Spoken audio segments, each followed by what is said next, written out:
As of 11:59 last night, the boss of the 65th floor of the Tower of Gods, the Conviction Witch, has been successfully slain by White God from China's top raiding team. The world has once again entered a new era. So, student, what are your thoughts on this? The streets were bustling, filled with a surging crowd. By the roadside, several people who appeared to be television crew members were constantly stopping students to interview them. At this very moment, the camera was pointed at a chubby teenager. Where the hell did you come from?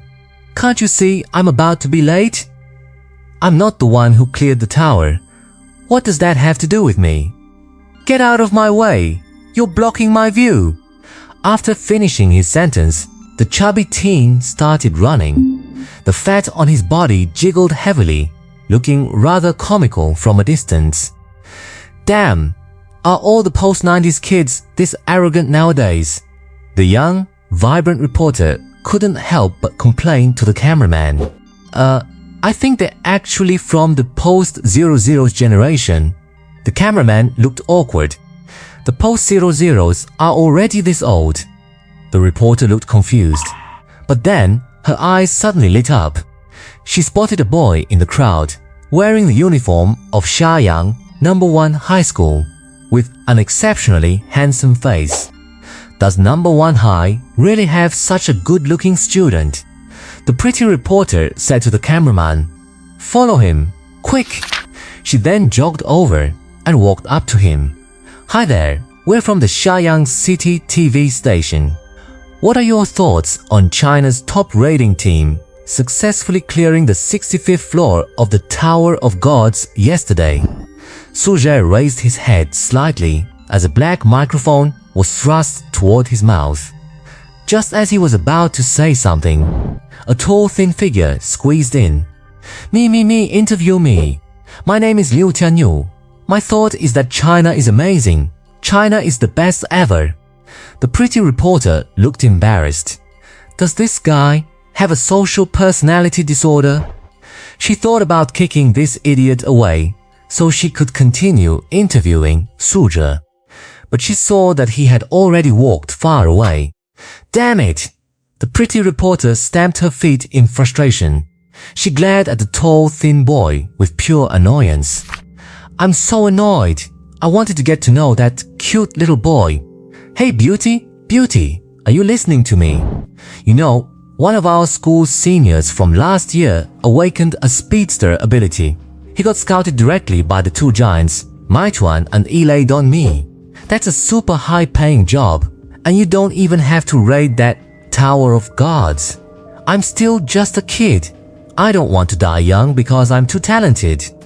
Safety first, you know. The tall, thin boy kept rambling into the camera, sharing his thoughts. After a while, the Xiaoyang City crew couldn't take it anymore, shouldered their equipment, and slunk away. Hey, wait! I wasn't finished yet! Persistent shouting came from behind. Su Zhe, in the distance, couldn't help but sigh, as if he had accepted reality. So it's really like this. All signs pointed to the fact that Su Zhe had transmigrated, just like in many web novels from his past life. And he had transmigrated to a world highly similar to his previous one. But the education system here was completely different. No language, math or history classes. There is only that. The Tower of Gods, home to ancient legends. All educational systems and institutions are built around conquering that mysterious tower. Every student who reaches the third year of high school enters the first floor of the Tower of Gods to awaken powerful abilities. After that, they spend their time slaying countless strange and terrifying creatures, step by step, heading toward the top of the tower. It is said that those who reach the top of the Tower of Gods will transcend their human shells and become true gods. But no one knows how many floors the Tower of Gods has. For thousands of years, until yesterday, humanity had only barely conquered the 65th floor. Isn't this just a real-life Sword Art Online?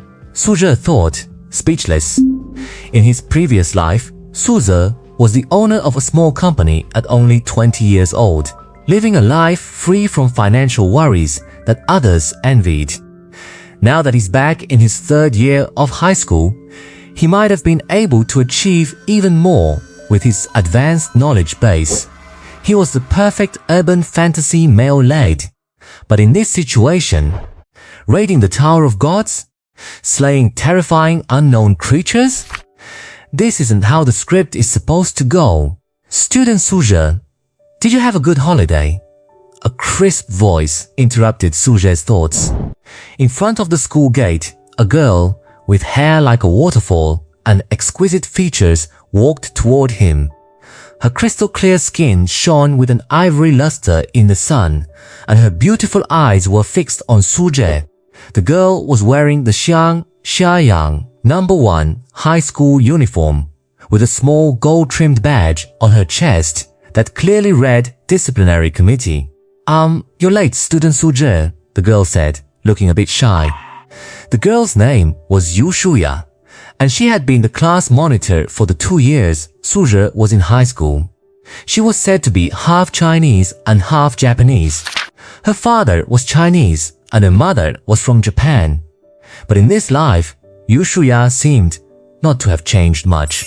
In his previous life, after the college entrance exam, Yu Shuya had secretly slipped him a love letter. It's just a pity that in university, one was in the south and the other in the north, separated by thousands of miles, and it eventually fizzled out. The story, for all intents and purposes, ended before it even began. He didn't know what would happen in this life. Now, having transmigrated back a few days ago, Suzhe was still getting used to the school hours of his senior year.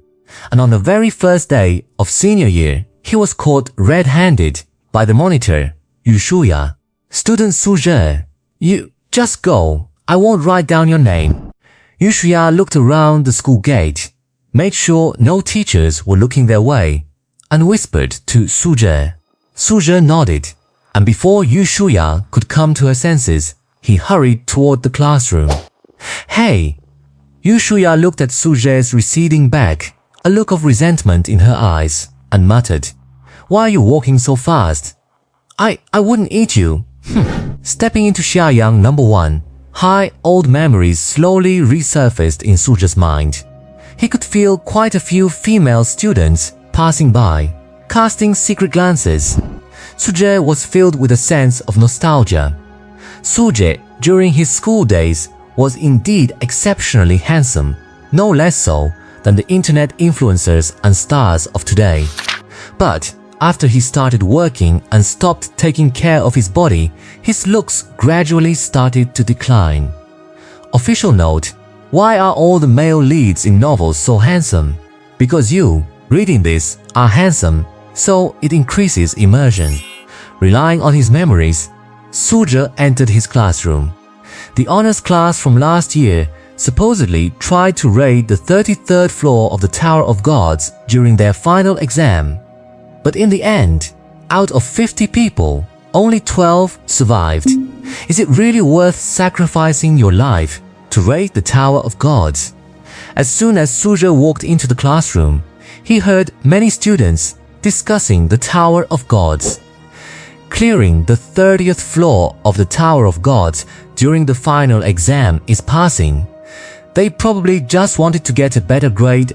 After all, those 5 elite universities are the dreams of every Chinese student. Others held different views. Forget it. Let's focus on how to team up to defeat the boss of the first floor. I heard the first floor boss has a chance to drop an orange level exclusive weapon. If we can get one to drop, it would definitely sell for a high price. And if it's suitable for you, it's quite a bit of combat power for the early stages. Teaming up, raiding, looting gear. Suzhe was shocked once again upon hearing what they were discussing. It's the stuff they teach in class, just how to play a game. Suzhe, you're finally back. As soon as he sat down, a dark-skinned, rather brawny teenager walked up to him. How are you? We're heading into the Tower of Gods to awaken our powers this afternoon. I saw that seniors from last year formed their own teams. Should we start forming our team now? I've already thought about it. You can be the captain. How about we call it Akatsuki? It means hope. Suzhe almost choked on his own saliva. Akatsuki? Are you trying to make a Naruto reference here? Suzhe looked up at the brawny boy and said, Dukong, I'm all for teaming up. But are you sure about that name? The brawny boy, named Dukong, was Suzhe's best friend in his previous life, and he remained so in this one. Is there something weird about it? Dukong looked puzzled, apparently thinking the name was quite good. Suzhe opened his phone, wanting to search for some information to show him, but then realized there was absolutely no information about Naruto. But the next moment, Suzhe understood. Even though this world was highly similar to his previous one, there were still many differences. We're not in a hurry for the name. Let's talk about it later. Suzhe sighed. Let's just shelve that fairly cringe-worthy name. Sure, Dukong didn't seem bothered at all. I hope we can all awaken powerful abilities. Otherwise, we'll die in that Tower of Gods, Dukong said, his expression turning solemn and his tone heavy. Suzhe nodded. But the next moment, a terrifying, piercing pain instantly shot through his brain, accompanied by a cold, merciless mechanical voice ringing in the depths of his mind. Ding! Awakening task activated. Sign-in location. First floor of the Tower of Gods. Task Reward 1. Gain the Lubu ability panel. The power of Heavenly Demon Chaos can be activated after completing specific exclusive tasks. Lubu exclusive task not activated. Note: activate after completing the awakening task and selecting Reward 1. Accept my vengeance. I'll show you, I can even kill gods and demons. Task Reward 2. Gain the Yingzheng ability panel. The power of Prince of Daylight can be activated after completing specific exclusive tasks. Yingzheng exclusive task not activated. Awaken or sink. Above mortals, below the gods. There is no escape from your fate. Task Reward 3. Gain the Zhao Yun ability panel. The power of Star-Quenching World Shining can be activated after completing specific exclusive tasks. Zhao Yun exclusive task not activated. Where the spear points, there is nowhere I cannot go. Slay evil and break illusions. One spear shot to settle the world. If there are no stars left in this world, then we shall become the only light. Task Reward 4. Gain the Li Xin ability panel. Task Reward 4. Obtain Li Xin's ability panel. After completing specific exclusive tasks, you can activate the power of God and Devil. Li Xin's specific exclusive task not activated. What we have in common is that we both want to be the first to see the dawn. Death is the prerequisite for being a hero.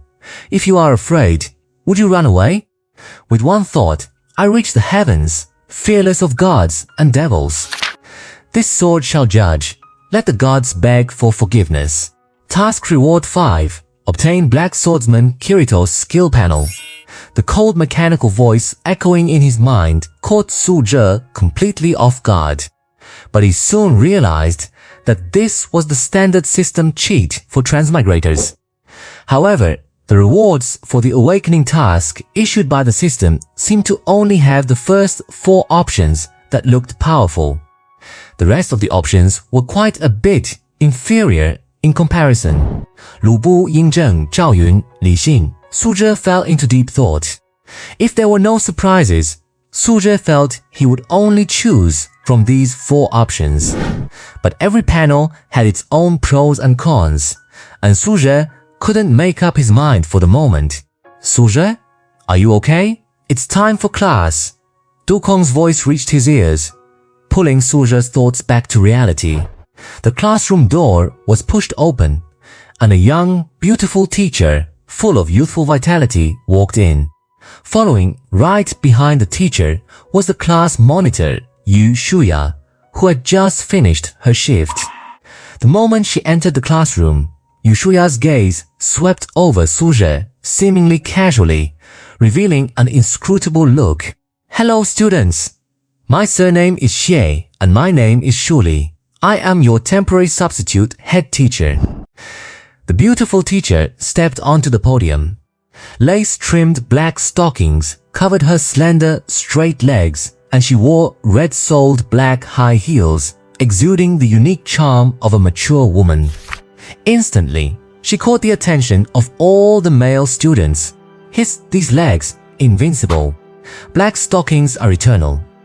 Honestly, although I am an upright, high-quality human male, I really have no resistance to black stockings. Many boys didn't dare to look at Teacher Xie on the podium anymore, just hunching their backs as if they had stomach aches. "Teacher, what does a temporary substitute head teacher mean? Are you an intern teacher?" a student asked out of confusion. "Everyone knows that we are going to enter the Tower of God for the first time this afternoon to awaken, right? After you finish your awakening, the school will redistribute classes based on your comprehensive grades from the first and second years, plus your awakened abilities. And those with outstanding grades will enter the elite class of number 1 middle school. By then, I will lead one of the elite classes and accompany you for the entire senior year until the college entrance examination." The whole class suddenly realized. So Teacher Xie is going to teach the elite class? No, I must get good grades and become Teacher Xie's student. Give it a rest. Your grades in the first and second years were still behind mine. Isn't there still the awakened power? What if I awaken a first sequence ability?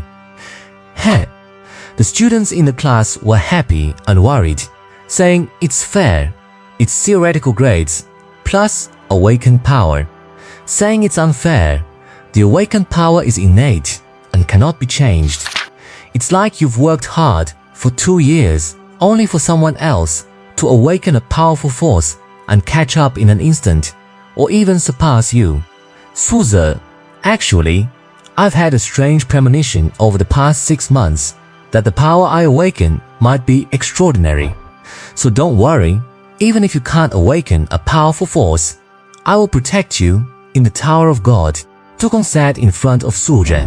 When he turned to look at Suzhe's thoughtful appearance, he thought he was worried about the awakening.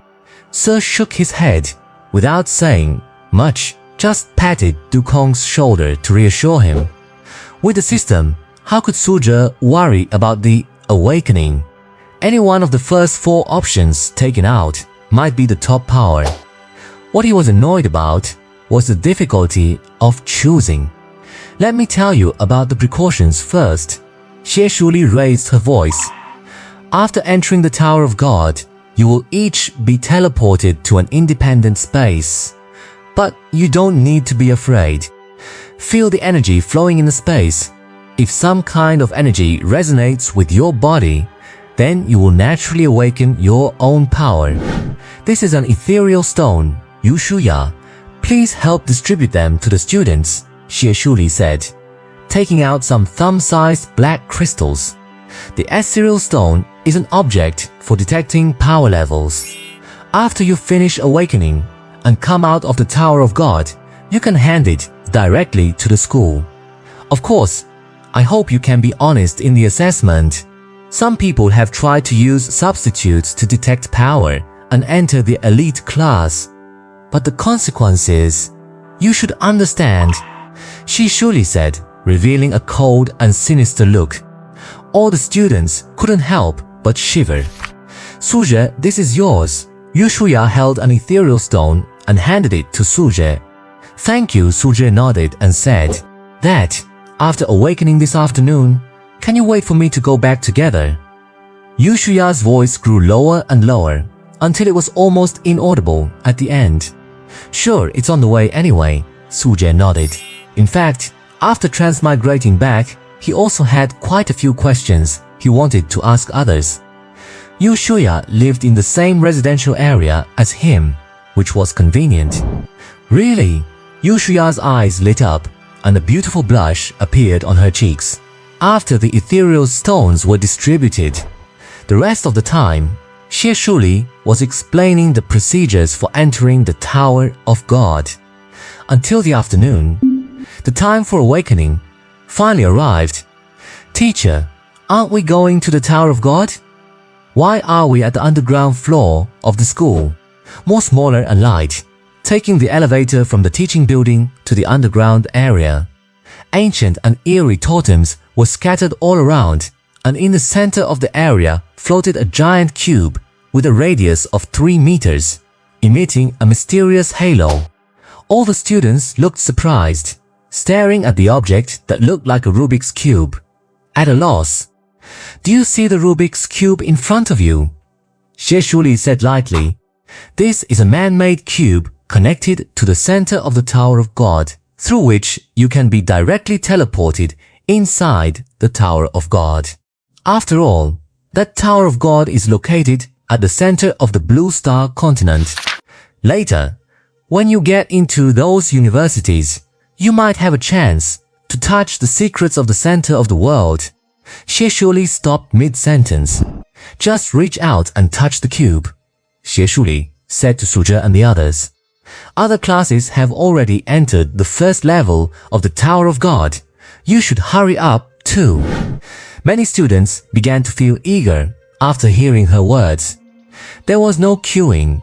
The area around the huge cube was crowded with classmates, and one by one, after touching the cube, they turned into stardust and disappeared in place.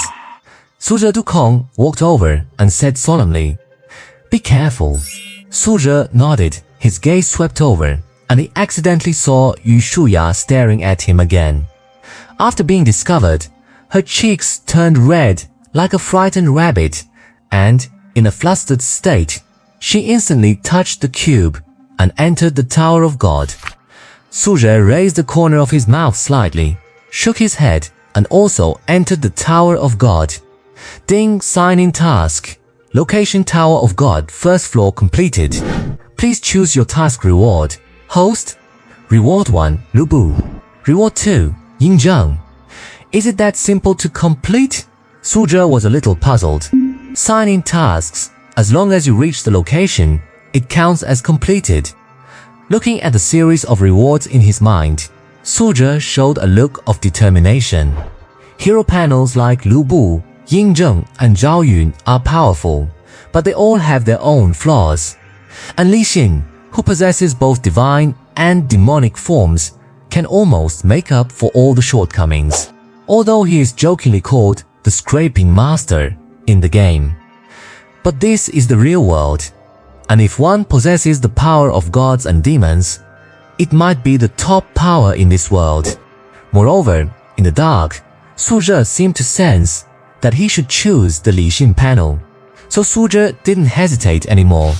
He muttered to himself, "I choose the Li Xin panel."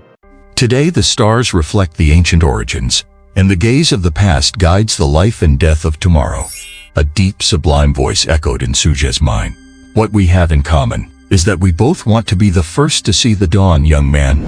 Brutal, powerful, terrifying, incomparable strength. Accompanied by those sounds that pierced the eardrums and penetrated the soul, it shook Su Zhe's very spirit. In a trance, Su Zhe seemed to faintly see himself slowly merging with a terrifying phantom, until it was completely absorbed. Every cell and function of his body was enhanced more than twofold at this moment.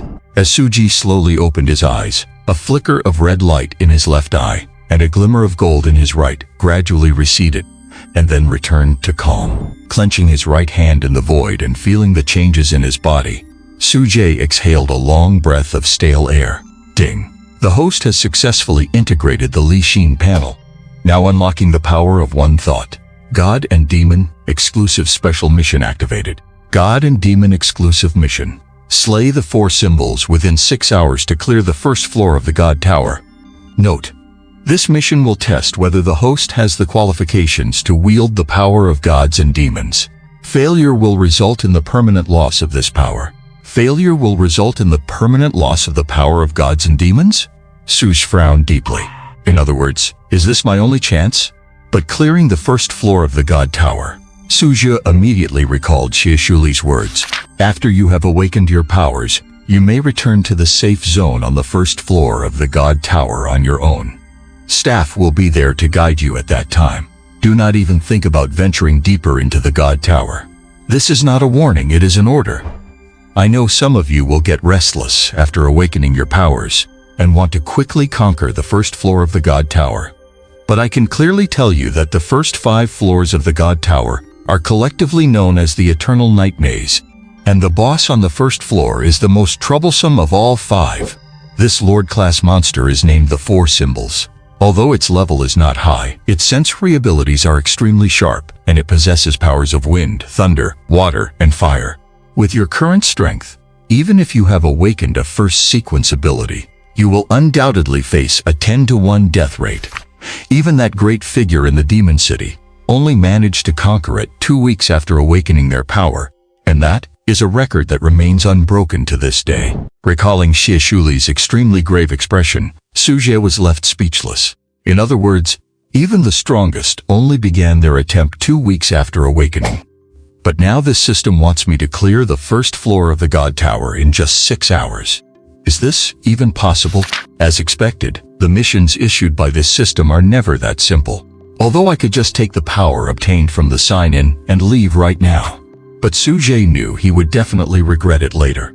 Awakened powers are classified from 1st to 5th sequence, from highest to lowest. The first sequence is the highest and strongest. Its growth efficiency reaches an astonishing 150%, and the growth efficiency for second sequence abilities is 101 to 130%. Third sequence 91 to 100%. Fourth sequence 81 to 90%. Fifth sequence 70 to 80%. Growth efficiency is equivalent to experience gain. For instance, when absorbing an energy body of the same magnitude, a third sequence ability can absorb 100%. But even with the same energy, a fifth sequence ability can only sustain and digest 70 to 80% of it. Absorbing 70% is just the passing mark. There are some below 70%, but they generally cannot take the college entrance exam. They are collectively known as the inactives. They can only use their awakened powers for simple labor, serving society, and so on. As cruel as it is, that is reality. Some are born in Rome, and natural talent determines a person's upper limit. Of course, there are also those who refuse to yield or accept their fate. Even falling below the fifth sequence passing mark, they still rise to become overlords. Sometimes even dozens of times stronger than those with first sequence abilities. However, not everyone can withstand that kind of suffering. Ordinary people can advance by clearing the first floor of the God Tower, but they might need to repeat it. Keep slaying those terrifying monsters, using quantity to trigger a qualitative change, just to barely reach the starting line of others. But as long as such a person can take that step, they are destined to be an overlord, proving the path through slaughter. It is said that among the 12 elders who unified China, the one ranked first in overall combat power, the black-robed god of slaughter, is one of these inactives. Suji is uniquely gifted and favored by destiny. Naturally, he doesn't want to let his talent go to waste. This god and demon exclusive mission must be completed, Su thought to himself. Ever since entering the first floor of the God Tower, Suji's thoughts had been on the system in his mind. Only now did he realize his surroundings. A secret chamber? Suja looked around, expressing surprise. He was in a stone room of about 30 square meters, with light radiating in strange colors flowing across the walls. At this moment, Su felt subtle energy fluctuations swirling around him. He couldn't help but slowly close his eyes. The next moment it was as if his soul fell into an icy valley and his hair stood on end. The starry sky appeared before his eyes. Countless terrifying energies of all kinds streaked past Suje. As if tearing through space, they sent shivers down his spine. Yet these energy masses seemed to repel him, all brushing past him. He didn't know how long it had been, until a black and white energy orb arrived beside him. Then it was instantly absorbed. With that initial step, an endless stream of black and white orbs rushed into Suje's body. More and more, completely out of control. Suze was suddenly overcome with a sense of terror. I'm going to burst. Are these energy masses crazy? In a daze, a lingering, gasping sound echoed in the stone room. Suzhie was drenched in sweat. Damn, what's going on? Good thing I returned. Otherwise, if I kept absorbing like that, my body would probably have burst from the massive energy. Ding, host level increased successfully. Congratulations to the host for advancing to level 2. Congratulations to the host for advancing to level 3. Now digitizing the host's ability metrics. The current attribute panel is as follows.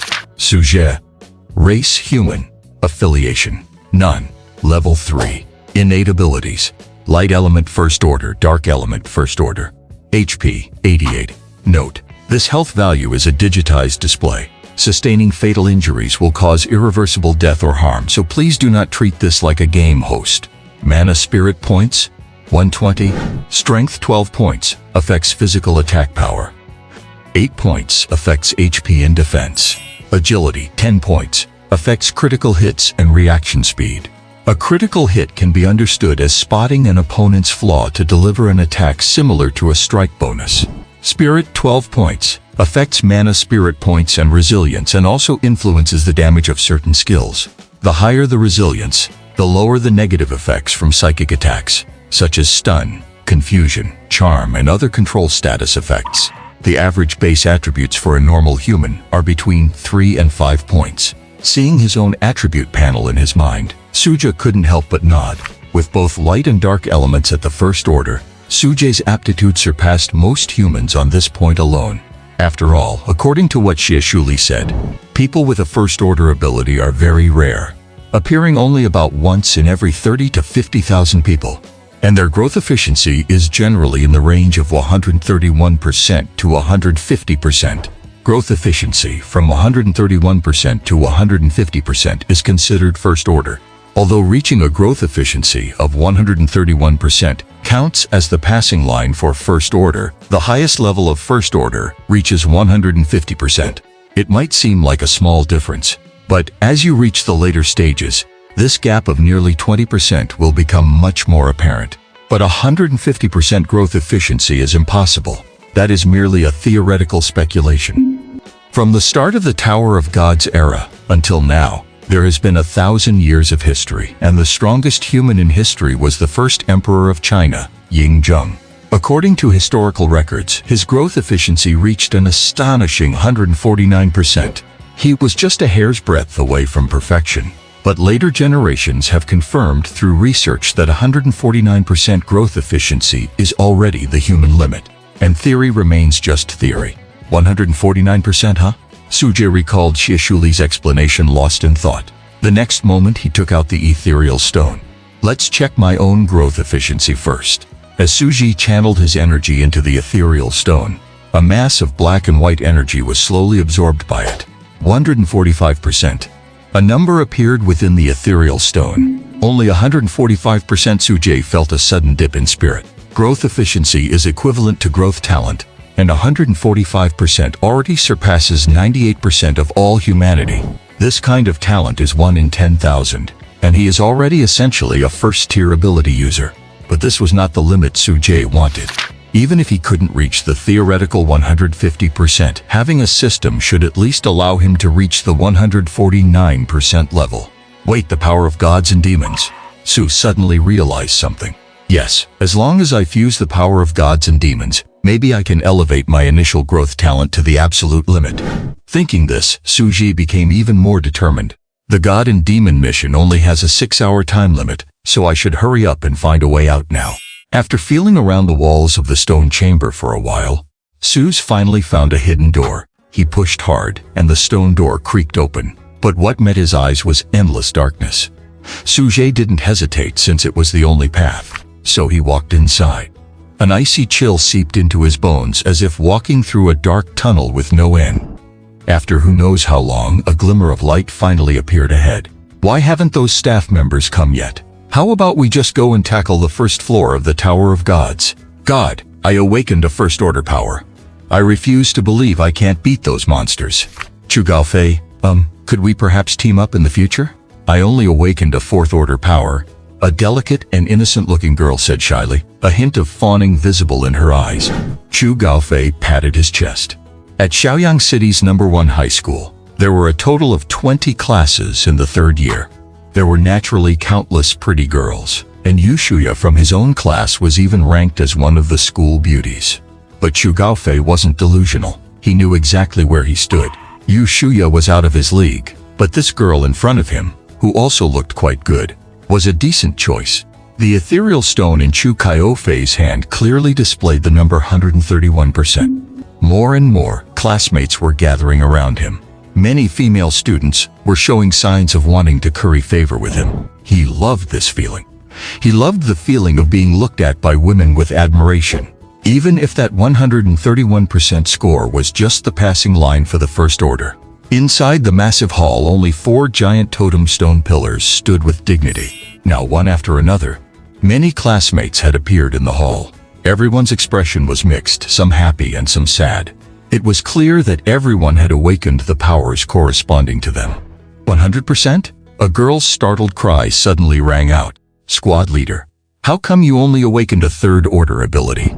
The only students in the hall were from Suje's class. It was obvious the girl was referring to Yu Shuya.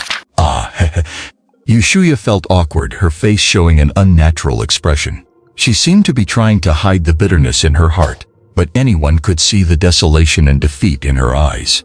She had always been in the top 5 of the school in theoretical courses, but now she had only awakened a mediocre third-order ability. It certainly shocked many students. Although the growth talent for the third order is 99 to 100%, even a 1% difference feels like the distance between heaven and earth. Seeing Yu Shuya's reaction, the girl became even more relentless. I awakened a second order, but before she could finish, a hulking figure blocked her path. Lu Xiaoxiao, that's enough. The icy tone made her tremble and she wanted to lash out. However, her eyes inadvertently drifted to the number displayed on the ethereal stone in Dukong's hand. 140% first order? As soon as she said this, all the students turned to look, staring intently at the ethereal stone in Dukong's hand. Holy crap, it's real. Our class actually has 2 first-order awakenings. 140%, my god, that's the level of the prodigies from the Imperial City and the Magic City. It's said that the top-tier raid guilds in China require 140% talent or higher. Dukong, he's already cleared the threshold. Lu Xiaoxiao's eyes tightened, but she dared not say anything else. After walking away, she gathered with a group of girls, whispering and casting glances over here from time to time. Thank you, Dukong, she said, lowering her head with a sigh. Nothing to do with me. Dukong shook his head, saying something cryptic. Suji is my best friend. Hearing Dukong's words, Yu Shuya blushed instantly. She couldn't even mutter a single word. It felt as if her little secret had been discovered by someone else. Meanwhile, in the distance, Chu Gaofei felt excited after hearing Lu Xiaoxiao's words. Third order? Yu Shuya? Times have changed. Maybe now I can... Just as Chu Gaofei was about to walk over to talk to Yu Shuya, a male voice rang out. 49 people. We're still missing 1 student in our class. It must be Su Zhe, said the disciplinary committee member Guo Hafeng, counting heads. Everyone turned back to look at Guo Hafeng. With the staff members mentioned by teacher Shi Shuli nowhere to be found, and one of their own classmates missing, everyone couldn't help but feel uneasy. Chu Gaofei was so excited he nearly jumped for joy upon hearing this. It's good that he's gone. If Su Zhe is gone, my chances with Yu Shuya will be much higher. Others might not know, but he had actually noticed that Yu Shuya often looked at Su Zhe for no reason. There was no need to guess. Yu Shuya definitely had feelings for him. He picked up his pace and walked to Yu Shuya's side. Class, Yu Shuya, Suddenly, an icy chill surged into their hearts, and it wasn't just Chu Gaofei. All 49 students in the hall felt their hearts tremble. An endless sense of terror washed over them. It was as if they were being stared at by an incredibly terrifying and violent beast, so much so that they couldn't even take a step forward. At the same time, a figure slowly appeared in the hall. The 50th person who had vanished had finally appeared. Du Sukong called out. Wait, that ethereal stone, 145%. Someone noticed the ethereal stone in his hand and immediately gasped in surprise. Hiss! This is impossible. It turns out the inexplicable chill in their hearts was actually coming from Su Zhe. In everyone's minds, it seemed they had all reached the same conclusion. If Dukong's 140% growth aptitude was shocking enough, then Suje's 145% growth aptitude was something people didn't dare get too close to. Perhaps this only looks like a difference in numbers, but in reality, everyone was now too afraid to even catch their breath, and in truth, only Suzhe himself could understand. Had he not merged with Li Xin's panel, he would never have awakened such power. Finally, a few thick-skinned classmates went up to greet Suzhe, breaking the deadlock. They then discovered that Suzhe's personality seemed exactly the same as before. It hadn't changed at all, just because he awakened a first sequence power. Compared to him, that guy Chu Gaofei was looking down his nose at everyone. So everyone breathed a sigh of relief. It was a very strange feeling. They didn't really understand why there was such a subtle, lingering sense of pressure radiating from Suzhe. Suzhe. Dukong waited until the other students had scattered before walking up to him. He seemed to have noticed something and asked Suzhe with some surprise. Black and white? Did you awaken two types of power? Suzhe nodded non-committally, then changed the subject. What about the staff members Xie Shuli mentioned? Haven't they arrived yet? No, Dukong slowly shook his head. We've been in this eerie hall for nearly an hour. Besides the 4 totem pillars supporting this area, we haven't found anything else. However, there is a strange pattern in the center of the hall's floor. As Dukong spoke, he walked with Su Zhe to the center of the hall. The others all gathered around as well. The situation was completely different from what Xie Shuli had said, and many students began to feel uneasy. The pattern on the floor was about 3 meters wide, depicting a hideous monster with the horns of an ox, the head of a tiger, and the body of a lion. The fangs in its bloodthirsty maw were carved so vividly that, looking closely, it felt as if the monster was right there in front of them, making one's skin crawl. Those eyes looked just like an eagle's. This is the 4 signs, Suzhe said suddenly. It's true, this strange monster looks very much like 4 different animals. Everyone was quite excited, feeling as if they had discovered some massive secret. Why all the fuss? Chu Gaofei, who was standing nearby, suddenly chimed in. His tone was rather sarcastic. Didn't teacher Xie Shuli say before? The so-called 4 signs take the form of 4 creatures, but their nature is extremely bloodthirsty and cruel. They even hunt down other creatures within the maze. Teacher Xie also said that space in the Tower of God is very strange. Without special methods, teams that don't enter at the same time are unlikely to be assigned to the same space. That means the staff members have gone missing in this space. It's just our class left. If we can't find a way out, we'll all die of hunger and thirst in a few days. Chu Gaofei, there's no need to be so pessimistic and stir up anxiety. Guo Haran, the discipline committee member, couldn't stand it and stepped forward to say, I believe teacher Xie and the others will find a way. We can't even contact them. And you know as well as I do how many hidden zones the Tower of God has. Many people survive those monsters, only to perish in those unknown zones. Chu Gaofei's words left everyone deep in thought. Could it be that we're just going to die like this? If the staff were able to enter the same space as us using Samed, then as long as we stay here and don't go anywhere, there shouldn't be a problem, right? Someone said uncertainly. Right, since we can't do anything, let's just stay here and wait for rescue. Many people rekindled a spark of hope.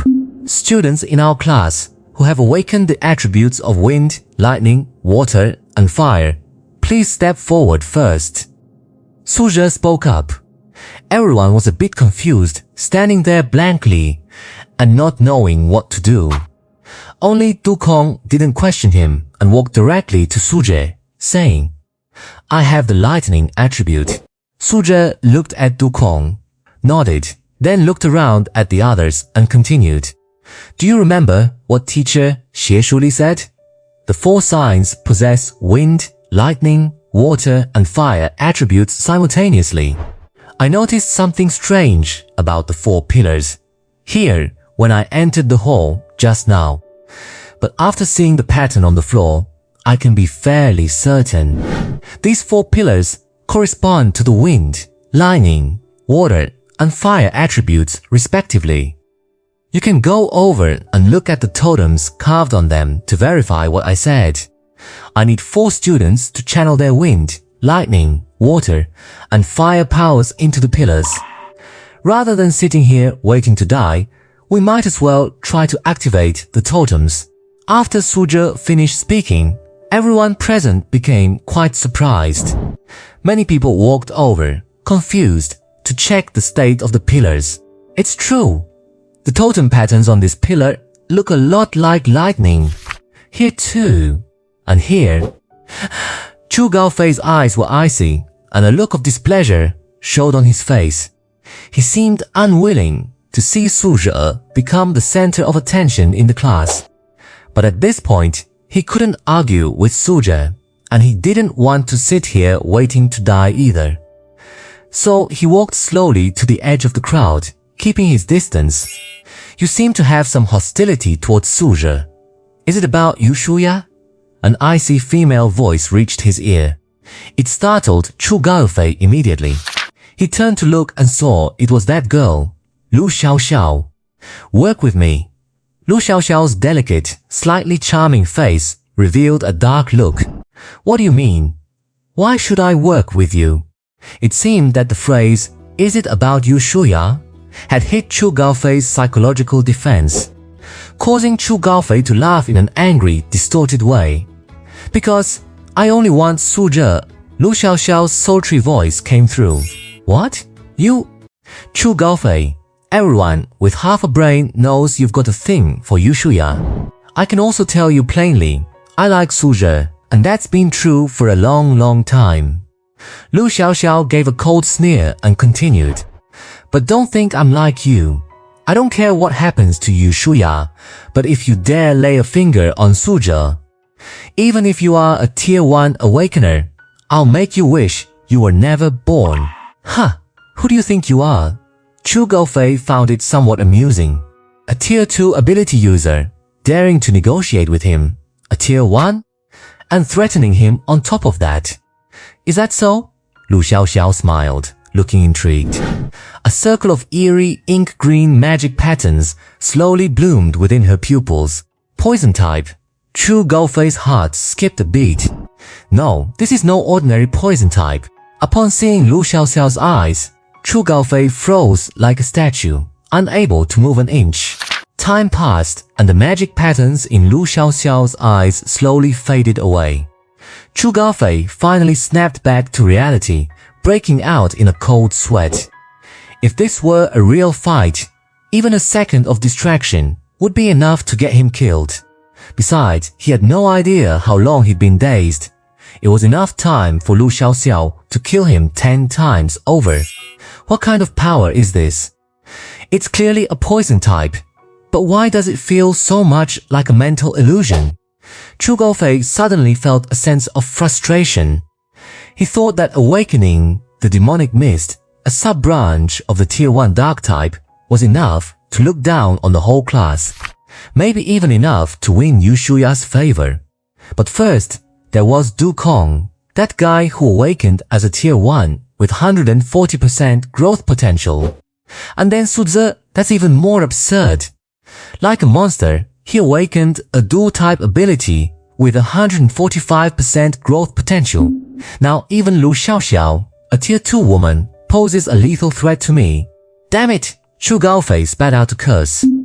Lu Xiaoxiao immediately shot him a look of disgust. Could you try to be a bit more civilized? Lu Xiaoxiao, I can cooperate, but, Chu Gaofei asked, feeling skeptical. You and Su Zhe have never had any interaction at all. You say you like him. I find that hard to believe. Lu Xiaoxiao was practically the center of attention among the girls in class. Her looks were on par with Yu Shuya's, but her personality was notoriously nasty, especially toward boys, so even though many had feelings for her, none dared to overstep. No one had ever even seen Lu Xiaoxiao speak to a boy. Chu Gaofei was terrified that she was setting a trap for him. You don't need to know. You only need to know that my body and soul belong to him, and only him. Lu Xiaoxiao's voice was cold. To think that the woman everyone calls the queen has such a side to her. Chu Gaofei shook his head with a knowing smile. The queen? Lu Xiaoxiao looked confused. Never mind. How should we cooperate? Chu Gaofei quickly changed the subject. Because of her personality and aura, the boys in the class and even other classes had secretly given her the nickname Queen. If Lu Xiaoxiao found out, who knows what she'd think? Better not to ask for trouble. After all, her temperament was plain for all to see. Even though Yu Shuya only awakened a Tier 3 ability, her theoretical grades are enough to get her into the honors class. According to the annual policy, the school requires 5 students per group to conquer the Tower of God. Chu Gaofei, I'll leave Yu Shuya to you. As for Su Zhe, I have my own methods. Chu Gaofei nodded. After awakening their powers in their final year of high school, students are required to team up to conquer the Tower of God. One could apply to go solo, of course. But the Tower of God is fraught with danger, and almost no one dares to challenge it alone. Attempting it alone is practically a death sentence. Teams formed during the final year usually stay together for the most part. It's the perfect opportunity to get close to someone. Just as Chu Gaofei and Lu Xiaoxiao reached their secret agreement, Su Zhe had already arranged for students with wind, lightning, water and fire attributes. Du Kong with lightning, class officer Guo Haofeng with wind, and the other 2 students stood beneath the 4 stone pillars in the hall. Begin, Su Zhe said. Du Kong, Guo Haofeng and the others nodded. They stretched out their hands and pressed them onto the totems on the pillars. Energy of different colors flowed from their bodies into the totems. At the same time, the totems on the 4 pillars lit up one by one. With a strange cracking sound, the 4 symbols pattern in the center of the hall shattered, and a bottomless pit appeared beneath it. Is this an exit? A student asked, puzzled. Doesn't look like one, does it? This isn't an exit, it's an entrance. Chu Gaofei walked over and said, What? Almost all the students present were shocked. An entrance? You mean, this is the way into the perpetual night labyrinth? Chu Gaofei nodded and continued. This is considered the safe area of the first floor of the Tower of God. Ultimately, it's just the outer rim of the labyrinth. However, in a way, entering the labyrinth counts as an exit from this place. Student Su Zhe's guess wasn't wrong after all, Chu Gaofei said with a mocking look. But Su Zhe ignored him completely. The next moment, before anyone could react, he jumped right in. Holy crap! The student standing next to Su Zhe was startled. What happened? Why did Su Zhe jump down? Isn't that the labyrinth down there? However, before they could come to their senses, another tall, sturdy figure jumped down. Du Kong? Damn, has he lost his mind too? I'm going too. Better to follow 2 people with over 140% potential than wait here to die, a student said, gritting his teeth, and jumped down as well. As soon as he said that, many realized the logic. So 5 or 6 boys followed Su Zhe, one after another, jumping into the hole. But only a few boys in the whole class dared to jump. The girls stood on the side, hesitant and at a loss, until a girl walked out, drawing the attention of all the students. Following that graceful figure, she jumped into the hole, without hesitation, right behind Su Zhe. Everyone finally reacted. Was that her who just jumped? Did I see that right? Yes, that was her. That neurotic woman. What on earth is she thinking?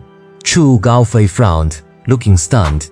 And below the hall, the group seemed to have been teleported to a new, unknown area, with countless tunnels leading to who knows where appearing before them.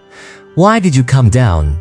Suzhe asked, looking at the beautiful and charming girl before him. To follow you. Lu Xiaoxiao replied coldly, as if it were the most natural thing in the world. Don't worry, I'll protect you, Chu Gaofei said as he walked over to Yu Shuya's side. We're not in a hurry. Let them go ahead and scout the way. We'll stick to a conservative plan and just wait for the staff to come and rescue us. I personally don't want to entrust my life to that bunch of unreliable staff members. A voice from the side, the class monitor Guo Hafeng, interrupted. If we head down into the labyrinth while our stamina and mental state are at their peak, we might actually have a sliver of hope for survival. But if we wait too long, our stamina will gradually drain, and if the staff still haven't found us by then, going down later would likely be courting disaster. Teacher, she said that as long as the flesh of those monsters is processed correctly, most of it is edible. So, Guo Hafeng looked around at his surroundings and continued. For those classmates who are willing, come down with me. With Suzhe and Du Kong here, we should still have a chance at surviving. Once those staff members find this place, they'll surely discover this entrance and come down to find us. As long as we don't go too deep into the labyrinth and only hunt the monsters on the periphery for supplies, living for a few months shouldn't be a problem. After saying this, Guo Hafeng was the first to jump down. The monitor is right. While it's certainly safe here, what if those staff members can't find us? Or what if they find us, but we've already starved to death?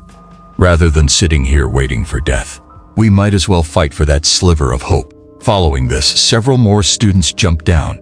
As if caught in a herd mentality, the remaining students jumped down one after another with almost no hesitation. It seemed they had all silently agreed that this hole was the only way out. Rather than fighting for survival, it was more like an excuse. In reality, many students felt they had awakened powers and were eager to test them out, slaughtering unknown creatures, or perhaps gaining even greater power. These were the dreams of these young and hot-blooded teenagers. Fighting for survival was merely a reason to dilute the fear in their hearts. As the saying goes, a newborn calf is not afraid of the tiger. Yu Shuya crossed her arms over her chest, her eyes filled with trepidation. But then Suzhe's face flashed through her mind. Finally, she made up her mind and jumped down the opening along with Guo Hafeng and the others. Chu Gaofei shouted. But Yu Shuya vanished from sight without even sparing him a glance. Damn it! Chu Gaofei couldn't help but feel a surge of anger ignite. Suzhe, Lu Xiaoxiao is one thing, but why are you so obsessed with him too, Yu Shuya? Seeing that of the 50 people in the class, he was the only one left standing there. Chu Gaofei couldn't help but feel a suffocating sense of bitterness and pain. Why didn't I awaken a first sequence power? Isn't this a 1 in a million ability? Shouldn't I be the center of attention wherever I go? Damn, why does it feel like I've been abandoned? This is so annoying, Chu Gaofei said, gritted his teeth, swore another damn it, and jumped down after them. However, just an hour later, 3 figures suddenly appeared in the hall where Suzhe had previously been. Has that Lord's precious one been found? The figure on the left asked anxiously. No, that young lady seems to be carrying an object that allows for space travel. She might not even be in this area anymore. As long as she isn't in the area we're responsible for, that's fine. The figure exhaled a long sigh of relief. If she died in our sector, it would be impossible for us to answer for it. Let's continue with our work for now. Wait, where are the people? The figure on the right stared at the empty hall, suddenly shocked. It's been almost 2 hours. They should have all completed their awakening by now, right? Why is there nobody here? They entered the nightless labyrinth, the middle figure said. What? The figures on the left and right felt their hearts tremble. Look at the gate in the middle of the hall. Who on earth opened it? Those students shouldn't know the method to open it. Brother Long, stop talking. Let's hurry down and find them. If they all die, our responsibility will be even greater. Our superiors have no idea that we left our posts to search for that young lady. Get lost. It's all your fault for wanting that reward from that lord. Now we're in even more trouble. I didn't want this either. But that lord was paying way too much. As they spoke, the three of them hurriedly jumped down into what was called the gate. Meanwhile, on Suje's side, Suje was frowning, feeling rather speechless. He had initially found the gate into the labyrinth with the goal of completing a divine exclusive quest. But who would have thought that the entire class would come down? And everyone was looking to him for leadership. Especially this woman, Lu Xiaoxiao, who kept following closely behind him. He had no idea what she was up to. After Suji transmigrated into this body, his memory of this world had gaps and many things weren't very clear. However, he still had quite a few memory fragments regarding this Lu Xiaoxiao. Although she was beautiful, her personality was notorious throughout the school for being nasty and domineering. Seeing her act so out of character following him, Suje was actually a bit afraid that this woman was trying to set him up. We've been walking for so long and haven't seen a single monster. Could Teacher Shi have lied to us? Some students were already starting to lose patience. This labyrinth was like a city buried deep underground, where almost every path had 3 to 5 forks. Furthermore, the walls were made of solid, naturally occurring ore, making it impossible to break through them to create a new path. It's not that there are no monsters. It's that someone has already cleared the way for us, Suji said with a frown, his expression solemn. The sword marks on these walls were made by cold weapons. From where we entered to this point, they form what seem like chaotic sword techniques. But in reality, this swordsmanship is extremely advanced. It is highly unlikely that these were caused by the monsters in this labyrinth. After merging with Li Xin's attribute panel, Suje's mind had gained a deeper understanding of swordsmanship. Many martial arts and combat theories that he hadn't understood before had advanced by a large margin without his notice. Someone entered here earlier than us? Is it possible that other schools entered the Tower of God at the same time as us? Someone started to speculate. Otherwise, it would be impossible to be matched into the same spatial area. Suja, is it possible that you've been navigating the labyrinth by following these sword marks? Guo Hafeng asked, a bit puzzled. Suja nodded, neither confirming nor denying. Guo Hafeng was secretly startled. Since entering this labyrinth, he hadn't stopped observing his surroundings either. In fact, he was sharper than Yu Shuya, and his academic grades were ranked 3rd in the grade. He also considered himself the class strategist. Combat might be left to the powerhouses like Suje and Dukong. But when it came to planning and strategy, Guo Hafeng felt he could volunteer. However, seeing Suje's tactical approach, Guo Hafeng felt truly shocked. He couldn't help but reveal a bitter smile. Although he had also discovered these sword marks, he couldn't have been as decisive as Suje. This is a natural leader. Guo Hafeng watched Suje's back, wondering why such a thought had appeared. Shh, quiet. It seems like there's something up ahead. At this moment, Dukong furrowed his brow, guarding with a serious expression. Then a fishy, rotten smell of blood slowly drifted over. The hearts of everyone present suddenly went cold. Hiss, click, click. A series of eerie cries echoed, accompanied by faint rustling sounds. It seemed as though some unknown creatures were communicating in the distance. The sword marks had been intermittent all along the way, but they stopped right here. Both Suja and Guo Hafeng wore exceptionally grave expressions. The owner of those sword marks is likely in grave danger. It's small goblins, Guo Hafeng said, leaning against the blind corner of the wall and gazing at a few short figures in the open space not far ahead. These small goblins were about 1.5 meters tall. They had pointed ears on their heads and sharp, protruding teeth, emitting strange, shrill cries. Their skin was a bizarre dark green, and the muscle definition on their bodies was particularly prominent, showcasing their terrifying explosive power. System, can you detect the attributes of those small goblins? Suja whispered in his mind. Notification, affirmative. Following inspection, the small goblin attribute panel is as follows. Name, small goblin. Race, goblin. Habits, social. Faction, first floor of the Tower of God, periphery. Level Levbit 1. Innate ability, Earth passive.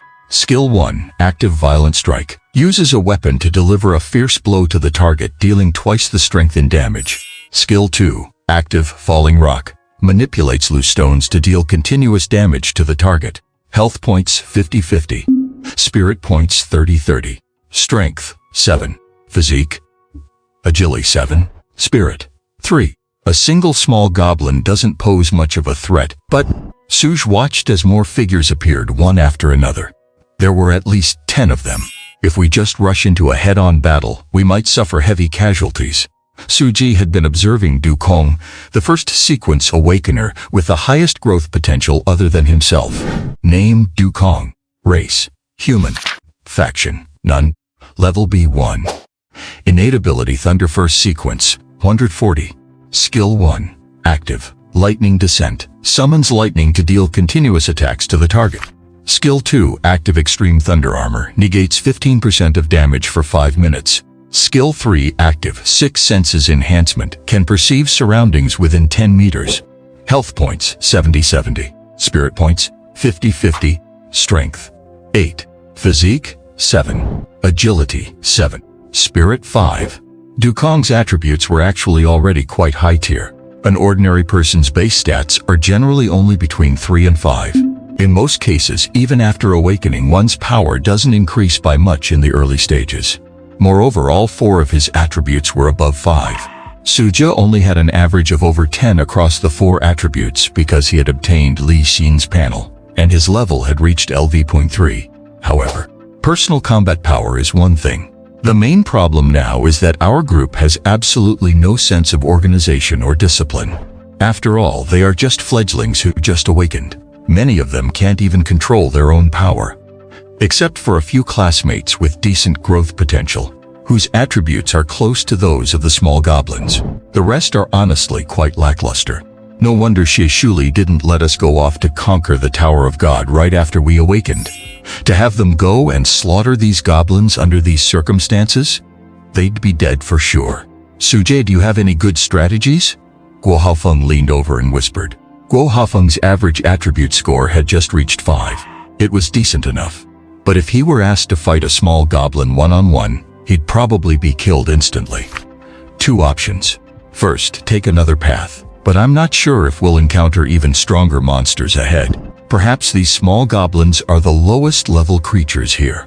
Second, turn back and follow these sword marks to return to our starting point. We might run into the staff, or we might not. Suje, are you scared? Chu Gaofei walked over and said with a sarcastic tone. There are 50 of us, and only 17 goblins. Is killing them really that hard? They can be killed, Suji said coldly. Huh.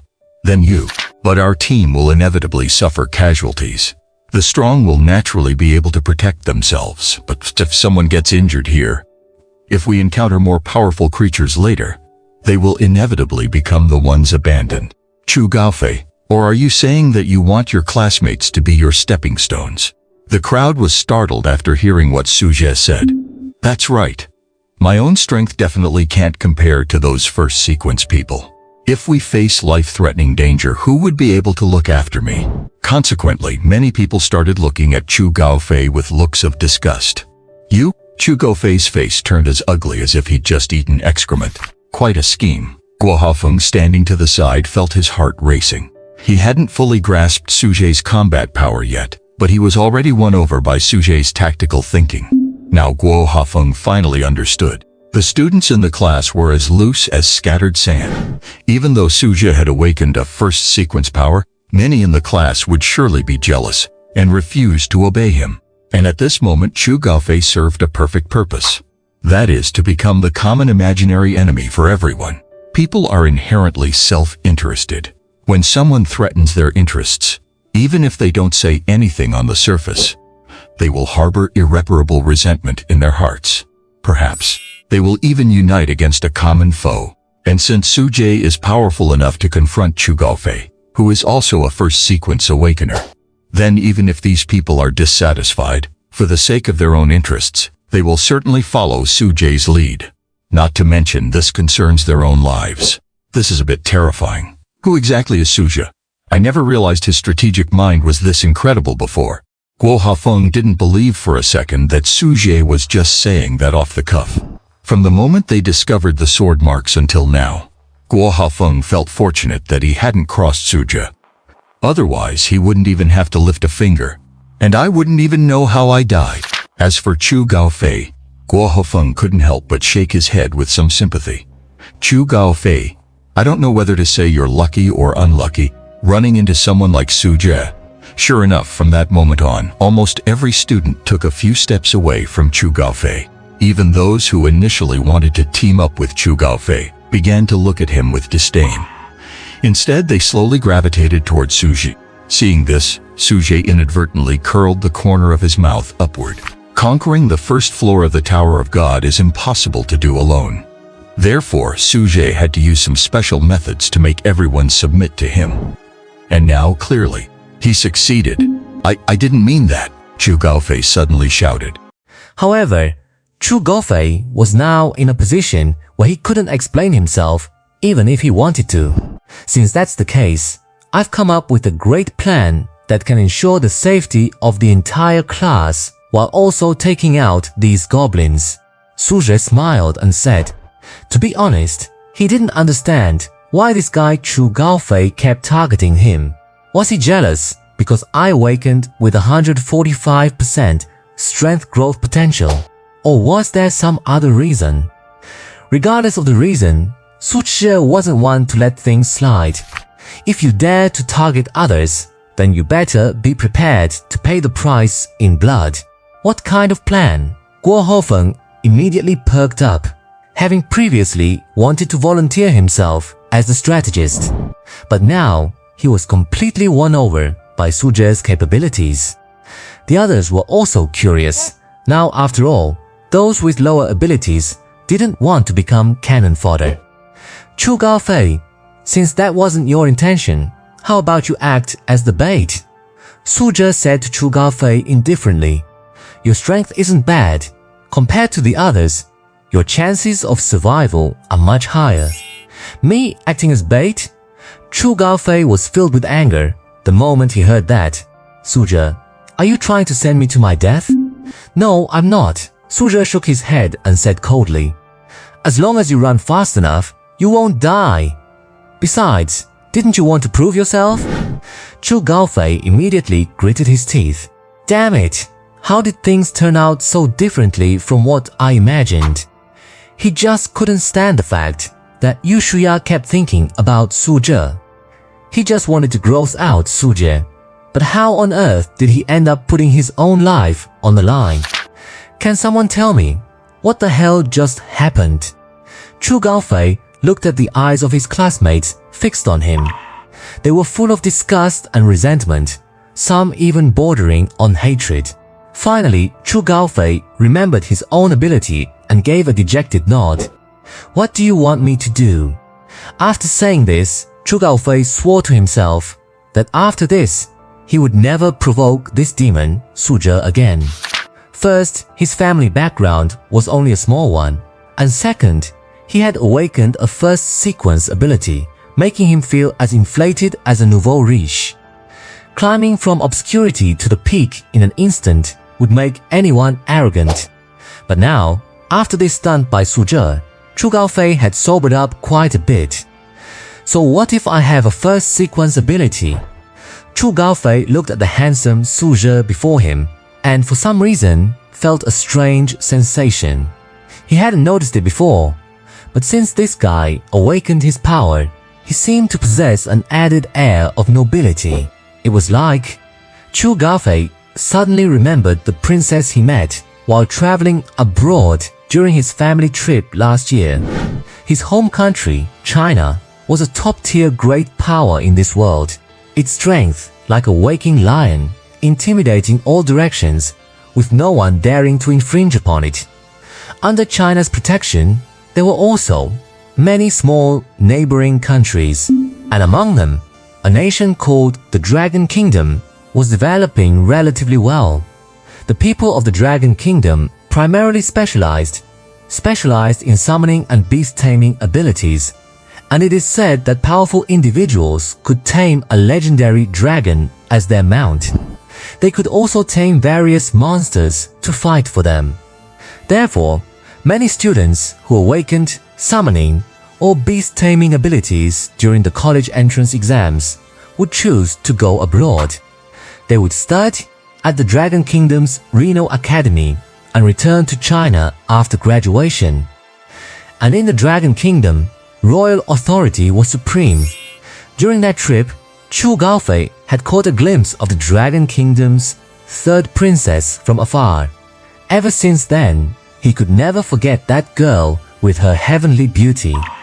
But he knew his place and dared not harbor any blasphemous thoughts, so he kept it buried deep in his heart. But now, the aura exuded by Su Zhi before him seemed to faintly reveal a sense of noble imperial air. Could this guy be a prince? The thought flickered through Chu Gaofei's mind, but he shook his head. That was clearly impossible. Su Zhi, of course, didn't know what Chu Gaofei was thinking, nor did he understand why his own demeanor had changed. But it likely had something to do with merging with the Li Xin panel. At that moment, even Chu Gaofei didn't know. This first act of lowering his pride before Su Zhi would go on to affect his entire life. A long time later, someone asked him why he chose to follow that man, even while bearing the humble nickname Chu the Dog. But he only smiled and shook his head, revealing a bizarre and cold grin. One of his dogs could keep a nation in check and could wipe a country off the face of the earth in a single day. You tell me, who is the real dog? From then on, future generations would tremble in fear at the name Chu the Dog, not to mention that man himself.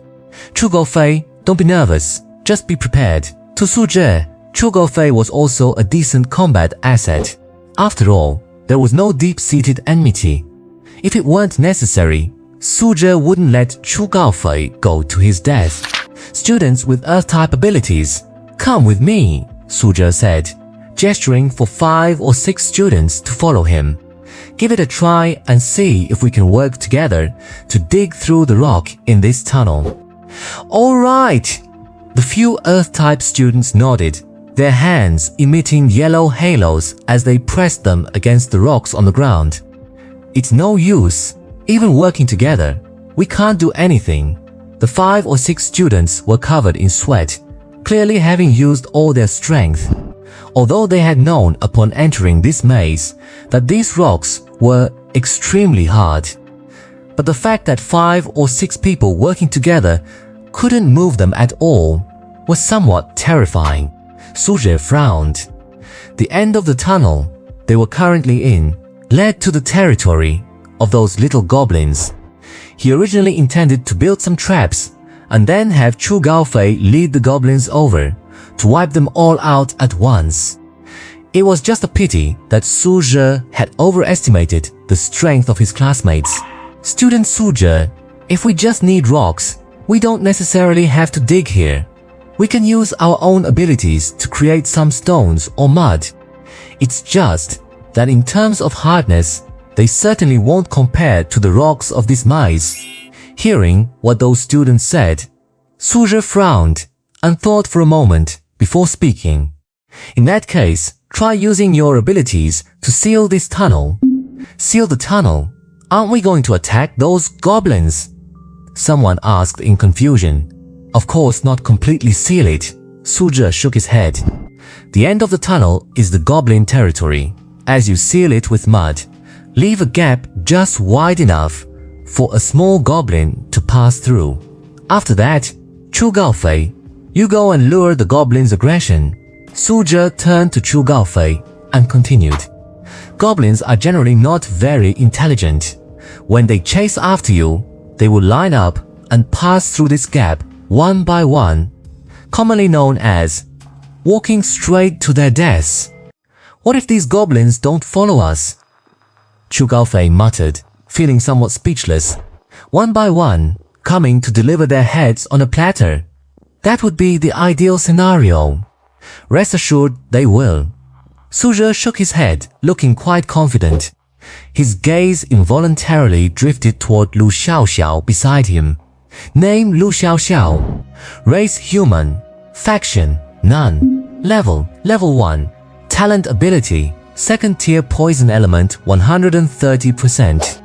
Skill 1 active. Twilight pupil puppet. Those who make eye contact with the twilight pupil will lose control of their body, but using this pupil technique will cause vision to weaken for a period of time, and overuse will result in permanent blindness. Skill 2 active. Twilight pupil erosion.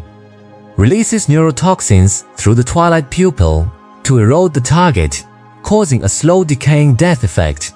For those with insufficient ability, repeated use will result in permanent blindness. Health 30 out of 30. Mental energy 70 out of 70. Strength 3 points. Constitution 3 points. Agility 5 points. Spirit 7 points. The power Lu Xiaoxiao awakened left even Suzhe in awe, even though this woman is only a second-tier awakener.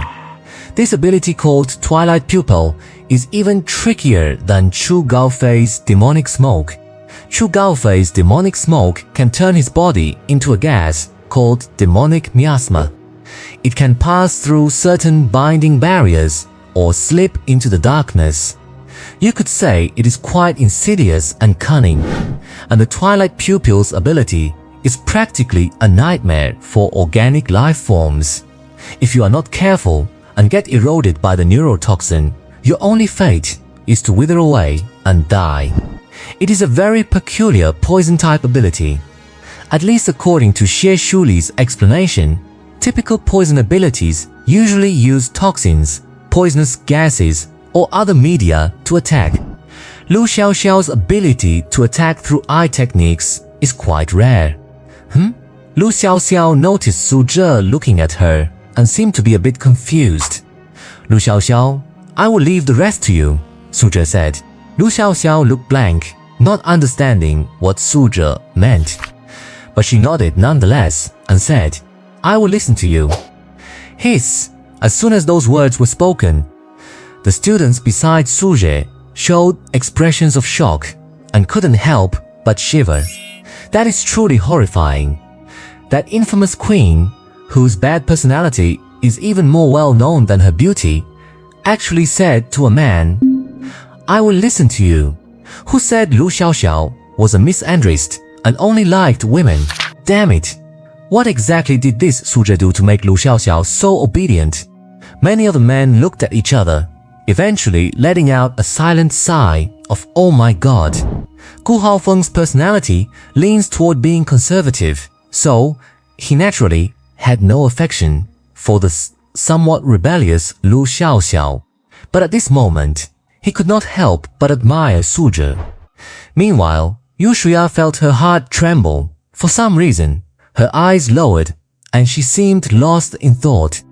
Suzhe is not the type of person who would abandon you just because your abilities are insufficient. Yu Shuya, follow your own heart and you will live much more easily, Du Kong said, quietly walking up to her. It was yet another inexplicable, vague statement. By the time Yu Shuya looked up to respond, Du Kong had already walked back to Suzhe's side. Although Du Kong looks rough and crude, his personality is actually extremely delicate. He is often able to see deeper levels of many things. For example, Yu Shuya's feelings for Suzhe. Compared to Lu Xiaoxiao, a woman he cannot read, Yu Shuya seems much more suited for Suzhe. He does not mind fanning the flames for his brother. In fact, in Suzhe's previous life, Du Kong was the one who encouraged Yu Shuya to give Suzhe a love letter after the college entrance exams. But in this life, Yu Shuya sighed. She shook her head. Suzhe has awakened a first-tier ability. He will definitely go very, very far in the future. If someone like me bothers him, wouldn't I be a burden? Better forget it. The changes in a young girl's heart are always silent. But this decision seemed to make her heart feel a lot lighter. 10 minutes later, the 5 or 6 students who awakened earth element abilities built a wall in the middle of the tunnel as Suzhe requested. Through a door-like opening in the center, everyone could clearly see the group of small goblins on the other side of the wall. These low IQ goblins were still whispering to each other, speaking a strange language. Why does this dirt wall feel like it was just smeared on? Chu Gaofei frowned, reaching out to touch the patch of mud wall. Then, looking at the yellow gunk on his hand, It looked just like excrement. The 5 or 6 earth element students looked at each other, revealing an apologetic expression. Forget it. Even your strongest earth element user is only 3rd tier, I understand. Chu Gaofei immediately showed a look of contempt. He respects the strong, but as for the weak, they do not deserve it. Hearing Chu Gaofei's words and seeing his undisguised gaze, they all felt ashamed. After all, this was the truth. They had originally thought that 5 or 6 people working together could create a rock wall. But it ended up just being a mud wall, and it also looked just like crap. With their lives on the line, no one's mood could be good. That is enough, Su Zhe shook his head. He actually already had 2 backup plans in mind. If these 5 or 6 earth element students had been able to build a solid barrier, then he could have simply implemented the easiest strategy of baiting them in. But if things didn't go as planned, then he would have to implement the second backup plan, and Lu Xiaoxiao would play the most important role in that. Su Zhe asked a few students who had awakened wood element abilities to help him craft a wooden sword. Name: damaged wooden sword. Quality: trash. Attribute: strength +1. Effect: none. A wooden sword crafted together by classmates clutching their hopes and yearnings for life. Although it is broken, it has no redeeming qualities whatsoever. Alright. When Su Zhe observed this wooden sword with the system, he had already sensed the system's pure malice. Good grief, although this wooden sword is indeed a bit garbage, it is at least the result of his classmates' hard work. In fact, you can't really blame them. Generally speaking, after awakening power, one needs a period of time for adaptation and training. For them to be able to autonomously forge a physical object without any systematic training is already quite impressive. Su Zhe swung the wooden sword. It is a bit light, but that does not matter. However, as Su Zhe felt the light element power surging within his body, he seemed to have discovered a serious problem. That is, this wooden sword cannot bear too much power. If he uses his full strength, then the sword will likely be shattered by his own power after just one strike. Su Zhe shook his head and took a deep breath. His gaze narrowed slightly, and a glint of gold flashed in his pupils.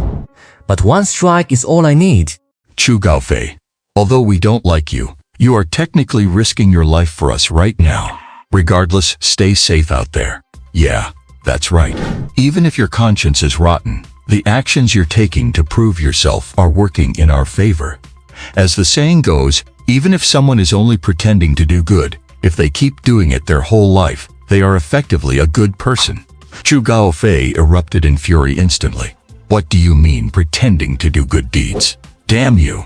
I'm the one standing up for you all. If I don't go into hell, who will? You don't even thank me.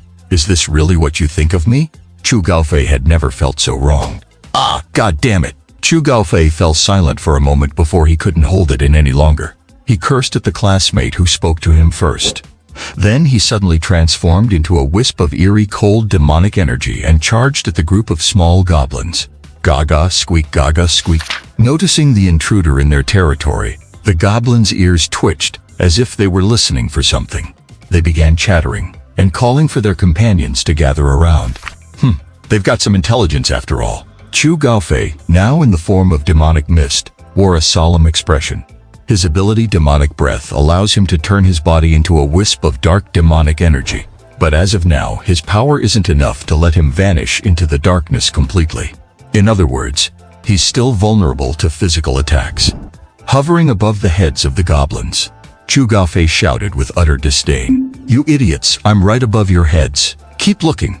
What are you staring at, your own crotches? Hearing Chu Gaofei's taunts, the goblins couldn't understand his words. But based on his tone, even those low IQ goblins could sense the insults and mockery. Gaga gaga gaga, squeak squeak gaga. Suddenly the group of goblins became frantic and started chasing after Chu Gaofei. As the goblins unleashed their skills, countless rocks rained down on Chu Gaofei's form. Looking through the gap in the mud wall, everyone was sweating for Chu Gaofei. Fortunately, Chu Gaofei was extremely fast and agile, dodging those terrifying boulders by a hair's breadth several times. Here he comes. Guo Hofeng, the committee member, watched as Chu Gaofei's dark mist scrambled wildly and dove through the gap in the mud wall. Boom, a thunderous explosion echoed. We blocked it, someone said, their eyes lighting up with excitement. But the next moment, before everyone could celebrate, Guo Hofeng's eyes went wide with panic and he shouted, "The mud wall is going to collapse. Go and support it." He desperately commanded the 5 or 6 Earth Attribute students to keep controlling the mud blocks. As the rumbling sound echoed through the tunnel, on the other side of the wall, more than a dozen goblins were attacking crazily.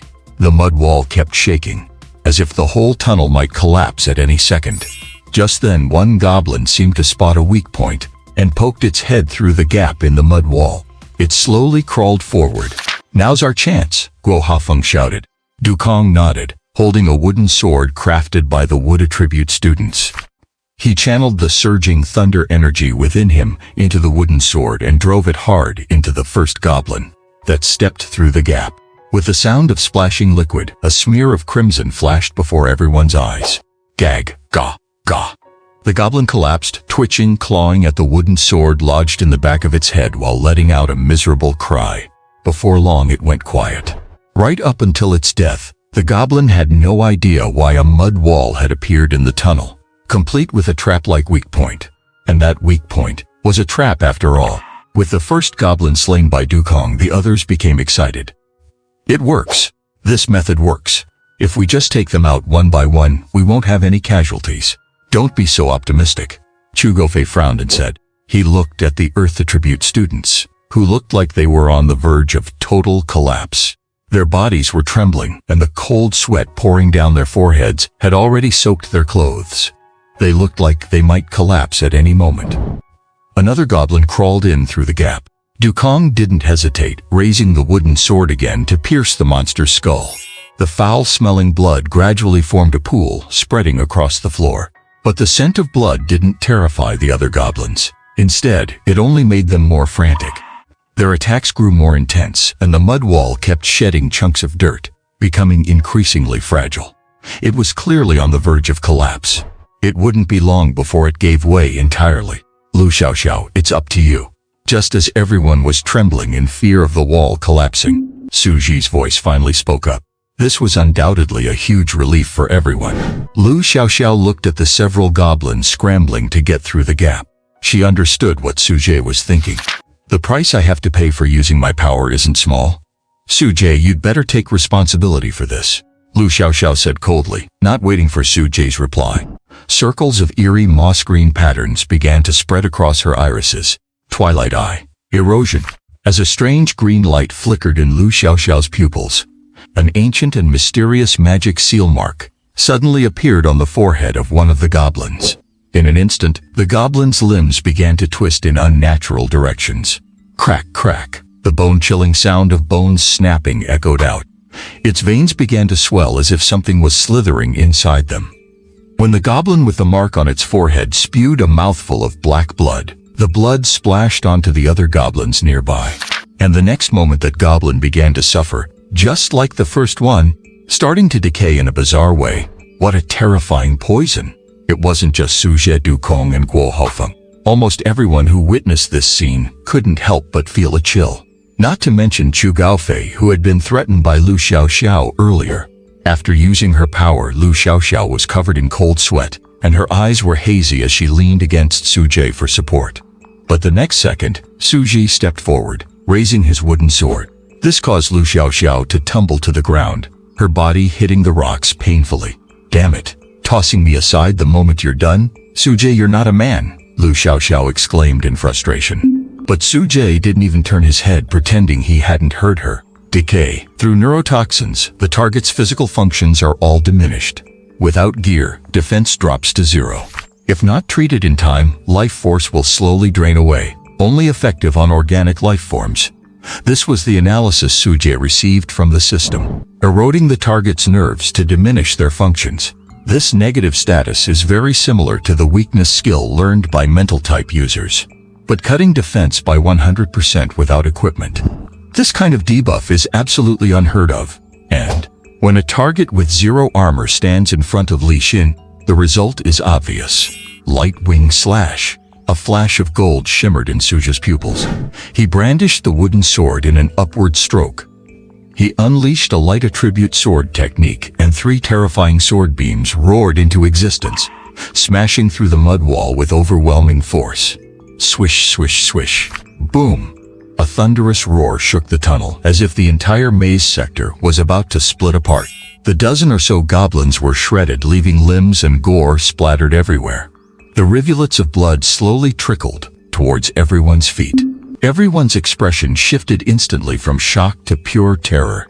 Many of the girls turned away and started retching. Having been pampered, they had never seen such a bloody scene before. Oh my god, what did Suji just do? He even carved a huge hole in the tunnel wall. Damn, holy. He killed them all with one strike?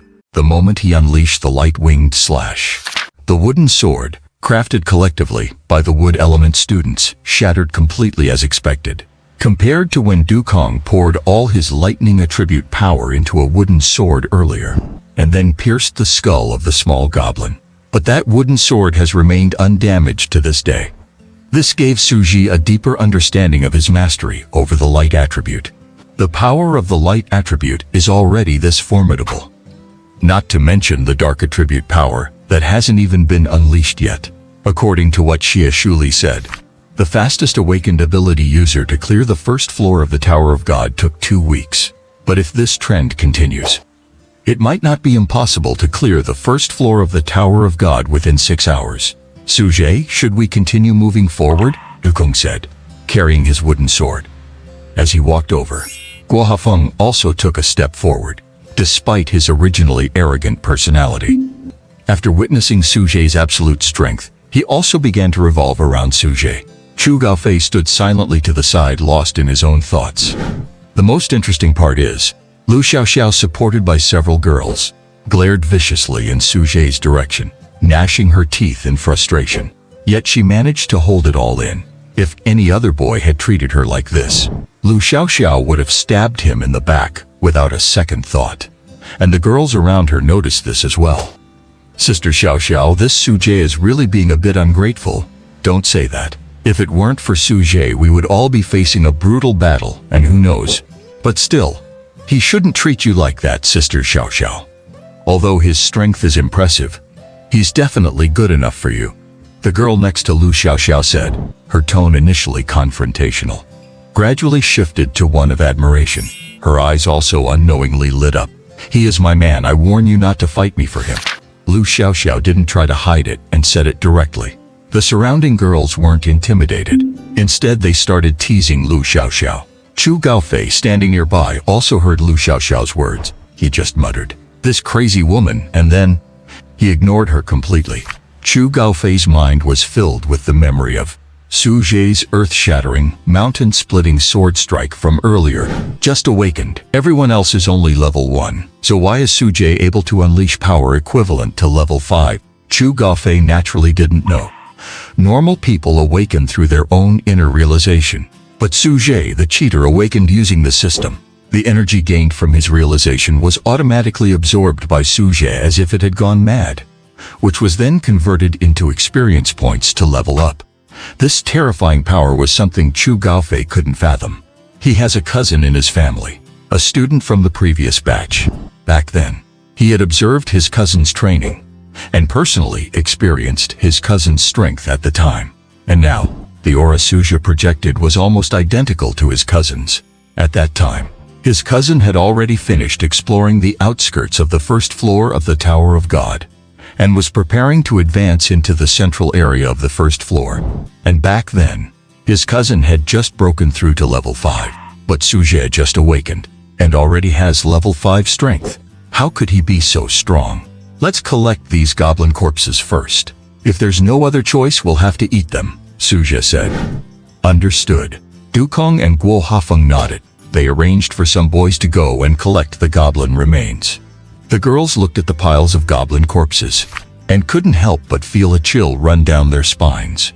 Are we really going to eat these goblin corpses? This is so disgusting. Yeah. How about we walk a little further to see if there are other creatures inside?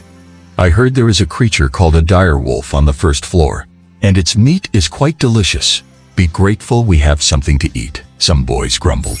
This isn't a sightseeing trip. If the staff can't find us, we'll have to survive in the wilderness here. Have you seen Man vs. Wild? Bear Grylls teaches us how to survive in places like the Tower of God, when you can't find the territory of these creatures. Anything that moves is food, including various insects and... Wow, stop it! You're being disgusting. Some girls couldn't take it anymore and interrupted. Anyway, it's good enough that we have food.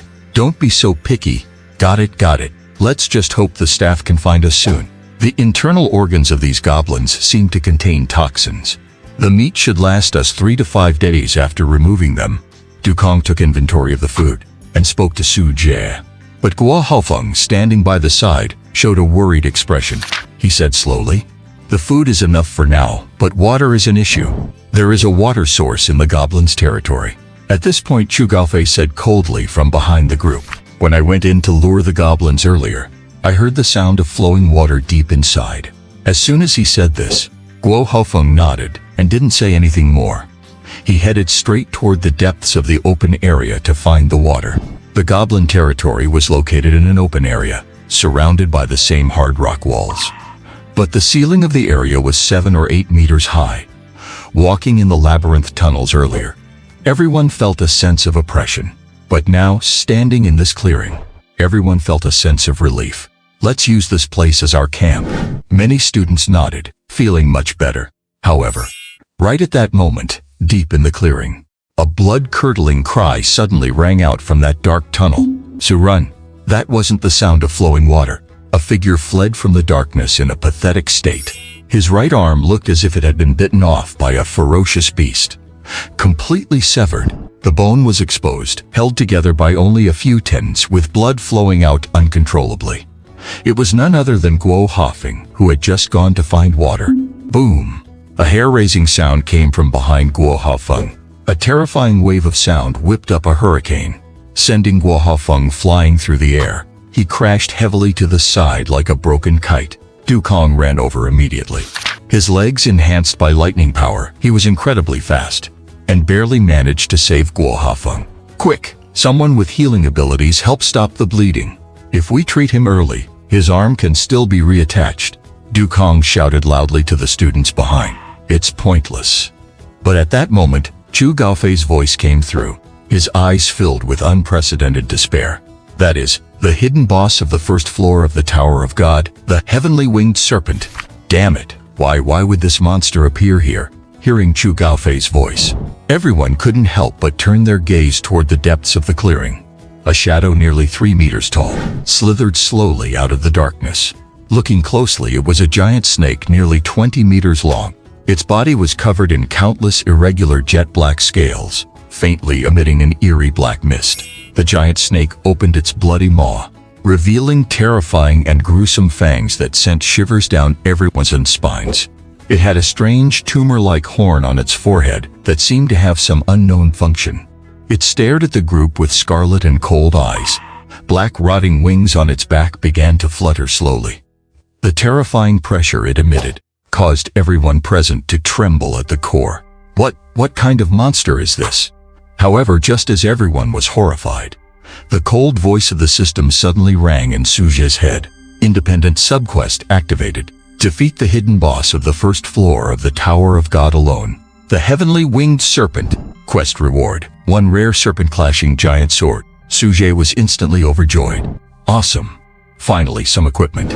No more of these trash wooden swords. Su Jie, what are you smiling at? Why aren't you running? Lu Xiaoxiao nearby had recovered somewhat, but at a glance she saw Su Jie was actually smiling, looking like he was excited about something. Lu Xiaoxiao suddenly felt a stifling and bizarre sensation. The man she liked, could it be? Is he a lunatic? Dukong, give me the wooden sword and take everyone and run back.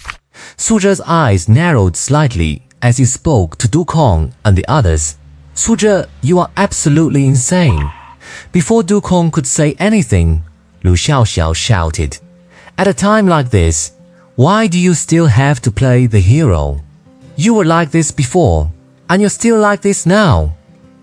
Do you really think you—" As she spoke, Lu Xiaoxiao began to choke up. This took everyone by surprise, Su Zhe included. Everyone present was completely dumbfounded by Lu Xiaoxiao. Is this woman crying? She's actually crying, right? Su Zhe looked confused. Ever since he transmigrated back, before high school, to be precise, ever since he started attending Xiayang City No. 1 High School, he had almost no memory of what happened before that. He didn't even know why. Those memories had all but turned into fragmented, disconnected pieces. Yet, he remembered his memories from his previous life, crystal clear. But in those memories from his past life, he had never had any interactions with Lu Xiaoxiao either. Could it be that in this world, something unknown happened between him and Lu Xiaoxiao? As the oppressive presence of the sky-winged serpent sage drew nearer, it felt as though a sharp sword was hanging over everyone's heart. Su Zhe actually wanted some help too, but the requirements for this side quest stated that he had to defeat the sky-winged serpent sage alone to earn the reward. He had a feeling that if he wanted to fully clear the first floor of the Tower of Gods, then that snake-severing greatsword was a crucial item. Du Kong looked at Su Zhe silently. Seeing that his gaze remained as calm as ever, he decided to say nothing more.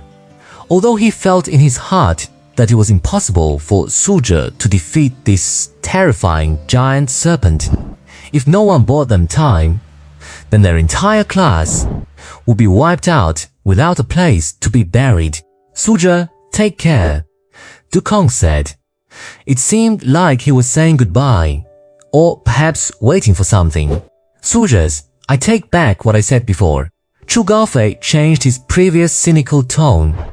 At least I could never be as righteous as you. Stop yapping. Run for your lives.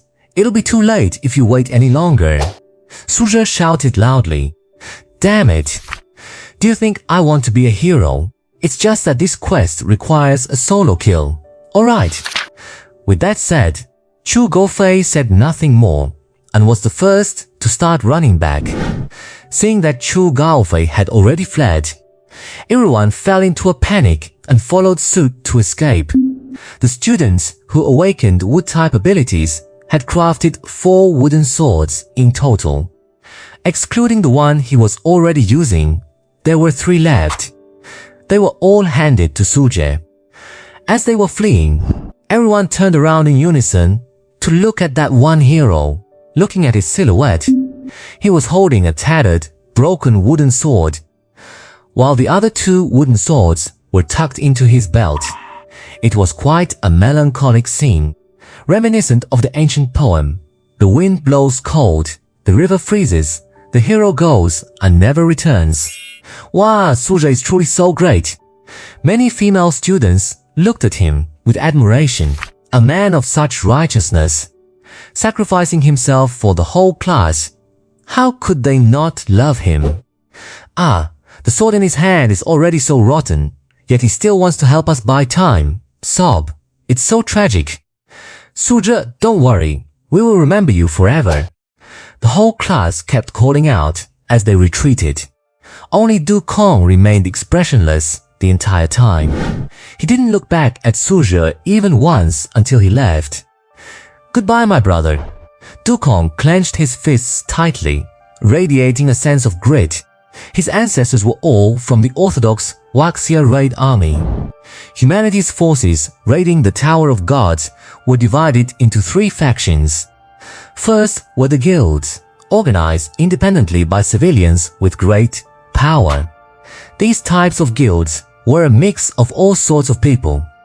But because of their high level of freedom, lack of concern for one's past, and respect for strength, they were the largest of the 3 factions.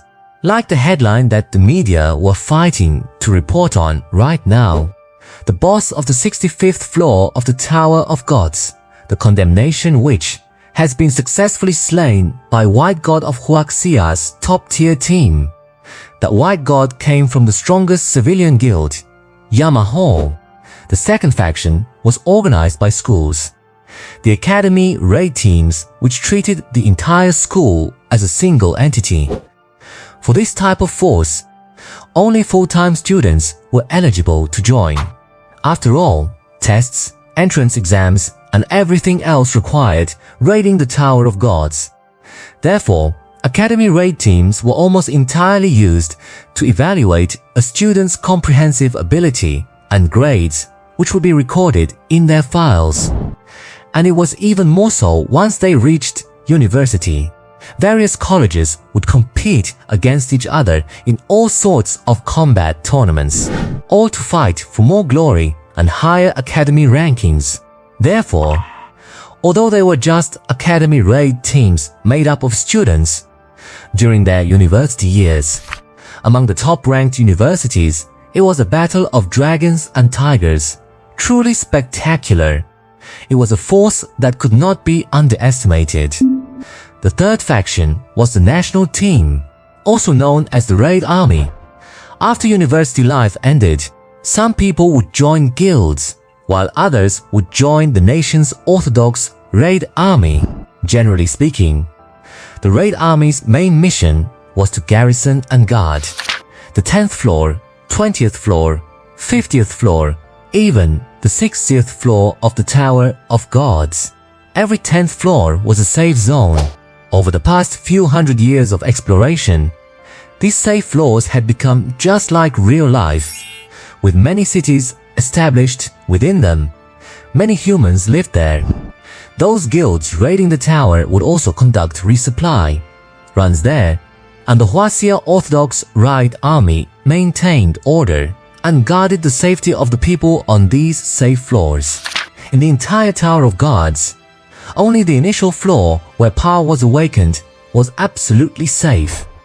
Therefore, those so-called safe zones were all forged in the blood of our predecessors, all so that future generations could fully clear the tower and discover the ultimate secrets of humanity.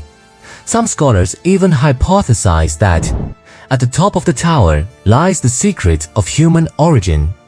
Dukong's ancestors were all from the orthodox Huaxia Raid Army. Thus, he also possessed that grit and spirit of a military family. His ideal was to guard the safety of the human race alongside Suzhe. But now, Suzhe, Dukong gritted his teeth, having witnessed Suzhe's terrifying sword strike. He hated that he hadn't awakened a more powerful ability. Otherwise, maybe he could have helped him defeat the sky-winged serpent sage. But as it was now, he was just a burden. He wasn't even qualified to buy time. As Suzhe watched the entire class leave the area, he used the system to observe the sky-winged serpent sage's attributes. Then, he twisted his neck, which cracked and popped with a rhythmic sound. Only 3 wooden swords left, Suzhe said coldly to the sky-winged serpent sage. But with these 3 swords, it's either you die or I die. Name Winged Serpent Chi. Race Winged Serpent Clan. Habits Solitary. Territory First floor of the Tower of Gods. Outer Rim. Level R5. Innate abilities Wind Element Tier 3. Poison Element Tier 3. Skill 1. Active Wind Slash. Uses wind wings to cut through the air, dealing multiple instances of wind attribute damage to the target. Skill 2. Active Hurricane Strangling. Mobilizes full muscular strength, transforming into a blur to close in and strangle the target, dealing terrifying damage. Skill 3. Active Winged Serpent Poison Mist. An innate ability of the Winged Serpent Clan, releasing a poison mist to inflict corrosive effects on enemies. Skill 4. Passive Black Absolute Scales. Hard scales cover the entire body, increasing defense by 30%. HP 90-90. MP 80-80. Strength 15 points. Constitution 9 points. Agility 10 points. Spirit 8 points. Seeing the attributes of the winged serpent Qi, Suzhe was not overly surprised. According to what Xie Shuli said, every floor of the Tower of Gods is guarded by a powerful boss. But in some hidden areas, terrifying Lord-level creatures can also appear. And this type of creature can be referred to as a hidden boss. Defeating a hidden boss has a chance to drop extremely generous rewards.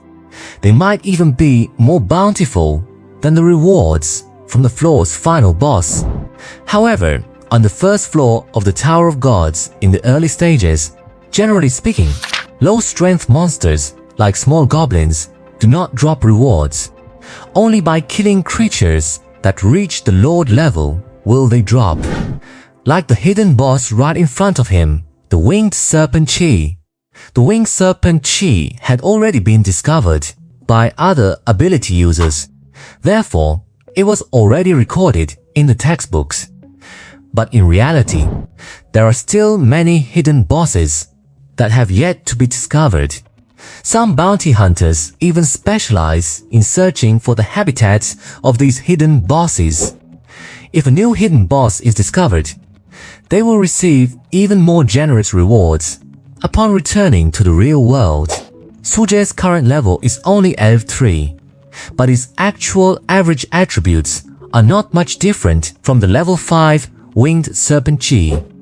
Perhaps it's because of merging with Li Xin's panel, which caused his various bodily functions to improve significantly.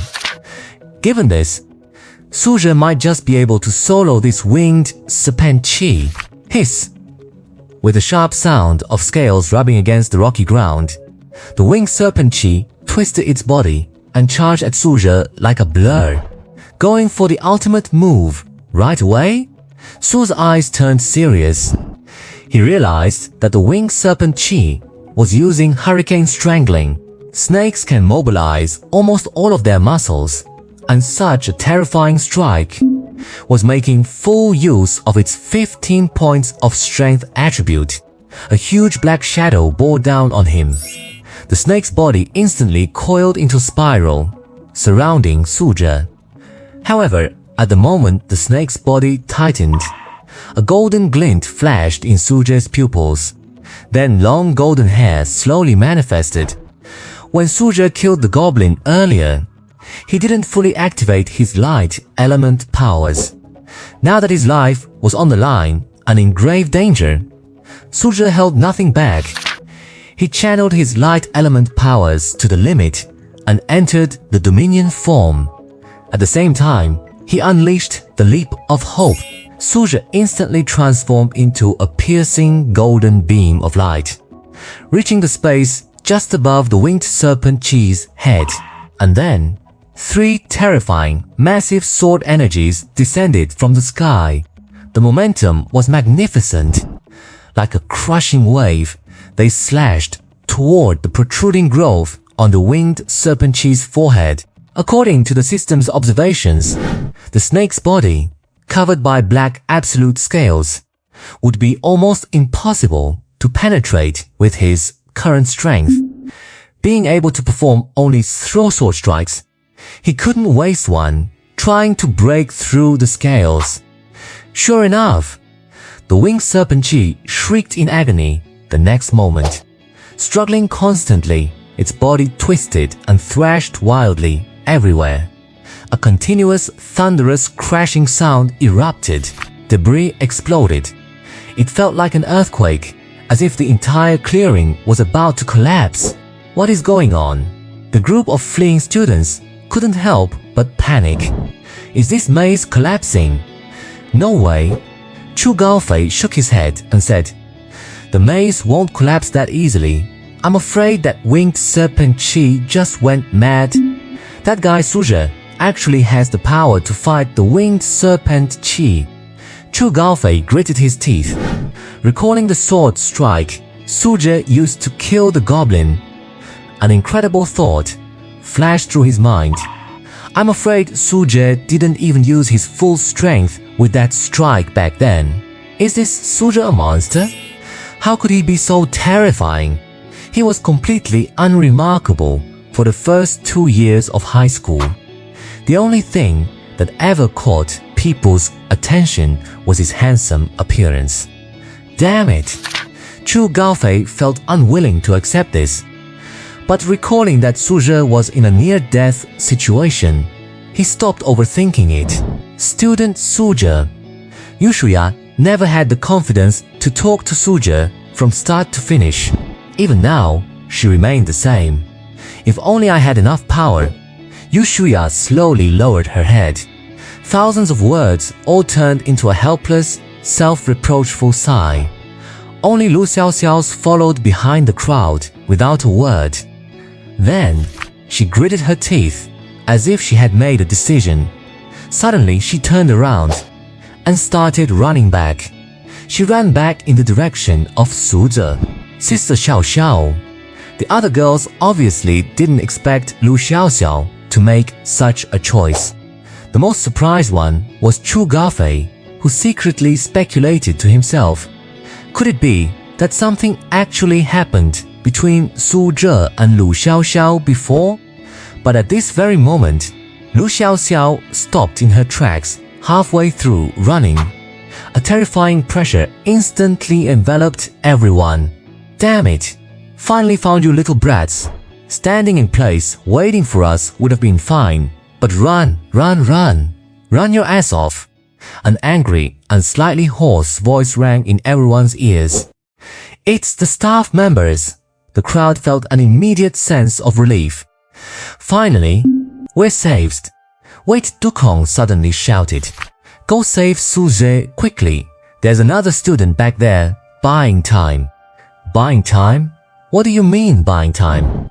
The staff member on the left among the three asked in confusion. A hidden boss, the Winged Serpent Chi, Dukong said. What? Winged Serpent Chi? Bullshit with your strength. You can buy time against that monster. It's not us, it's Su Zhe alone. Chu Gaofei, who had let go of his prejudice against Su Zhe, said coldly. This is impossible. Enough talking. Go over and see. If he dies, the three of us won't be able to escape the responsibility. The staff member in the middle said, and then looked at Dukong, saying coldly, Lead the way. Name Winged Serpentine Chi. Level 0.5. Health 65-90. Spirit 70-80. Suji continued to observe the status of the Winged Serpentine Chi through the system. Did the Radiant Wing Slash only reduce its health by 25 points? Su frowned tightly, his eyes showing a gravity he had never displayed before. The problem still lies with this wooden sword. Suja seemed to have grasped the key point. After pushing his full power into the Dominion form, the light energy erupting within him became increasingly massive and terrifying. The moment he unleashed the Radiant Wing Slash, using the wooden sword as a medium, the wooden sword could not withstand the energy of his Dominion. It shattered completely in an instant. This indirectly cut the damage of the Radiant Wing Slash by more than half. Plus, the Winged Serpentine Chi is a full 4 levels higher than the Goblin. And its defense seems even higher than I imagined. 25 points of damage. Suja fell into deep thought considering his current situation. Health 80-80. Spirit 91-20. Although he is still at his peak state, even 2 more strikes would not be enough to kill this Winged Serpentine Chi. At most, it would only reduce its health to 15-90. Even if I had 1 more wooden sword, no, even a wooden stick, I could slaughter this beast. Su Zhe's golden pupils watched the movements of the Winged Serpentine Chi. The next moment he saw it suddenly open its massive, blood-stained jaws and freeze. It seemed to be charging up. Dodge? His intuition made Su's eyes harden. Instantly, he switched from Dominion form to Berserker form. A cold, violent aura began to radiate from Su's body. His hair, which had turned a scarlet red, signaled an incredibly violent momentum. At the same time, Su Zhe activated Fearless Charge. His movement speed instantly surged more than 2-fold. He turned into a streak of red light and dodged aside. As expected, a foul, rotting, ink-green toxic mist permeated from the beast's bloody maw. Centered on itself, it unleashed a 180-degree spray of winged serpent toxic mist. In just a blink of an eye, Wherever the toxic mist passed, things began to decay slowly. Even the labyrinth rocks, which several ability users together couldn't break, were dissolved by the winged serpentine chi just like that. At this very moment, Sujay finally understood why Xie Shuli said, humans who have just awakened their powers could never pass the first level of the Tower of Gods. Such a terrifying monster, if it were an ordinary newly awakened ability user, would have no capacity at all to contend with the winged serpentine chi, let alone get the upper hand. And if this scene were seen by the staff, they would surely be absolutely shocked, almost thinking they had encountered the white god from the Yama temple. A lord-level monster like the winged serpentine chi is only second to the final boss of the first level, the Four Symbols. There are many records of squads defeating the winged serpentine chi, but in modern times, there are only two powerhouses who could solo the winged serpentine chi in the early stages. The first is the Blade Demon among the 12 sages of Huaxia, and the second is that white god who conquered the 65th floor of the Tower of Gods. This is more than just tricky. Not just tricky at all. Sujay held the wooden sword, his figure turning into a streak of red light as he charged at the beast. Seeming to sense Sujay's killing intent, the winged serpentine chi twisted its body, constantly changing its posture. It kept its black absolute scales facing Sujay at all times. After Sujay slashed the tumor on its forehead once, it was in agonizing pain and grew wary of him. It began to observe the direction of Sujay's movements, actually starting to predict his next move. And the next moment, seeing an opening in Sujay's defense, it raised its snake tail high. Accompanied by a powerful hurricane blade, it slashed fiercely towards Su's position. Some intelligence, but it's useless. A terrifying killing intent filled Sujay's eyes. The blood energy on his body began to boil. Shadow burst. Terrifying blood energy erupted from within Sujay's body, surging toward the snake tail. Boom. A deafening roar, and another earthquake-like tremor. That's in Sujay's direction. Dukong and his classmates were leading the three staff members. Feeling a loud bang from ahead, one student warned, "Who exactly is this Sujay in your class?" The staff member in the middle could no longer contain himself. Clearly that sound was the clash of two different energy fluctuations, and they must have been evenly matched. But to contend with a winged serpentine chi right after initial awakening? How is this possible? It's simply unprecedented and unheard of. Perhaps Sujay brought some holy relic with him. Otherwise he couldn't possibly stand against the winged serpentine chi. We had a team of 5 back then, and our average level had reached Levbind 5 before we could barely defeat the winged serpentine chi, said the other staff member. That must be it. The staff member in the middle nodded. This explanation seemed very reasonable. Let's keep moving forward. As he spoke, the group accelerated their pace. But if these staff members were to see that the holy relic Sujay used to contend with the winged serpentine chi was actually a rotten wooden sword, they would surely look as if they'd eaten something foul. Shocked beyond measure. And they'd shout, "This guy is just a monster." The winged serpentine chi was sent flying several meters by Sujay's shadow burst, crashing heavily onto the ground. The black absolute scales on its body were shattered in pieces. A little blood seemed to be oozing out, but it wasn't fatal. It was probably just a minor injury. Looking at the health status of the winged serpentine chi. Name: Winged Serpentine Chi. Level Levi 5. Health 4590. Spirit 6080. As expected, this winged serpentine chi only took 20 damage. Su's expression was grave. He quickly thought of a countermeasure in his mind. Seeing that the winged serpentine chi had been blown away, it didn't recover instantly. The damage to its black absolute scales likely caused some issues with its movements. So Su didn't hesitate at all. He grabbed the last wooden sword from his waist. Strike while the iron is hot. His red hair instantly transformed into long golden hair. Radiant wing slash. Another ultimate move, aimed directly at the tumor on the beast's forehead. Hiss, hiss, hiss, hiss, hiss, hiss, hiss, roar. A piercing, agonizing screech created a wave of sound that rippled outward. Clearly this final strike from Sujay dealt massive damage to the winged serpentine chi. It's just that all 3 wooden swords are gone now? Sujay gritted his teeth. Seeing that the beast was clearly in a weakened state, he didn't care about anything else and put his full strength into his fist. He hammered his fist into the tumor on its forehead. Blood seeped out from between his fingers. Suja felt the pain in his fist, a hint of madness flashing in his eyes. He smashed another punch onto it. Roar, hiss, hiss. The winged serpentine chi twisted its body and head in agony, trying to throw Suja off. But Suja held on tightly to the black absolute scales on its forehead. He rained punch after punch onto the tumor. Blood had completely soaked Suja's right arm. The nerves and muscles in his entire arm began to tear. Even the bones seemed unable to withstand such sustained, terrifying force. But Suja would not let go. He kept swinging his right fist.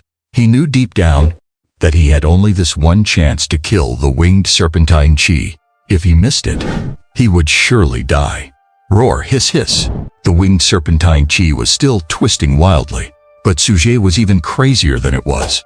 His pupils had turned completely scarlet. He growled in a low voice at the beast beneath him. I'm going to hammer you to death. -1, -1, -2, -2, -3. Boom, boom, bang, bang, bang.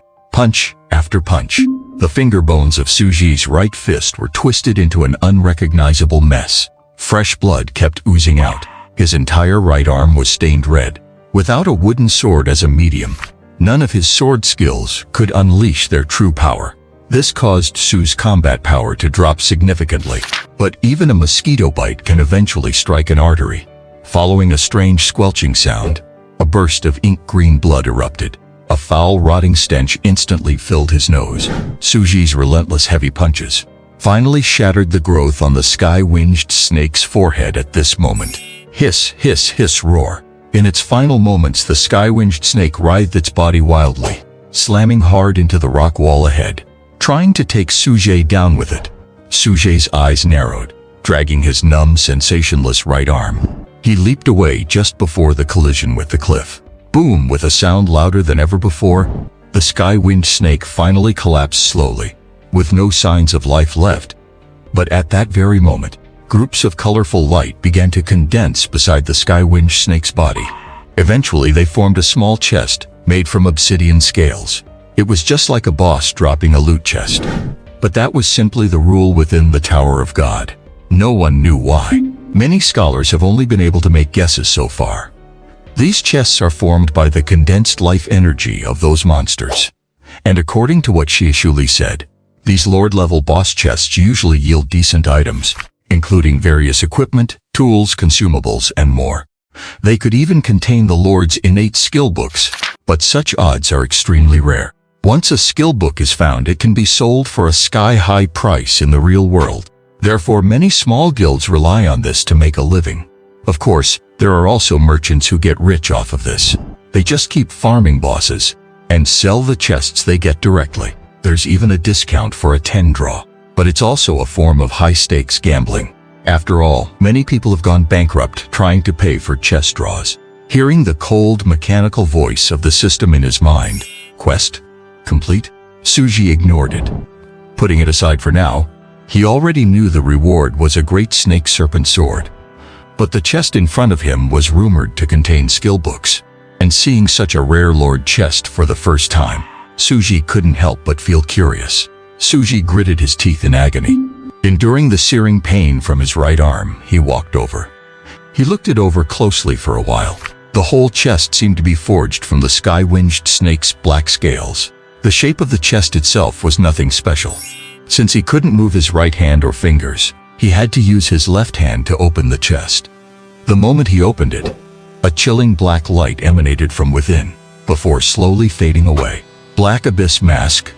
After Suja took out the strange object from the chest, the system in his mind prompted him. Name: Black Abyss Mask.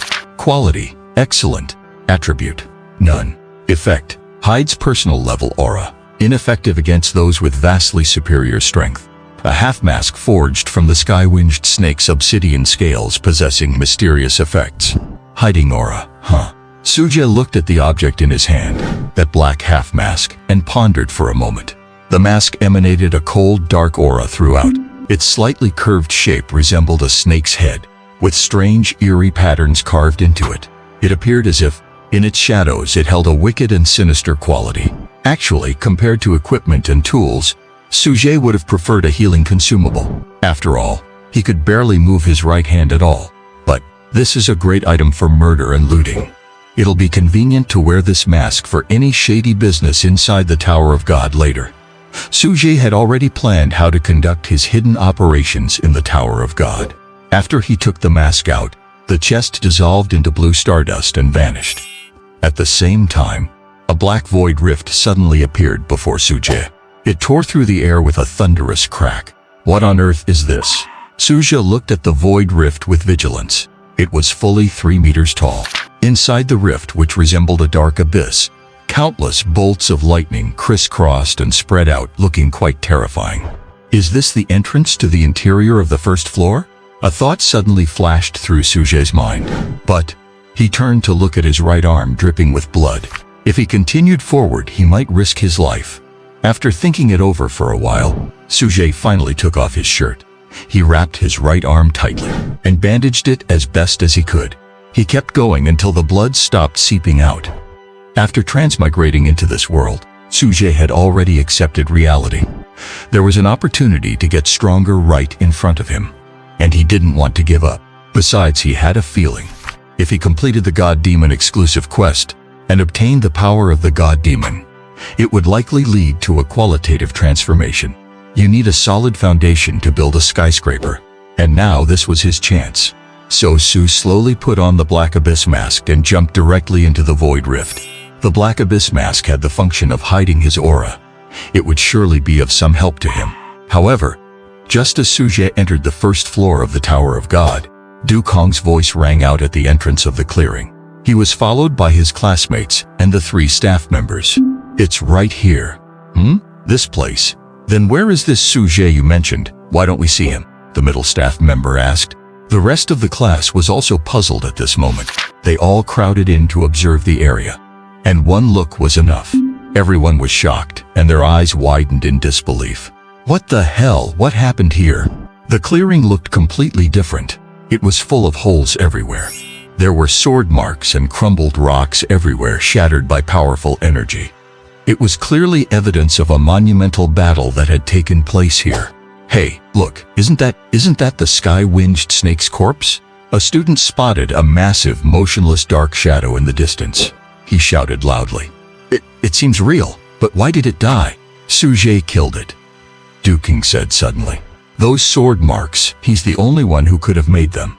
Hearing Du Kong's firm statement, everyone was so stunned, they couldn't even say a word. What exactly did Suje do? That's just insane. That's a Lord-level monster. What on earth did Suje do? This is just too insane. This is a Lord-level monster, for heaven's sake. Maybe we have just witnessed the birth of another white god. The staff member on the left exclaimed in awe. Don't jump to conclusions just yet. The staff member in the middle interrupted. Keep this under wraps for now. That daughter of the Bai family escaped using the Void token, and according to reports, she fled into our sector.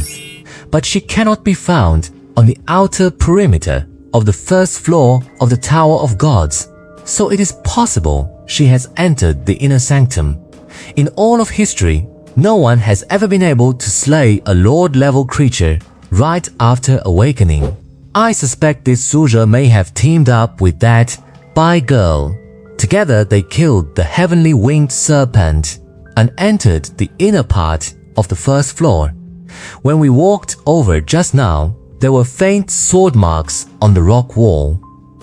They are clearly from that strange sword technique of the Bai family. You two, take these students back to the real world first. Leave the rest to me. Understood. The staff members on both sides nodded and said.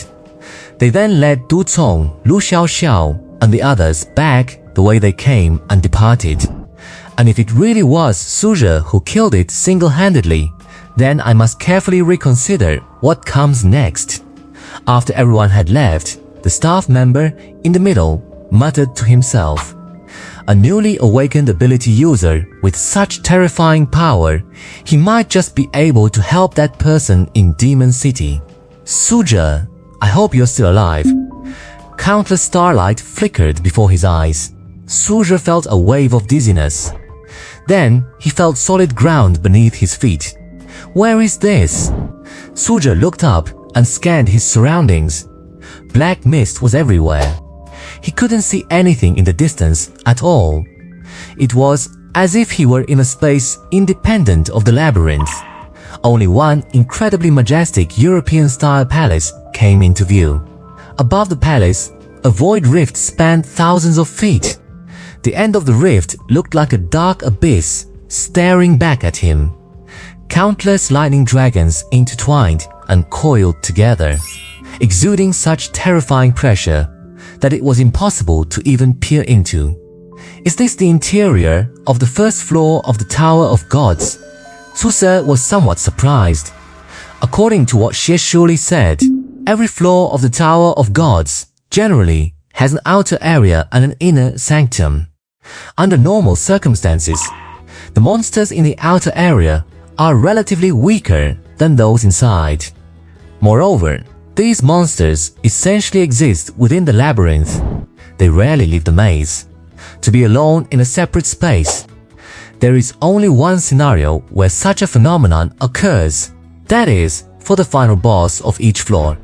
Sometimes, you enter the final boss area by pushing open a gate or jumping into a lake.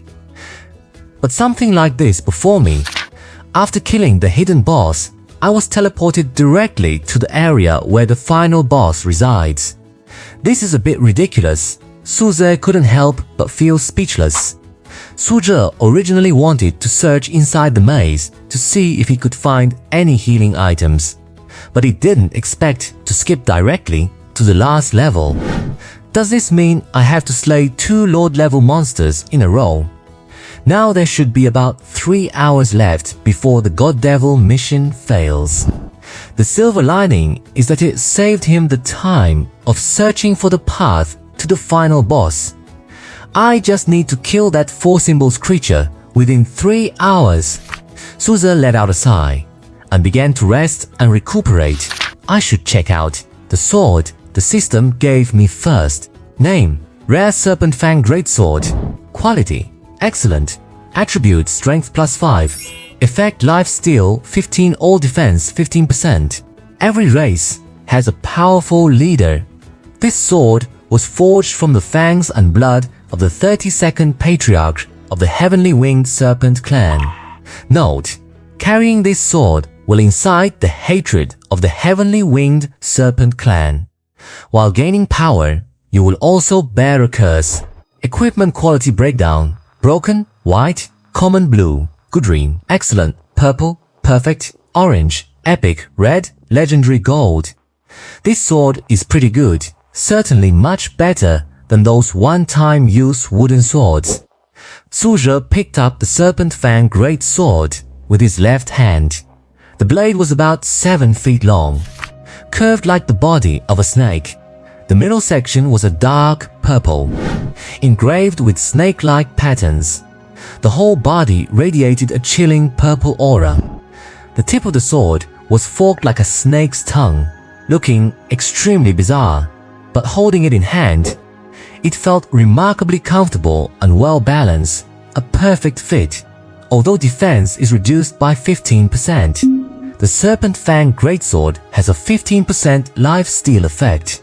As long as I don't take fatal damage, combined with sword skill, Brilliant Rush in Commander form, or Fearless Charge in Berserker form, it significantly boosts my recovery capabilities. Host has reached level 4. All attributes have been improved.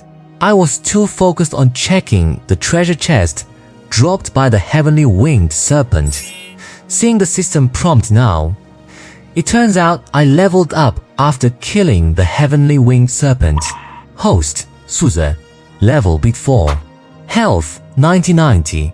Spirit: 140, 140. Strength: 12 plus 2 points.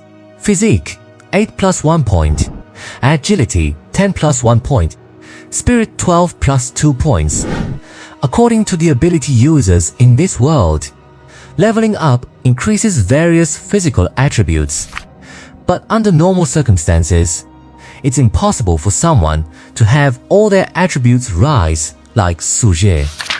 Everyone's awakened ability has its own strengths and weaknesses, favoring either strength or spirit.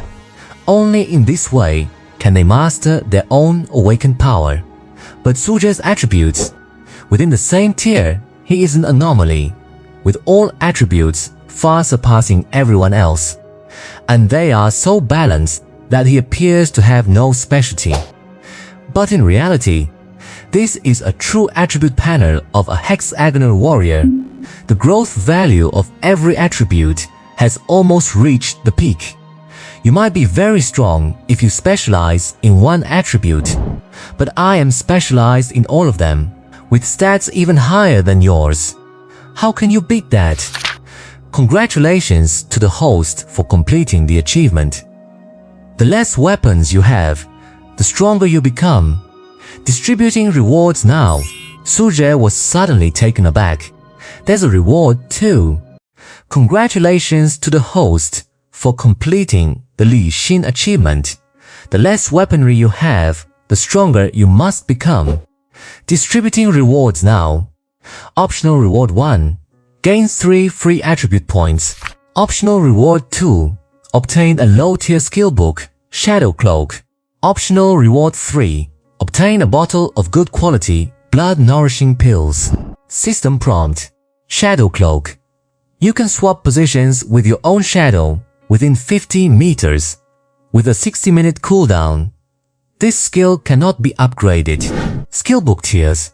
Low tier, mid tier, high tier, god tier, saint tier, and forbidden arts. Blood nourishing pills. There are 3 pills in a bottle, which can regenerate muscle and blood. They have a shelf life of 3 years. Affordably priced, highly recommended for purchase. Medicine tiers follow the same system as equipment. Damaged residue, common, good, excellent, perfect, epic, and legendary. Damaged level. Both equipment and medicine of this tier are considered garbage. Under normal circumstances, you won't encounter this tier. It is said that taking a legendary tier pill allows one to ascend to the heavens. I don't know if that's true. Anyway, no one has ever taken one.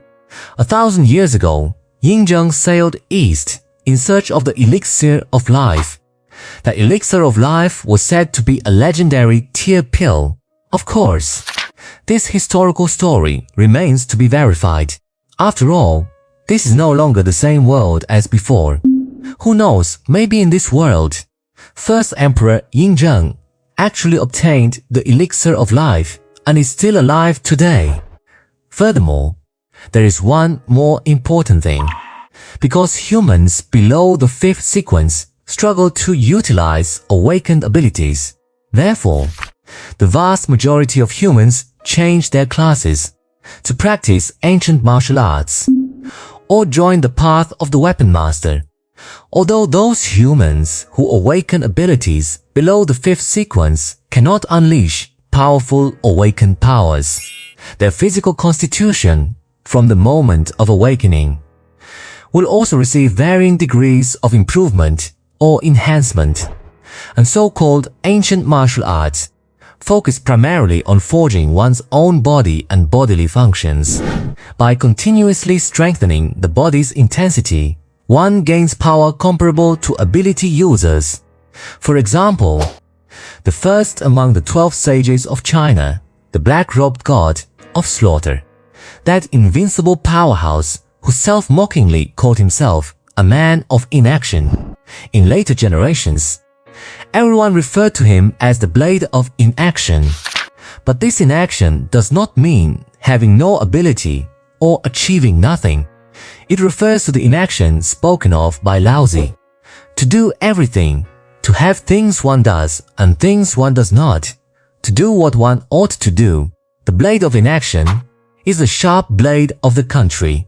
A century ago, when China faced the disaster of national extinction, that blade of inaction was like a flash of dawn in the dark night. It pierced directly through the 5 strongest nations at the time. Among them, the world's strongest Western alliance, the Simon Temple, fell apart under the might of his reputation alone. There was really no other way. If the Simon Temple didn't disband, he would kill them all. It is said that at that time, he even blocked the front gate of the Simon Temple. He killed anyone he caught. No one could enter or leave. That led to the Simon Temple being in a state of constant panic every single day. The people of those 5 Western nations were so terrified that they didn't dare to confront him at all. There was a Western student who awakened a summoning type ability and went to the Dragon Country's Reno Academy for further studies. When that student returned after his studies, it is said he successfully summoned the right claw of a black dragon. You have to know, the black dragon is one of the 7 strongest dragons in the world today.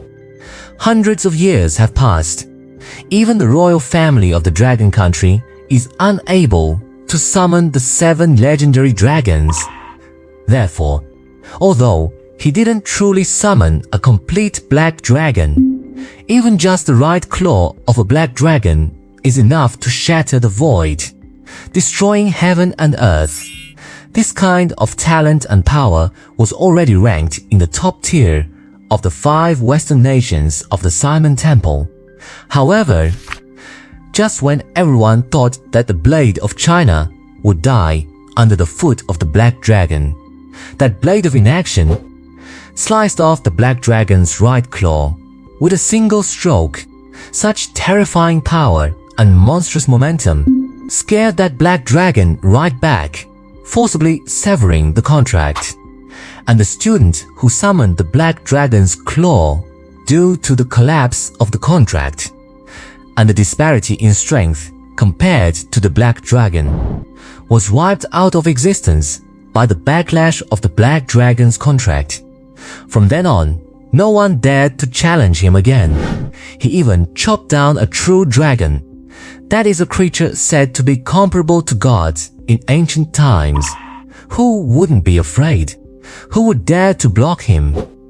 Now, the Museum of the Imperial School in the capital still preserves the right claw of that black dragon. Everyone can observe that true dragon in order to learn some special abilities. With this, the Blade of Inaction laid the foundation for the rise of China. And because he often wore a black robe, the great powers of the West called him the Black-Robed God of Slaughter. That was a notoriety truly earned through slaughter. It was both fear and respect for him. Regarding this, a reporter at the time asked him why he almost always wore black clothes. He said, "Black robes don't show the dirt, especially the color of blood." All the reporters gasped. Every one of the 12 sages of China achieved immeasurably high and great merits.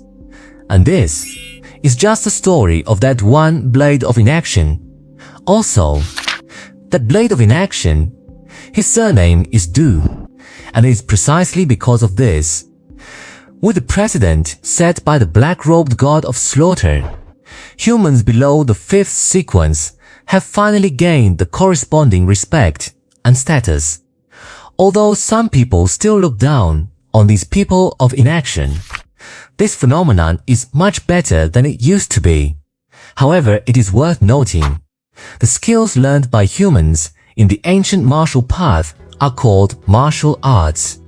The tier system for their martial arts is different from the skills of ability users. They are divided into current arts, ancient arts, primordial arts, archaic arts, primeval arts, and prehistoric arts. However, for martial arts, knowing about archaic arts is enough. The remaining 2, primeval arts and prehistoric arts, are purely theoretical martial arts. They have never appeared in history. Even that black-robed God of Slaughter only mastered 7 archaic arts. But 3 of those 7 archaic arts, it is said, are comparable to the 6th level forbidden arts of ability users.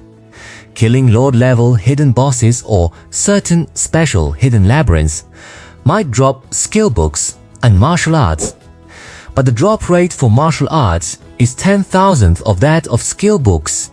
Therefore, it is not easy to become a powerful ancient martial artist. So, what should one do? It is simple. There is one final method, and that is to become a weapon master. Weapon masters are those who forge weapons and enhance their power. They rely primarily on overpowering equipment. They are a special group of people who use superior gear as their main means of attack. That is this group of people. Perhaps their awakened abilities and physical constitution aren't that strong. But if you look down on them because of that, you certainly won't live to see another day. Raiding the Tower of God drops all sorts of skill books and martial arts techniques. Naturally, there are also various pieces of equipment and materials. Weapon masters are the ones who use these items to walk an entirely different, extreme path. Among the 12 elders of China, the Blade Demon, ranked third in combat power, belongs to the weapon master lineage, using all sorts of tricky strategic items and weapons strengthened to the extreme to crush their opponents. It is said that back in the day, the Blade Demon, at level 30, relied solely on a terrifying equipment set to slay a level 50 hidden boss. Of course, those who can become weapon masters are basically either super rich men or wealthy women. Among the 12 elders, the Blade Demon is practically a real-life Iron Man, powerful and influential, and even wealthier than entire nations. When young, they relied on their family to craft equipment that was epic tier or higher, and it was an entire set, until China faced a catastrophe. This senior, the Blade Demon, was even more absurd. Even their own underwear had become legendary tier. If we talk about AoE combat power alone, the Blade Demon is the strongest among the 12 elders, capable of challenging even the Blade of non-action directly. When one path doesn't work out, there is no need to be stubborn and bang your head against the wall until you bleed. When you push the path that suits you to its absolute limit, perhaps another way, a glorious path beyond awakened ancient warriors or weapon masters might be right before your eyes. This is a bit tricky, Suje said, looking at the three options before him. Attribute points are certainly the best choice, and there are 3 full points. They can even be allocated freely. Even the second option isn't bad, gaining a skill that seems to control shadows. It might just save my life in a critical moment. It's just a pity. Suje looked at himself. His right arm was wrapped tightly in cloth, with blood constantly seeping through. If I don't get this treated, I'm afraid there might be side effects later. There might be more rewards regarding Li Xin's achievements later, and I don't necessarily have to awaken only one template. Forget it. Healing my arm is more important right now. Suje frowned and pondered for a moment. He decided to choose the blood-nourishing pill from the third reward. I choose the third reward, Suje whispered to himself. Command received, distributing rewards. As a strange light flashed by, a small transparent gourd appeared in Suje's hand. It was about the size of 2 fingers and felt slightly cool to the touch.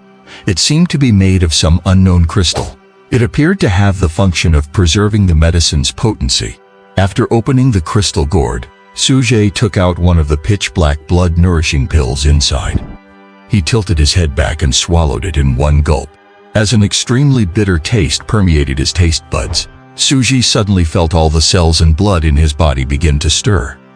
The ruptured blood vessels and muscles on his right arm began to slowly heal and scab over at a speed visible to the naked eye, until all the wounds completely disappeared. But it wasn't over yet. The potency of this blood-nourishing pill seemed truly amazing. The remaining medicinal power transformed directly into a surge of blood energy, starting to nourish Suje's physical body. Ding. Host's physical attributes have changed. Constitution 9 + 1 points. Not bad at all. Suje's mood instantly shifted from its previous melancholy. Gaining 1 point in Constitution wasn't a loss at all. Plus, the final boss of the first floor of the Tower of God, the 4 symbols, is right there. And my strength has returned to its peak. It is time to conquer the 4 symbols. Just as Suje exhaled, adjusted his state, and stepped forward, a graceful figure caught his eye. Who are you? A student from Xiayang City, and you're not even wearing a shirt? A pleasant voice reached Suje's ears. Because of the injury to his right arm earlier, Suje had used his school uniform top to stop the bleeding. No, wait. All high school seniors across the country are currently undergoing the awakening process.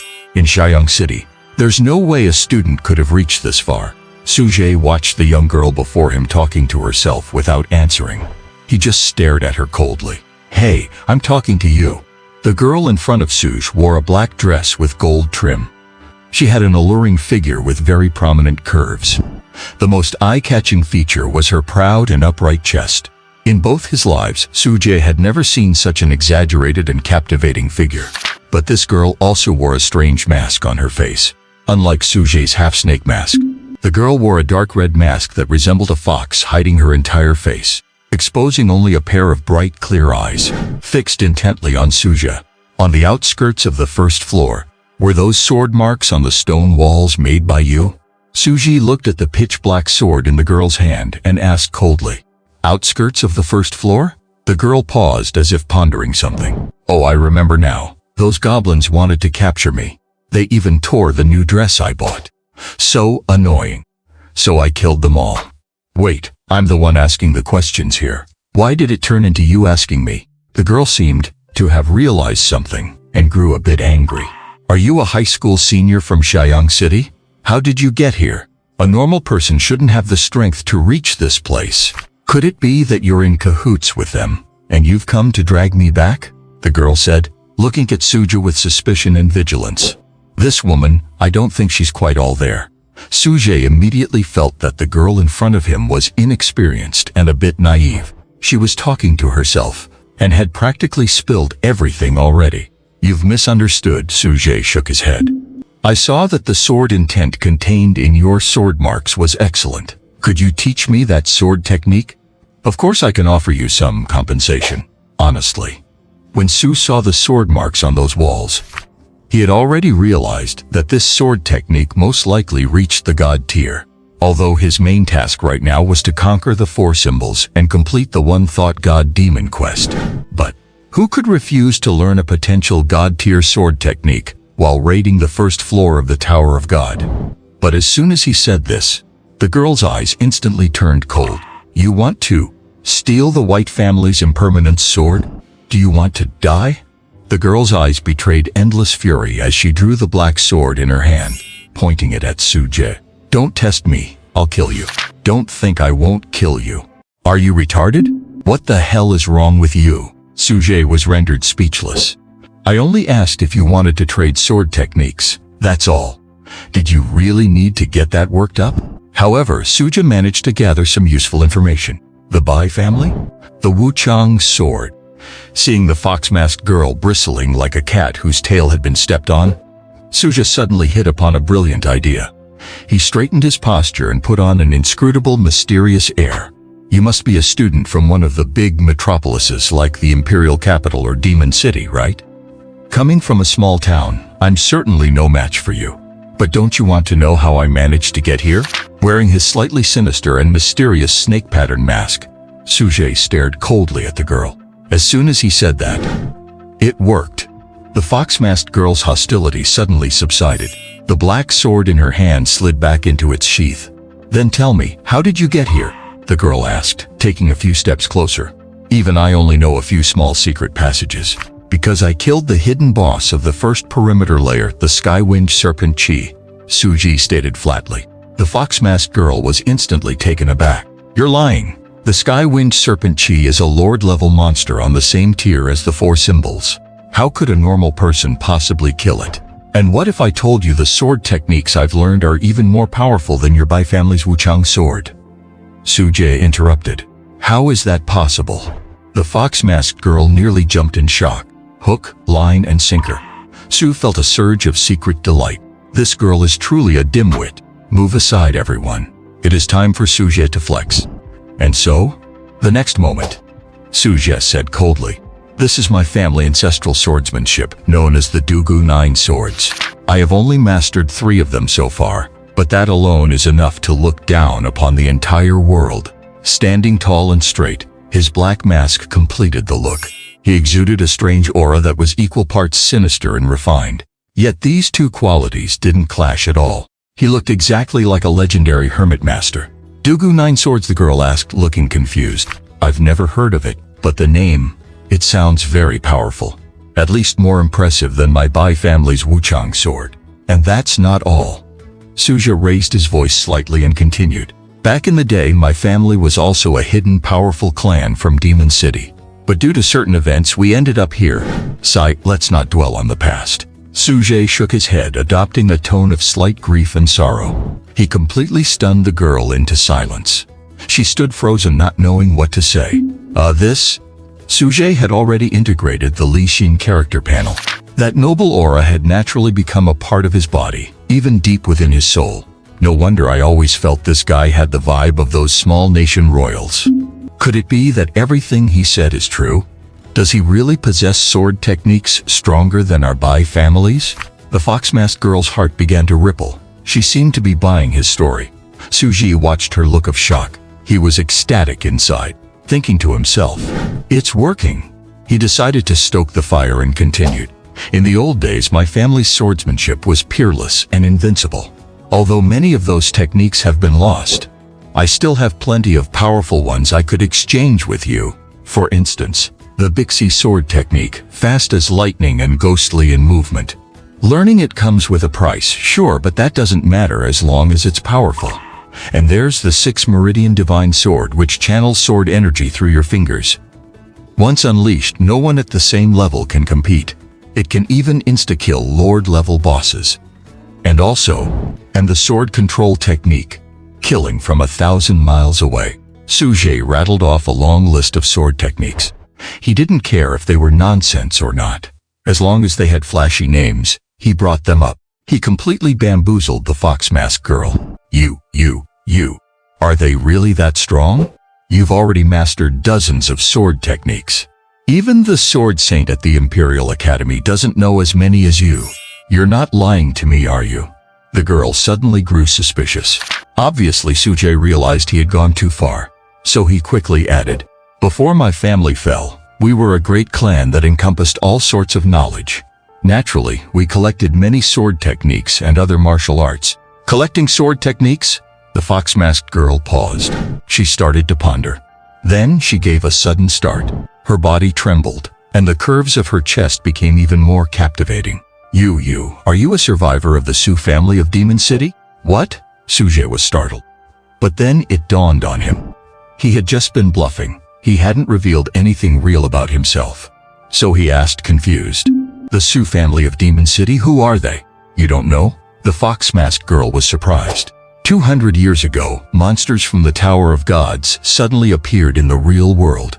That upheaval resulted in more than half the population of Demon City dying in the disaster. And the mastermind behind that incident was the powerful Su family of Demon City. It's said that the Su family declared themselves kings, and alongside the 8 other great families of Demon City, took over 1/3 of China. Even the Western powers didn't dare to move recklessly, largely because of the Su family. I remember now. The Su family had a nickname. They called them the Emperor of Deathly Extremity. Hearing the words Emperor of Deathly Extremity, Suzhie felt a sudden flash of trance. A strange power in his blood seemed to churn for a moment. Fear, horror, coldness, withered bones. An indescribable feeling surged through his veins, but it only lasted for a fleeting second. Even Su himself didn't seem to notice it fully. Was that just my imagination? Suzhie wondered. The Su family occupied almost half the skill books and martial techniques back then, and even established several universities in Demon City. They broke the tradition of keeping family techniques secret. 100 years ago, the Tower of Gods from the 40th to the 50th floor was cleared within 10 years, 1 floor each year. And for that incredible speed, the Emperor of Deathly Extremity was a major contributor. But his personality was that of a total tyrant, obsessed with becoming an emperor. His goal was supposedly to unify the entire blue planet. But in the end, he became a public enemy and suffered a miserable death, his soul scattered. You mentioned your family fell, but that you once collected countless skill books and martial arts scrolls. Could you be from the Su family? Your name, it wouldn't happen to be Su, would it? The fox-masked girl asked, suspicious. Suzhie was taken aback. Looking at the glint in the girl's eyes behind his mask, he felt a bit at a loss. After a pause, he slowly replied, You don't need to remember my name. My family has a tradition. Only one's own kin may call them by their name. Or are you planning on becoming my wife? Suzhe put on a feigned look of seriousness from beneath half of his mask. He looked at the young girl and said coldly, "Ah? Huh?" The fox-masked girl was suddenly taken aback. What kind of messy tradition is that? I have no intention of becoming your wife. Then how do your classmates address you? Surely it can't be that all the girls in your class are your wives. Suzhe paused for a moment. He caught a glimpse of the Snake Slayer greatsword in his hand. So he said casually, "You can call me Shiki." "Shiki?" the fox-masked girl asked with some confusion. "Is that your code name? Inside the Tower of God, any feat, such as killing a boss-level monster or clearing a level of the tower, will be displayed on the giant leaderboard at the entrance of the Tower of God. The prerequisite is that one must possess a divine order. This divine order acts just like an ID card or a student ID. You activate it with your own blood for authentication, then register your name and information to start using it. However, anyone can own multiple divine orders. For instance, powerful members of top guilds might find it inconvenient to use their main ones, so they will activate a second divine order, commonly known as running a side account. But the price of a divine order is extremely high. An ordinary working-class family would have to work for at least 10 years to afford one. Of course, everyone's first divine order is free. After awakening one's powers in the third year of high school, schools will issue a personal divine order to every student, used to record all information while inside the Tower of God. This information stays with you until the college entrance exams and continues into university. Therefore, the first divine order is usually registered under one's real name. As for the second divine order, they are almost always used for aliases. Names aren't the issue. The real issue is whether you want to trade a powerful sword technique with me, Suzhe said. I'm planning to go slay the four symbols soon. Time waits for no one, understand? You're going to slay the four symbols too? The fox-masked girl was shocked again. But a moment later, she looked a bit discouraged. My white family's impermanent sword is a fundamental technique passed down for ages. If I taught it to you, my father might beat me to death. Besides, I don't know if the sword technique you mentioned is really that powerful. If you don't believe me, forget it. Suzhe said nothing more. He walked directly toward the main entrance of the palace. The dilapidated palace looked as if it had been abandoned for hundreds of years. Yet one could still vaguely see its former glory. Watching Suzhe's tall, lonely figure moving further away, the girl suddenly felt a pang of distress in her heart. She came from the White family, one of the 8 strongest major clans in the magic capital. Her guess was correct. The White God, currently being reported on by all the media, was her own brother, Bai Ye. Bai Ye had only just entered his senior year of university, but he had already become a shining superstar, the hero everyone looked up to. Clearing the 65th floor of the Tower of God might look glamorous, but in reality, the death toll of those who joined the crusade against the Conviction Witch had already exceeded 5 digits. Bai Ye's personal combat capability wasn't actually that strong, but his charisma had attracted a group of companions who were willing to risk their lives for him. With a pile of 100,000 bones, a hero was forged. Humanity's research into the Tower of God had deepened significantly. Whether that is good or bad is hard to say. But nowadays, many technological devices and research directions in every field are inextricably linked to the Tower of God. It could be said that uncovering the secrets of the Tower of God means uncovering the mysteries of this universe. And precisely because of this, because of Bai Ye. Everything she did was under the public eye. Today was the date of awakening for all high school seniors in China. After awakening her powers, the fox-masked girl, Bai Yiling, didn't want to return to the real world. She secretly used some artifacts capable of tearing through the void and fled the awakening zone in the magic capital, randomly teleporting to the awakening zone in Xiayang City. She had only one goal. That was to slay the 4 symbols on the very first day of awakening her powers and clear the first floor of the Tower of God. Only in this way would she not lose face for the White family of the magic capital. So, armed with a map bought on the black market, she trekked through the eternal night labyrinth and took several shortcuts, finally arriving at the domain of the final boss. The 4 symbols. The White family's impermanence sword is very strong, consisting of 13 sword forms in total. But even her brother Bai Ye had barely learned 11 of them, which was already enough to look down on his peers. Regarding the sword-fighting power rankings of the younger generation, her brother Bai Ye was ranked 5th in all of China. But even with the map, she had still spent a considerable amount of time and almost lost her life getting here.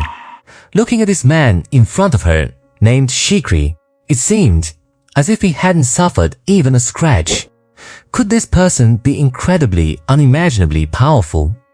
Bai Yiling's resolve began to waver. So, in the next moment, she called out to Su Zhe's back. "Hey, wait up, I can only teach you the first 3 forms. Didn't you say you also knew 3 forms of the Lone Sword technique? Then how about we trade 3 forms for 3 forms?" Su Zhe turned around but didn't agree immediately. He tilted his head slightly and asked, "How many forms does your White family's impermanent sword have?" 13 forms. Why? Bai Yiling asked, confused. "Then you should trade at least 5 forms, Su Zhe said coldly. "Why?" Bai Yiling asked, uncomprehending.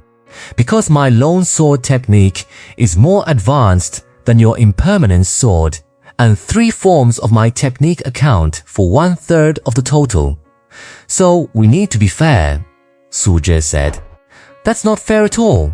Bai Yiling was fuming. The deeper she thought about it, the more she wanted to know if Su Zhe really possessed a sword technique more powerful than the impermanent sword. If she could truly learn those Lone Sword techniques, she wouldn't lose face for her brother.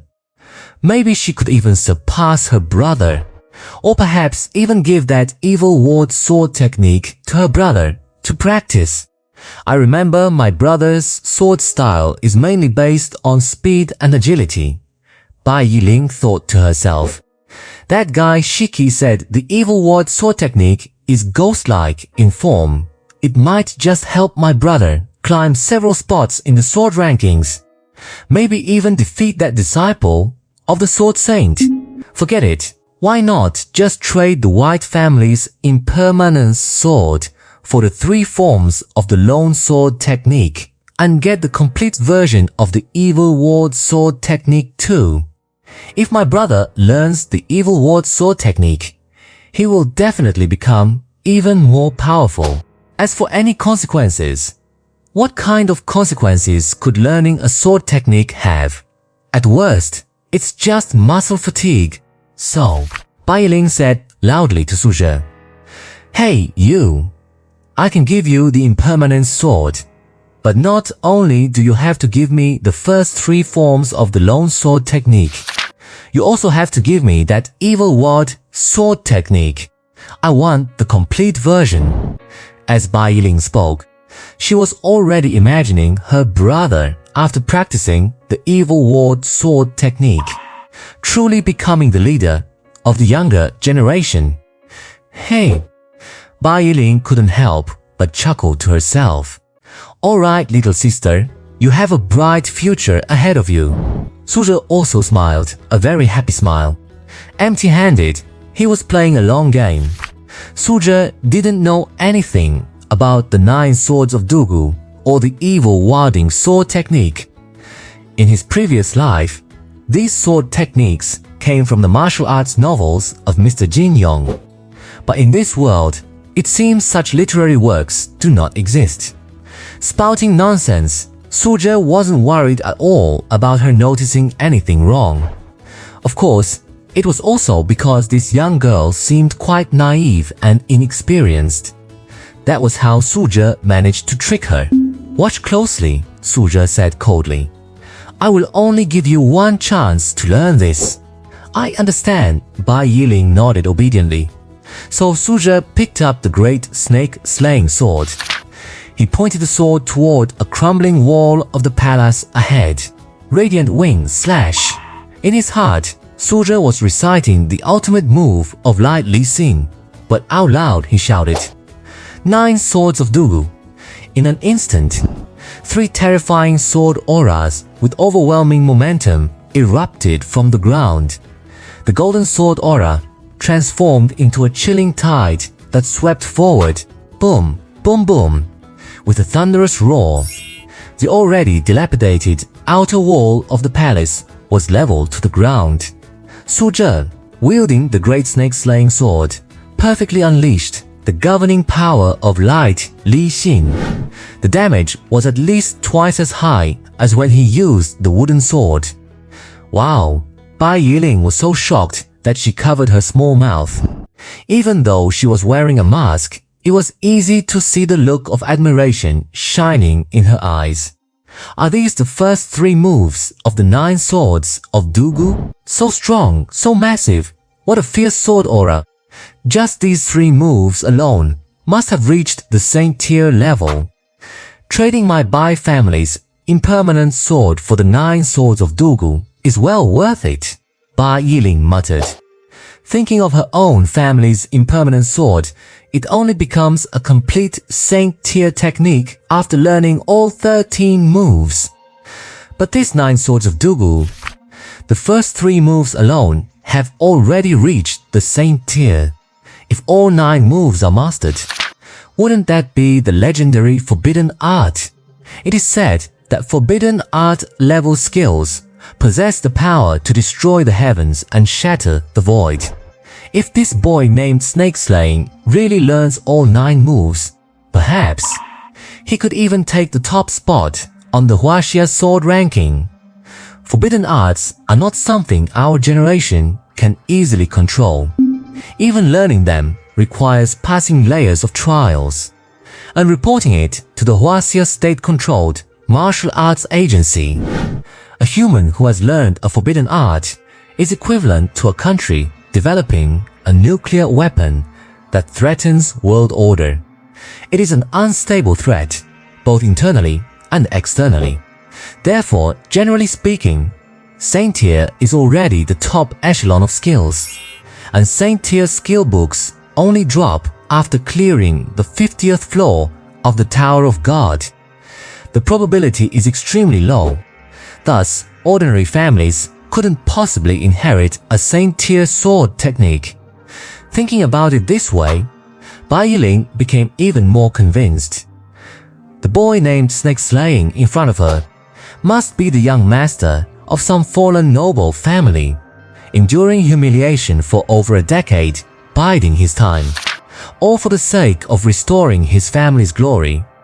From middle school through high school, Bai Yiling had always attended all-girls schools. Aside from her own relatives, she had almost never interacted with any other males.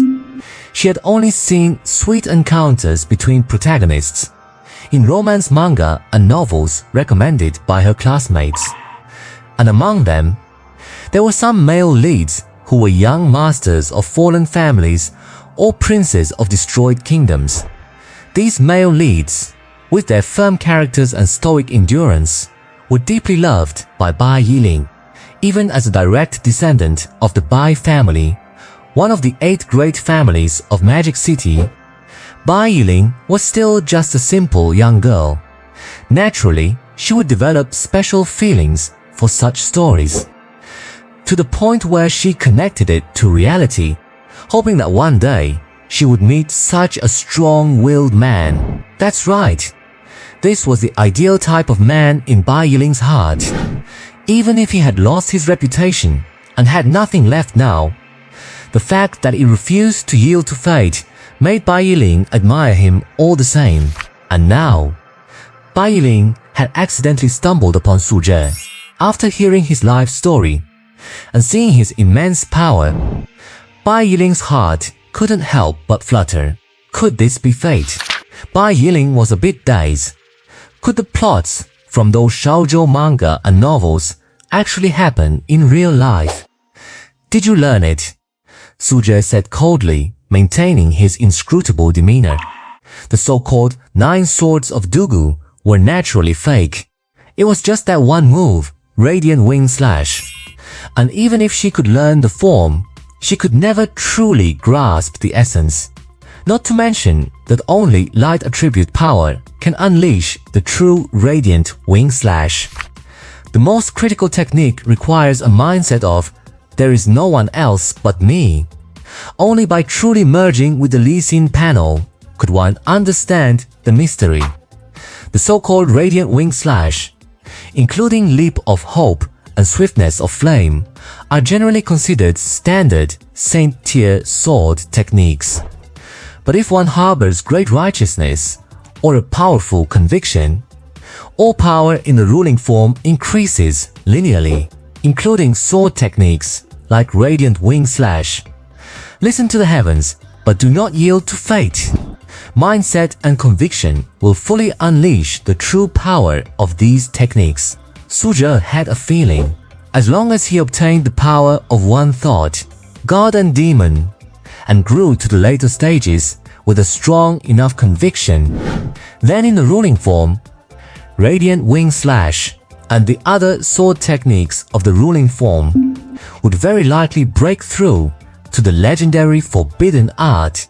Su Zhi could even achieve the feat of slaying gods and demons until he pierced through this very firmament.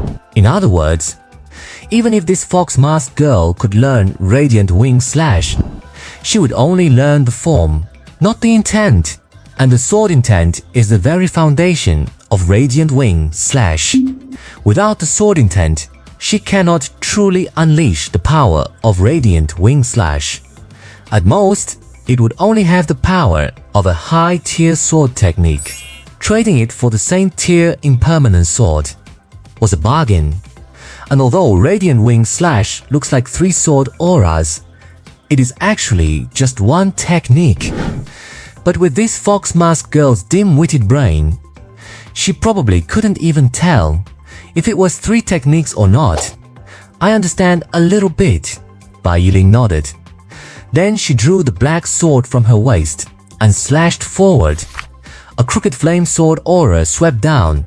Unlike Su Zhi's, her sword aura was flame attributed. And when she swung, she didn't follow Su Zhi's upward motion, but instead swept it horizontally. Although the general technique was somewhat consistent with the original Radiant Wing Slash, as Su Zhi expected, it lacked the fundamental sword intent. However, being able to draw inferences and perform Radiant Wing Slash with different movements showed that this fox-masked girl wasn't a complete fool. Next, it's your turn for the impermanent sword, Su Zhi said. Okay, I understand. Wait a moment, the fox-masked girl said.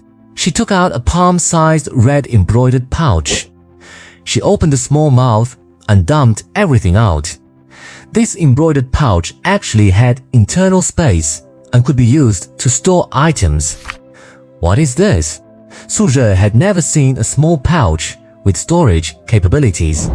So he walked closer, picked up a piece of black mesh fabric, and asked curiously. Bai Yiling didn't react at first, but the next moment, upon seeing what Su Zhi was holding, her body trembled. Her face flushed red as she shouted, "Hey, put that down! That's my panties." Huh? Su Zhi was also startled and tossed it behind him without thinking. Bai Yiling gritted her teeth in anger. Who just goes around throwing other people's stuff like that? All right, Bai Yiling said, taking out a paper transcript. The real Wuchang sword is kept in our Bai family ancestral temple, and of course, I don't have the ability to take it out. Although this transcript isn't the original Wuchang sword, and is based mostly on my own understanding, you can still learn the true Wuchang sword after reading these notes. All 13 styles of the sword are in here. You can take a look, Bai Yiling said, handing her notebook to Suje. She then spread her hands and continued. And my evil warding sword technique? Where is it? Don't you dare go back on your word? I wouldn't dream of it, but the evil warding sword technique is quite long, and I don't have the time to write it all out for you right now. How about I give it to you when we get outside? Suje said. Wait until we get outside? If you can still find me after we get out, I'll call you Daddy. The evil warding sword technique was just something he made up on the spot. He only remembered the first line. To master this technique, one must first castrate oneself. As for the rest of the content, how would Suji know? That's easy. I have military-grade information storage crystals, Bai Yiling said. She pulled out a bunch of strange-looking crystals. She picked out a dark red crystal that looked like a conch shell. You hold this conch stone. Focus on the techniques of the evil warding sword in your mind, and the stone will store your thoughts. Then it can convert the electrical signals emitted by the stone into information, and that way I'll know your evil warding sword skills. There's such a magical thing? Suji was surprised. In 2 lifetimes, this was his first time seeing an object that could read thoughts. This was collected from the Golden Beach area, on the 30th floor of the Tower of God. The 30th floor is a safe zone in the Tower of God, and it has lots of strange and wonderful things. It's just that we haven't reached that deep yet. My brother gave these things to me. Although the conch stone only works once before the signal is gone, it's enough to record the sword technique, Bai Yiling said, handing the conch stone to Suje. Suji started to feel a bit stuck. Whatever, I'll just make something up. Anyway, this fox-eared girl won't be able to find me later. It's thousands of miles from Xiaoyang City to the Magic City, and my identity hasn't been exposed. Let her practice away. By the time she realizes it's impossible to learn, I might already have grown into a powerhouse. Even if she does come looking for me, it'll be a question of whether she can do anything about it. So Suje took the conch stone. He started thinking in his mind. To master this technique, one must first castrate oneself. Then he recalled some ancient texts he had accidentally read in his previous life, like the Yellow Emperor's inner canon. He continued to think. In ancient times, the Yellow Emperor was born divine, spoke while an infant, was compliant while young, upright and wise while grown, and ascended to heaven as an adult. Maybe I can add some Taiji to it. Thinking this, Suje started throwing in more nonsense. Wuji produces the Taiji. It is the mechanism of motion and stillness, the mother of yin and yang. When it moves, it divides. When it is still, it combines. Since it's a sword skill, it won't do without some actual sword moves. Suje continued reciting. He just jammed the essence of the 9 swords of Dugu into it. Meet myriad variations with no variation. Winning without moves. Striking first to gain the advantage. Done. Mission accomplished.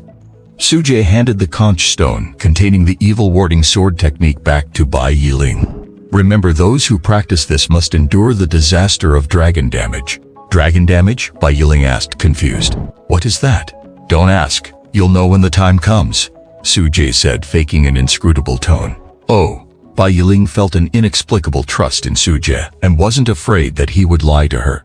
After all, she was already very satisfied with having learned the so-called 9 swords of Dugu.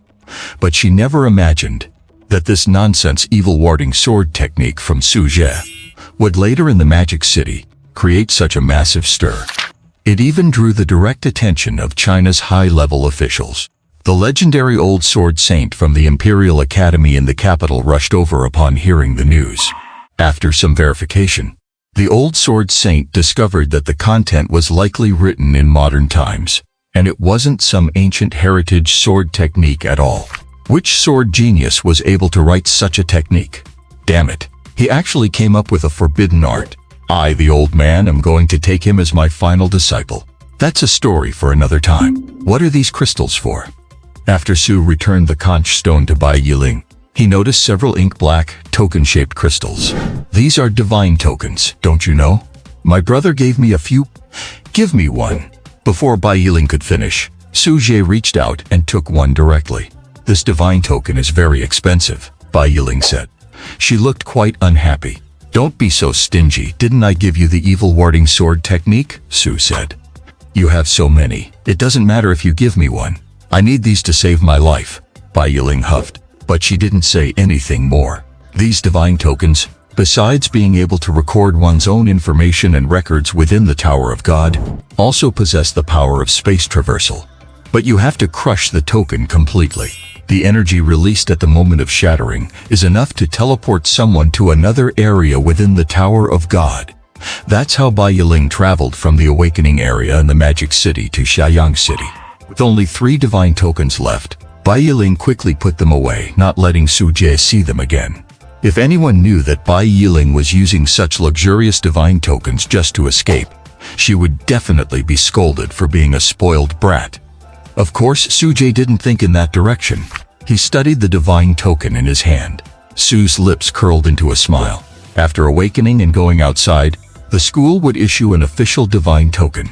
But for that one, Su Jie planned to register his real information. As for this token he got from Bai Yiling, Su Jie already knew how he was going to use it. In order to operate more effectively and avoid unnecessary trouble, he was going to dual run. He was going to open up a main account. And when the time comes, Su Jie is the type who keeps a low profile and plays the fool to catch his prey. With a system of his own, he is bound to become much stronger than his peers as time goes on. Naturally, this will also draw the attention of countless people. In the memories of this current life, Su Jie has absolutely no memory of his parents, including these past few days since he transmigrated back. In every corner of his home, there are only traces of him living alone. Therefore, having no background whatsoever, he doesn't dare to be too flashy. He is afraid of being stabbed in the back by someone with malicious intent. His awakened 145% growth aptitude is already eye-catching enough. However, for those top-tier prodigies from the Imperial Capital and the Magic Capital, this is considered quite standard.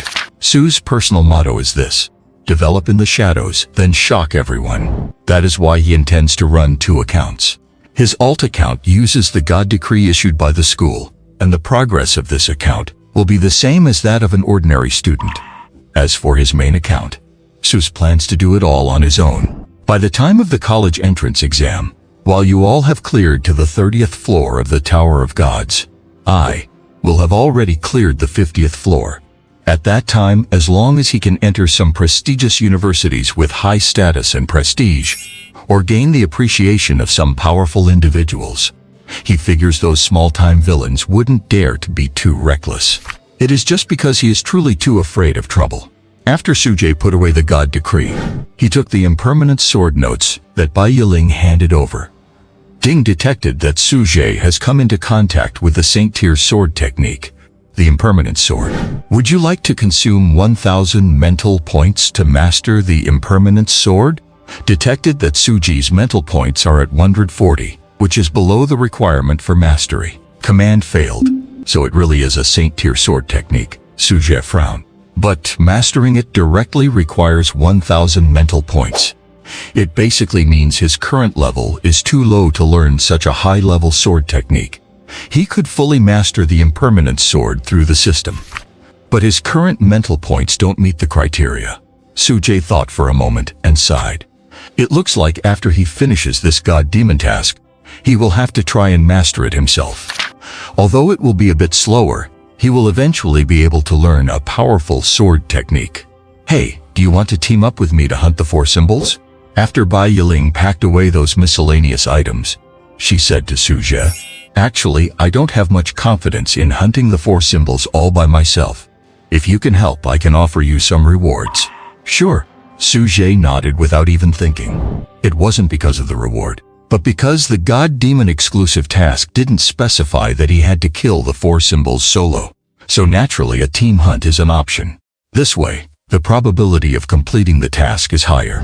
Then register your name on your God decree first, Bai Yiling said, walking over to try and sneak a peek. Sus took out the so-called God decree, pricked his finger to drip his blood and began the registration. Seeing Bai Yiling leaning close to him, her eyes darting around slyly, he wondered what she was thinking. Name Shiki. Naturally Su Jie wouldn't use his real name. After seeing Su Jie's name, Bai Yiling looked a bit indignant, seemingly unsatisfied that Sujie used a codename to register his information. But she didn't say anything in the end. Let's go. After registering his information, Sujie walked straight into the depths of the ruined palace. He carried the Shiki giant sword on his shoulder. Wait, we haven't teamed up yet. Bai Yiling was speechless. Why is this man in such a rush? So Bai Yiling hurriedly ran over, and the two god decrees touched each other. They emitted a faint red glow. Before long, under the name Sujie had registered on his god decree, another name appeared. Bai Yiling. This was the name of the fox-masked girl.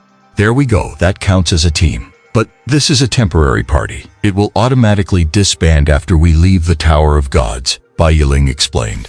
Whatever, just keep up. Sujie nodded and continued walking forward. It wasn't that Sujie was being hasty. It was just because of the system's notification.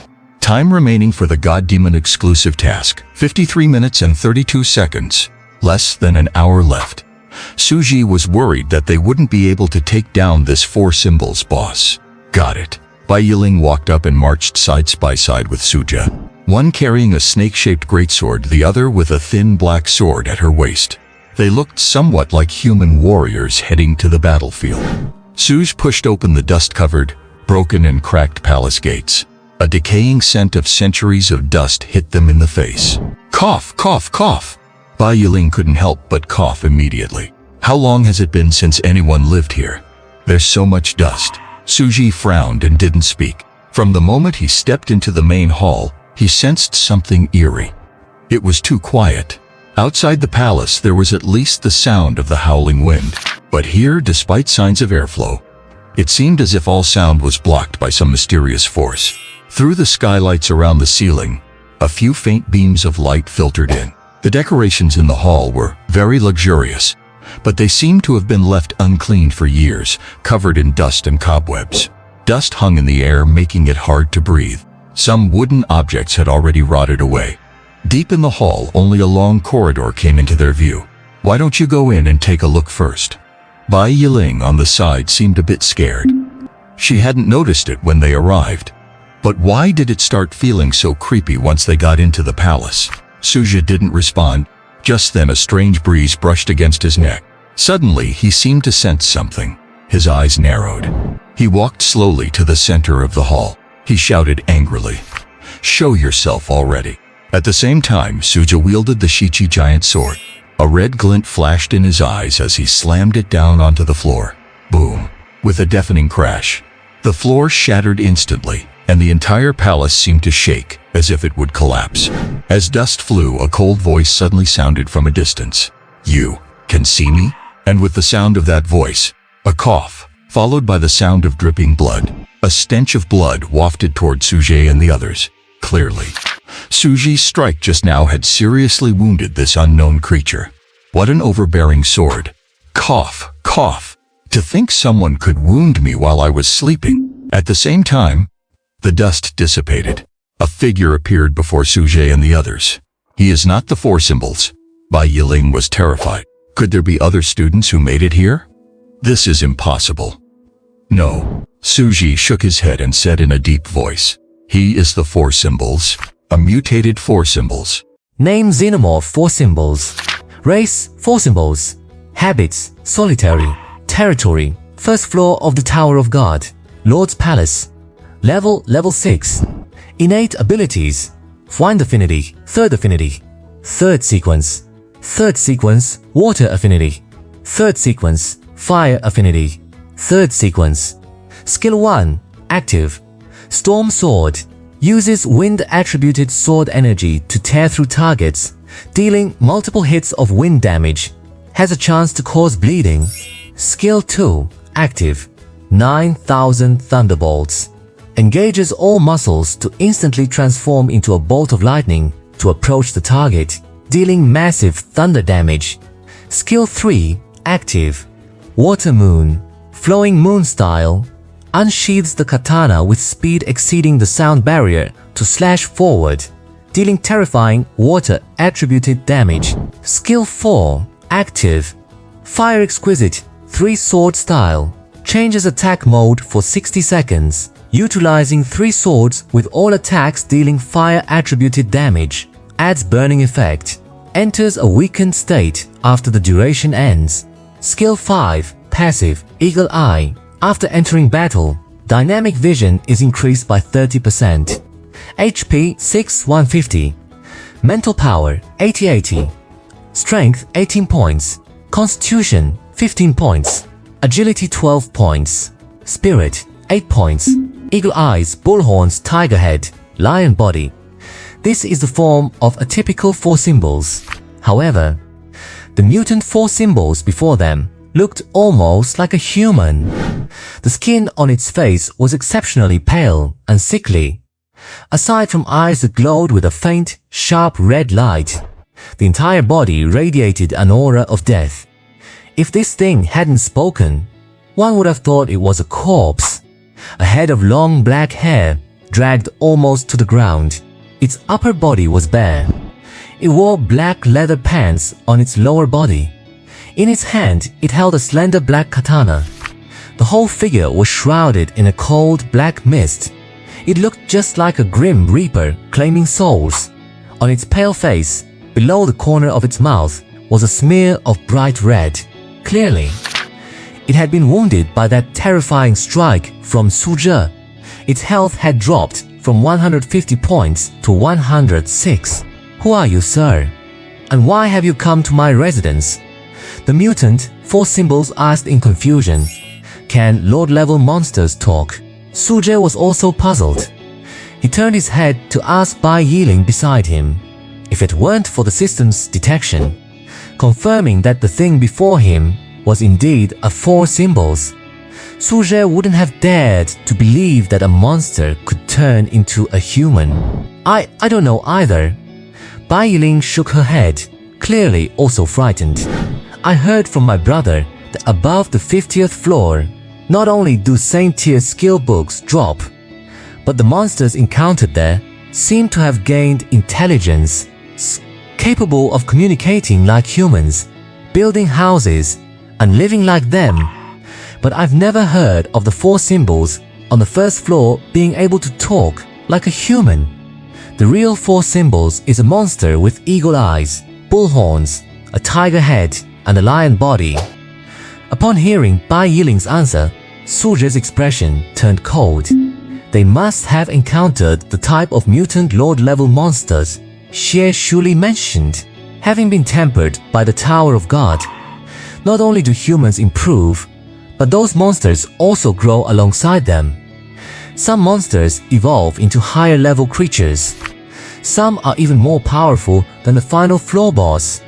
But this situation is extremely rare, let alone encountering a mutant lord-level monster. Even if you enter the Tower of God 1,000,000 times and grind the same boss repeatedly, you'd almost never encounter this. And if you do encounter such an evolved lord monster, then as long as you kill them, the treasure chests they drop can basically yield extremely powerful exclusive equipment. Su Zhe's gaze inadvertently drifted to the pitch-black katana in the 4 symbols' hand. The next moment, he noticed the strange ring on its finger. And then, he looked at the black leather pants of the 4 symbols. I wonder what kind of top-tier gear will drop. Su Zhe stroked his chin, starting to get interested. You seem to be overstepping your bounds, sir. The 4 symbols looked at the strange masked man before him. It saw him looking at its sword, then at its pants. There was a look of selection in his eyes. The 4 symbols were suddenly displeased. This guy, could he be thinking of taking my pants off? Water moon, flowing moon style. The 4 symbols narrowed its eyes and instantly unsheathed the black katana. A piercing, high-pitched sound tore through the air, reaching their very souls. Bai Yiling couldn't bear it. She hurriedly covered her ears and crouched down. Only Su Zhe remained, with a slight frown, standing firmly where he was, watching coldly as the 4 symbols swung its katana. A water blue, nearly transparent sword energy sliced through everything. heading straight for Su Zhe's head. "You owe me an explanation for this, sir." "Your gaze makes me very uncomfortable," the four symbols said coldly. "Interesting," Su Zhe said, hoisting his serpent fork greatsword with one hand. A streak of scarlet hair manifested as he entered his berserker state. His entire aura shifted from gentle and refined, becoming extremely brutal and maddened. Even Bai Yiling, who was nearby, was frightened back several steps by the sudden change in Su Zhe's aura. Clang! A thunderous sound, like steel colliding violently, rang out. Su Zhe stood unmoved in his original spot. But then, everything behind Su Zhe, including the stone pillars and walls of the entire palace, was instantly sliced apart. Boom, boom, boom! The already dilapidated walls began to crack and collapse, kicking up a huge cloud of dust. This water blue sword beam flashed past like an incredibly terrifying, razor-thin line. It seemed silent and devoid of any flashy movements, yet the damage displayed was terrifying. This sword skill is quite something. I just wonder if it can be dropped as loot, Su Zhe suddenly remarked. Bai Yiling had been crouching down ever since the four symbols unleashed the flowing moon style. Ironically, by accident, she had dodged the attack. However, after hearing Su Zhe's words, she almost died of anger. "You still want to kill him and get the skill book? Let's just run. This kind of monster is impossible for us to defeat right now," Bai Yiling said, standing up and ready to drag Su Zhe away. Su Zhe shook his head and said coldly, "You stay aside, I've got my eyes on this sword skill." Bai Yiling rolled her eyes. But before she could say anything else, the four symbols opposite them let out a cackling laugh. "Although I don't understand what you mean by dropping skill books, but you seem to want my sword skill. Very well, I like opponents like you. Give me your life." Cough, cough, cough. Noisy, Su Zhe gave a cold shout. Instantly transforming into a red streak of shadow, he charged at the four symbols. Sword swung. The serpent fork greatsword unleashed a terrifying crimson cross kill. Brutal rip. It instantly sent the four symbols flying. HP 32. Su Zhe's lips curled into a smile. He walked closer slowly and said with a grin, "Are you going to give me the sword skill now? Or should I take it after I kill you?" The four symbols were slashed to the ground, motionless, coughing up blood incessantly. Behind them, Bai Yiling looked at Su Zhe, who was engulfed in red murderous aura. She couldn't help but be astonished. Who exactly is this man? His combat strength is simply insane. He crippled the four symbols in one strike? After Su Zhe leveled up to level 4, all his stats have improved to varying degrees.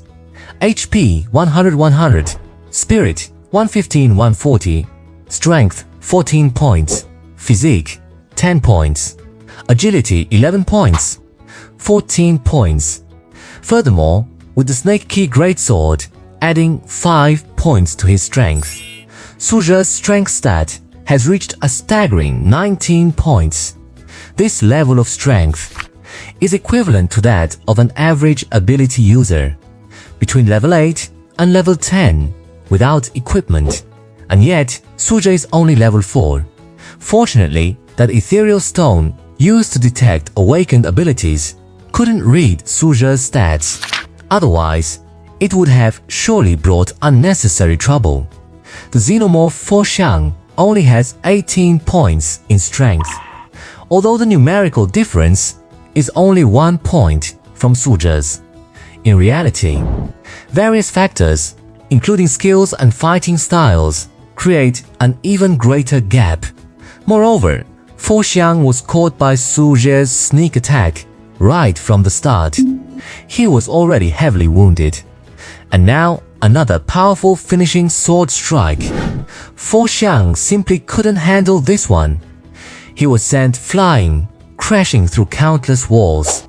This sword technique, it really is overbearing. Cough, cough, cough. A spark of fighting spirit flashed in Fo Xiang's eyes. He pressed both hands onto the hilt of his black katana, supporting himself. He slowly stood up. His body, previously shrouded in black mist, began to heat up. A dark red flame-shaped pattern on his chest slowly spread across his entire body.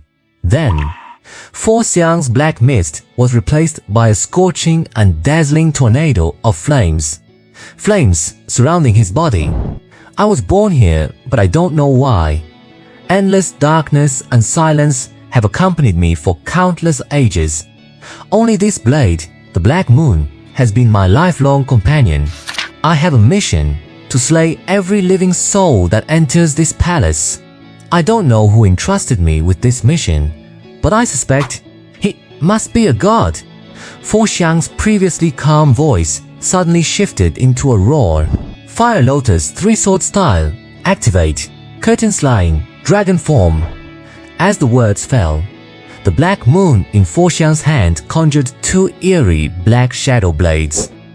The next moment, Fo Xiang held the shadow blades in his hands, while biting the black moon in his mouth.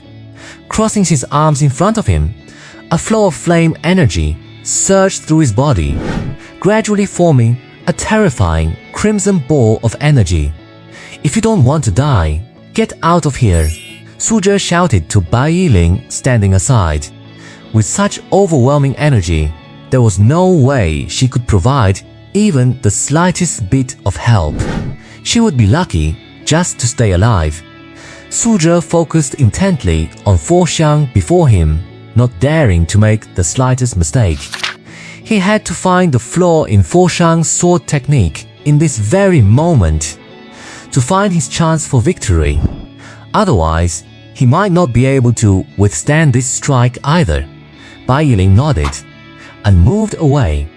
After seeing the strength Su Zhe displayed, she became almost completely obedient to his commands. As Fo Xiang finished shouting, "Dragon form!" three giant flame dragons entwined together, charging forward with a terrifying heat wave. This is a god-tier sword technique. Damn it! How did the Fo Xiang on the first floor turn into such a terrifying monster? Bai Yiling watched the dragon form unleashed by Fo Xiang and gasped in shock, feeling the high heat melting the stones on the ground and evaporating the moisture in the air. Su Zhe also broke into a cold sweat. However, at this very moment, a deep, resonant voice suddenly echoed in his mind. "Simply swing the sword because you don't want to die." Su Zhe's mind instantly cleared. His scarlet long hair began to fade as sharp golden hair slowly emerged. Light wing slashes. Three towering golden sword auras suddenly rose from the ground, striking at the three flame tornadoes. Boom! Accompanied by a deafening roar. The golden sword aura collided head-on with the dragon form. Cracks spread across the ground. All the rubble was completely pulverized by these two forces. Dust filled the air. A deep crater, over 10 meters in diameter, had been blasted out right where Su Zhe and Fo Xiang were. Bai Yiling watched as Su Zhe suddenly turned into a golden-haired boy. His fearless, righteous aura radiated an incredibly intense presence, creating a strong sense of déjà vu with his golden hair. A prince! A thought flashed through Bai Yiling's mind. He looked just like one. That noble temperament could not be compared to any of her peers in the Magic City, in her circle, which included the direct descendants of all the top families in Magic City. Not a single one could match the aura radiated by this boy. Fallen family, golden hair, bloodline power. Bai Yiling suddenly recalled a country that once possessed national power equal to the Dragon Kingdom, the Yaohuang Empire. This nation was caught in the catastrophe during the era of extermination in Chinese history, deeply trapped in that wave of darkness. ultimately unable to turn the tide. Until a century ago, the Yaohuang Empire was erased from history, and the people of this nation possessed a unique bloodline power. Whenever they activated the power within their blood, their hair would turn into sharp golden hair. The purer the royal bloodline, the more intense and sharp the golden hair would appear after activation. And this boy named Shi Qi, could he be a prince of the Yaohuang Empire? Bai Yiling covered her mouth in disbelief. But besides that, what other reason could explain his beautiful golden hair? At this very moment, deeply enamored, Bai Yiling completely forgot about Su Zhe's original scarlet hair. Cough. Two coughs sounded simultaneously on the battlefield. Su Zhe and Fo Xiang both spat out blood at the same time, although neither of their sword auras struck the other directly. The energy rebound from the destructive collision caused both to suffer internal injuries. Again, Su Zhe spat out a mouthful of blood foam. Raising his snaky greatsword, he pointed it coldly at Fo Xiang. My thoughts exactly. Fo Xiang used the black moon to prop himself up. Both charged at each other once again. The sword aura is running wild. The floor of the palace is completely shattered. Some wooden objects and rugs nearby have burst into raging flames. The dragon stance unleashed by Sixiang. Streaks of sword aura formed from flames turn into dragon blades, sweeping towards Suje. However, at this moment, Suji grits his teeth to resist, not yielding an inch. Countless golden sword auras surge into the sky, tearing through the air with a fierce whistling sound. The energy generated by the collision of these two surging sword auras explodes into countless tiny wind blades. With a ripping sound, 2 or 3 bloody gashes appear on Suja's handsome face, and Sixiang is having a hard time too. Its upper body is covered in countless shallow bloody cuts. Though not fatal, it looks extremely miserable. Watching Su's back as he fights, Bai Yiling feels her heart flutter. On some media websites, like Bilibili for example, many people post strategy videos on how to defeat Lord-level monsters. But she has never seen anyone hack Sixiang into such a pathetic state, and absolutely no one has been able to defeat a Sixiang alone at the same level, let alone a mutant sentient Sixiang. Those videos almost always involve a group of people, each with their own role to hold it back, achieving a flawless victory.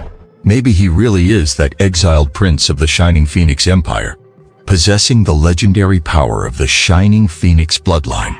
Boom, boom, boom. The continuous slashing attacks drain Suji's mental energy extremely rapidly. The flashy flourish cuts constantly interfere with Sixiang's three-sword style.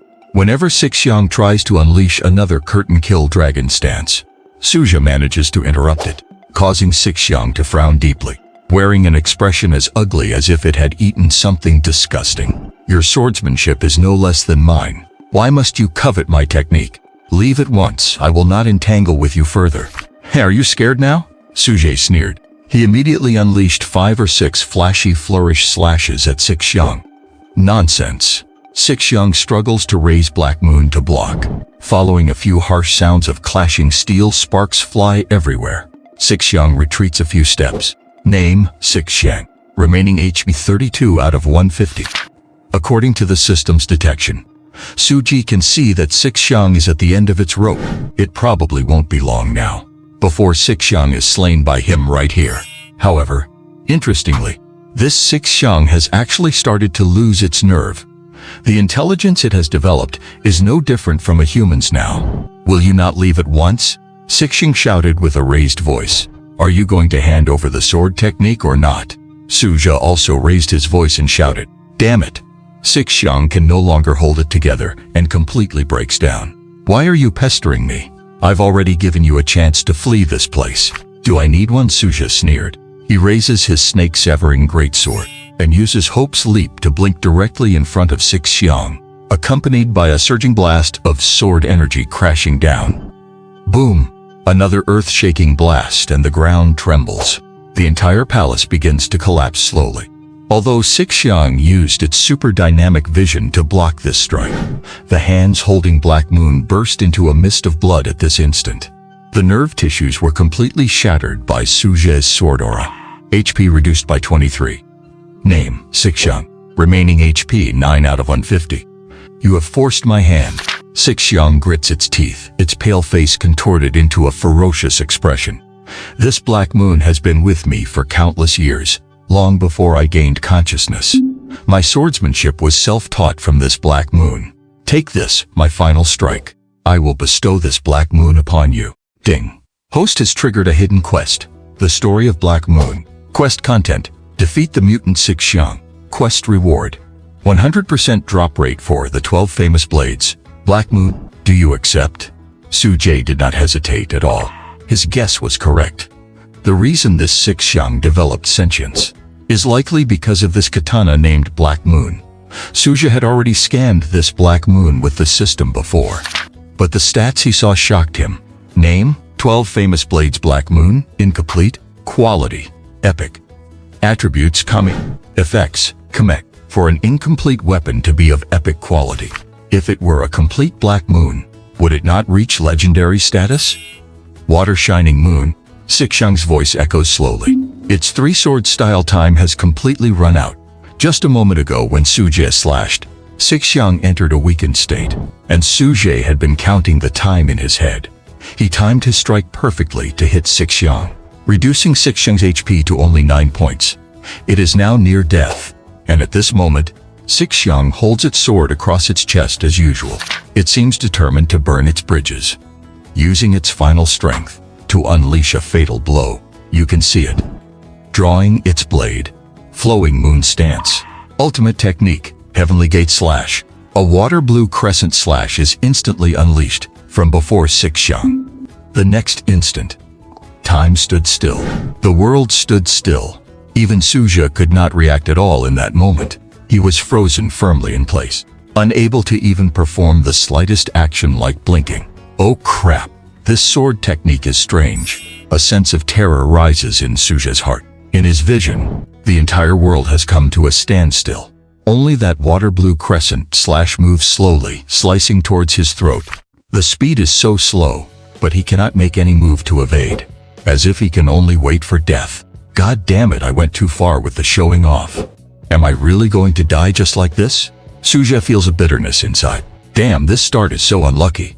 Perhaps you need 9 times the destructive power to realize your unique obsession. Do you have an obsession with living? It's back. That profound and mysterious voice rings in Suje's mind again.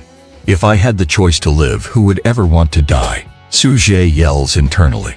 Then draw your sword with 9 times the power.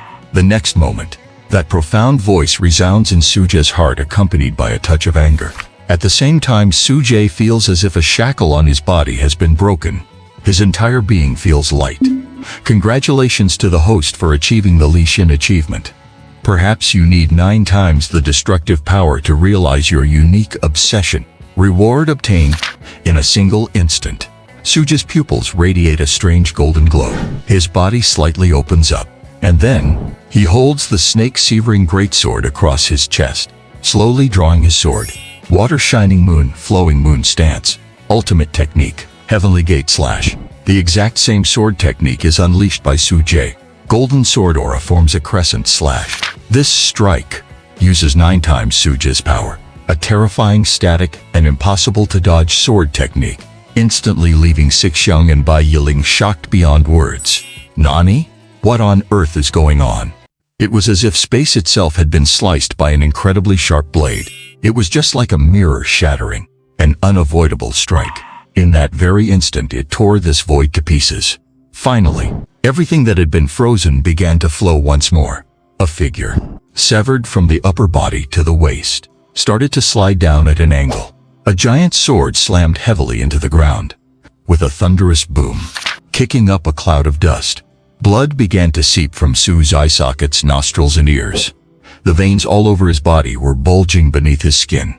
In many places they had already ruptured. He had clearly sustained severe injuries. But he won.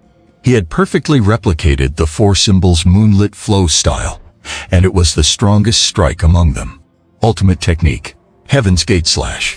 Resounding in Suje's mind, after the host completed Li Xin's achievement, it probably takes 9 times the destructive power to realize a singular obsession. He had received a skill reward. Name: Demonic Gluttony of the 9 Heavens.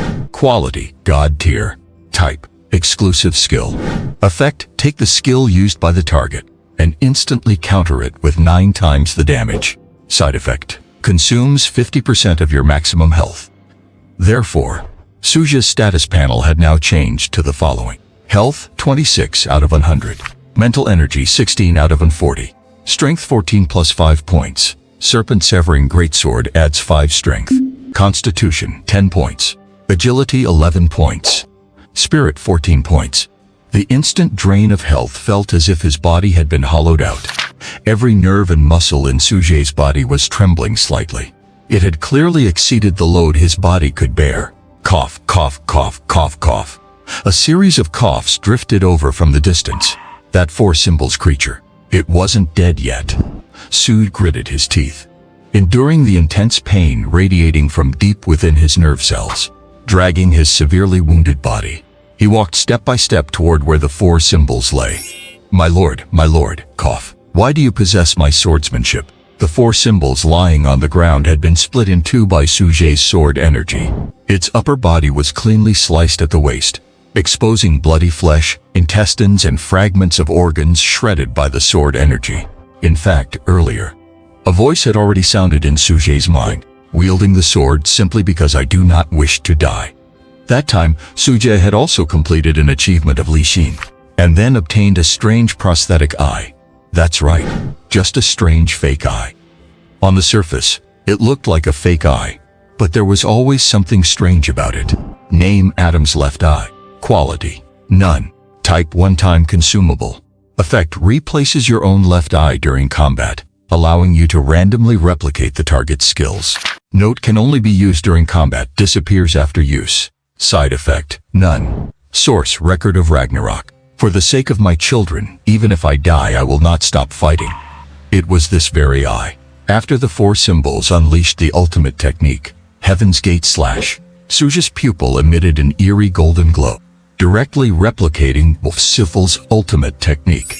Suje had originally thought he would be killed by that strike, but who would have known? His luck was off the charts. He unlocked 2 of Li Xin's achievements, and simultaneously learned that time-freezing sword technique of the 4 symbols.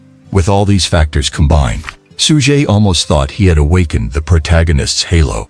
No matter how reckless he was, he wouldn't die. Do you have any last words? Suje said coldly. This 4 symbols creature was no human, it was a true monster. For the creatures inside the Tower of God, Suje felt no mercy. Goblins, including the sky-winged snake, it was basically kill or be killed. My lord, you might just be what they call a genius of the sword. Cough, cough, cough. The 4 symbols lay on the ground, with only its upper body remaining, as weak as a sick cat, but its vitality was tenacious. It wouldn't die just yet. Through this black moon, I've learned some vague things. There are so-called geniuses who can master a sword technique after seeing it just once. I don't know the true meaning of what it means to be a genius. Ever since I gained consciousness, I've been trapped in this dead, silent palace. It's like a dead city, and I wander within it, like a lonely ghost. Someone told me in my mind, I must stay in this palace forever and kill all intruders. But why kill? I don't understand that either. I want to go out. Cough, cough, cough. The 4 symbols coughed once more. Black blood surged and trembled out from its throat. I want to leave this place. But now, it seems there is no chance left. As the 4 symbols spoke, its gaze began to dim. It seemed its life was about to fade away. My lord, cough. I will gift this black moon to you. But can you promise me one thing? Suje's eyes were icy, but in the end a flicker of warmth ignited. This 4 symbols creature, it was really no different from a human. It seemed to be nothing more than a lost and helpless wanderer.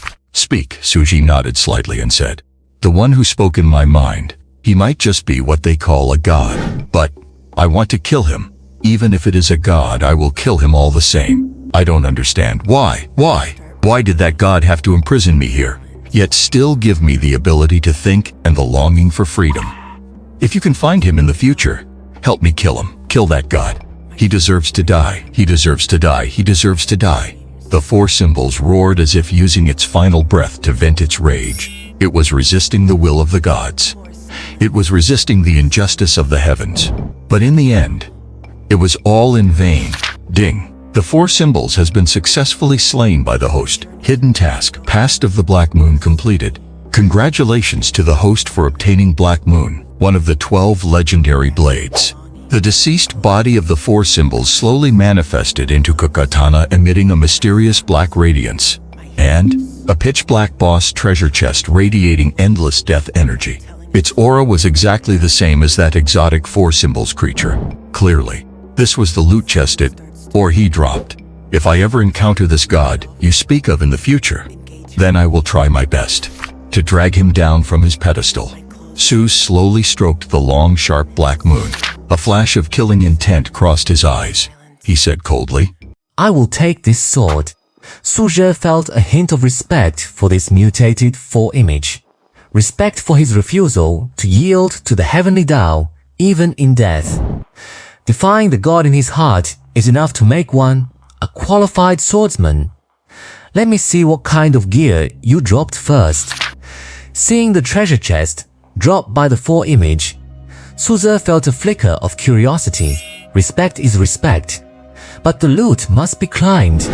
The God-Demon exclusive quest has not yet signaled completion. I suppose opening the chest and leaving the Tower of God is what truly finishes the task. After all, the core of the God-Demon task is to clear the first floor of the Tower of God. An unbearable pain surged through his entire body. Suzhe decided not to be stingy anymore. He swallowed a blood-nourishing pill straight away. The effect of the blood-nourishing pill was even better than the system described. As long as it's not a fatal wound, it can almost heal itself entirely. However, the effect of permanently increasing constitution by 1 point seems to only trigger on the first consumption. As the second blood-nourishing pill went down, Suzhe felt his injuries gradually knitting together and couldn't help but let out a satisfied "ah." Then he squatted down. He opened the Black Lord treasure chest on the ground. A piece of black fabric appeared before Suzhe's eyes. He unfolded it and took a look. It was actually a pair of pants. Name: the Mutant 4 Images unique personal gear, black leather pants. Quality: excellent. Attributes: agility +3, constitution -3. Effect: movement speed +15%. Overall defense increased by 15%. Resistance to wind, thunder, water and fire attributes increased by 15%. Black leather pants, woven by the Mutant 4 Image himself. This was the only piece of equipment he wore besides the Black Moon, so he did not wear underwear. He did not know why he existed, nor where he was going. He said he wanted to escape this prison, but it was all in vain. Damn it! Suzhe was rendered speechless. What the hell? It really dropped those tattered black leather pants of the 4 Image. Are you kidding me? Suzhe completely lost his cool. But then he thought, this battle with the 4 Image unlocked 2 of Li Xin's achievements, and he got the Black Moon, so it wasn't a total loss. As for these Lord treasure chests, the probability of getting an artifact is extremely low. Otherwise, merchants wouldn't specialize in selling chests for people to gamble with. At least wear some underwear. Wearing these black leather pants without anything underneath. How am I supposed to equip this? I am so speechless. Whatever, Xie Shuli said, there are black market trading zones in the city.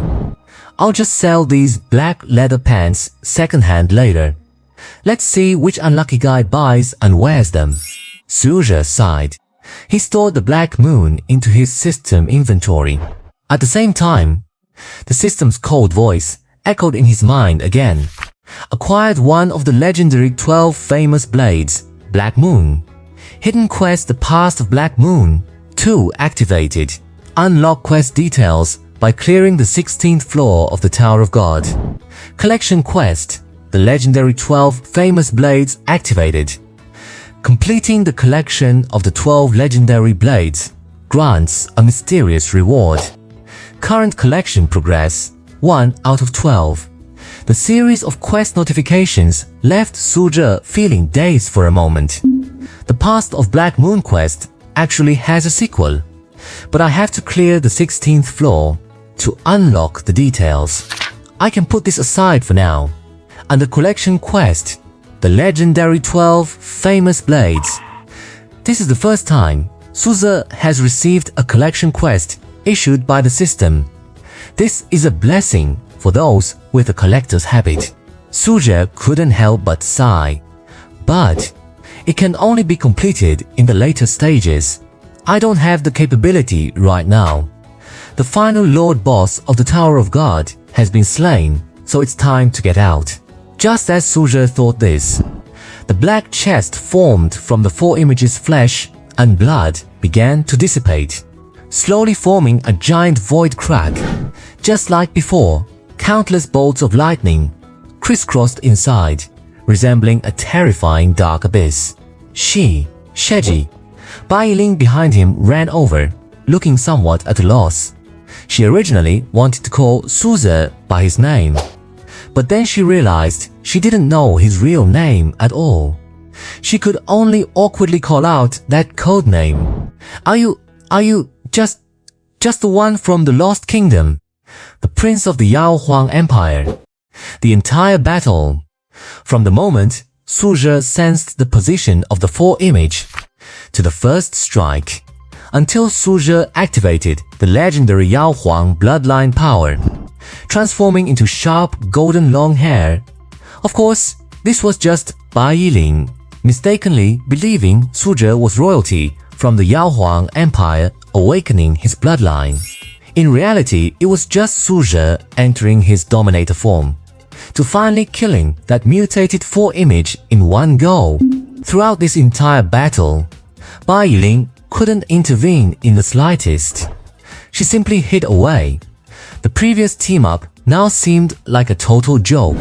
Slaying the four image was entirely Suzhe's own credit. This time, Bai Yiling also realized she had clung to a powerful thigh. She was directly carried to victory. Therefore, after asking if Suzhe was royalty from the Yao Huang Empire, Bai Yiling herself felt uneasy. He was too strong. So strong that he completely surpassed everyone of his peers by far.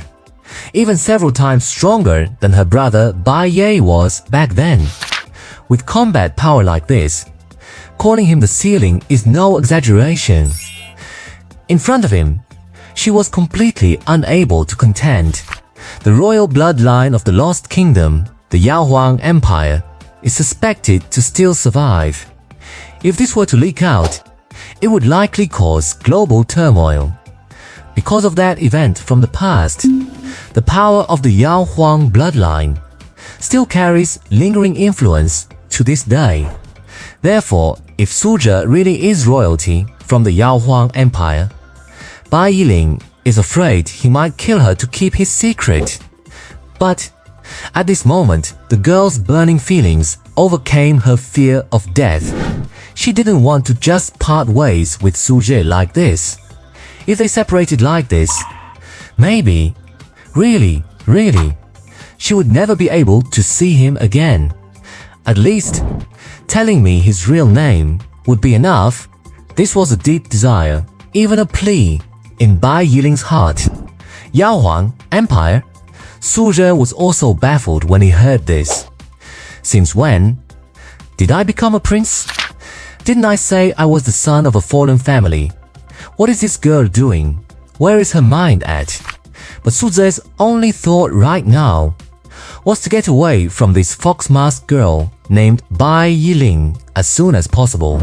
That self-castration sword technique I made up to fool her still hasn't been dealt with.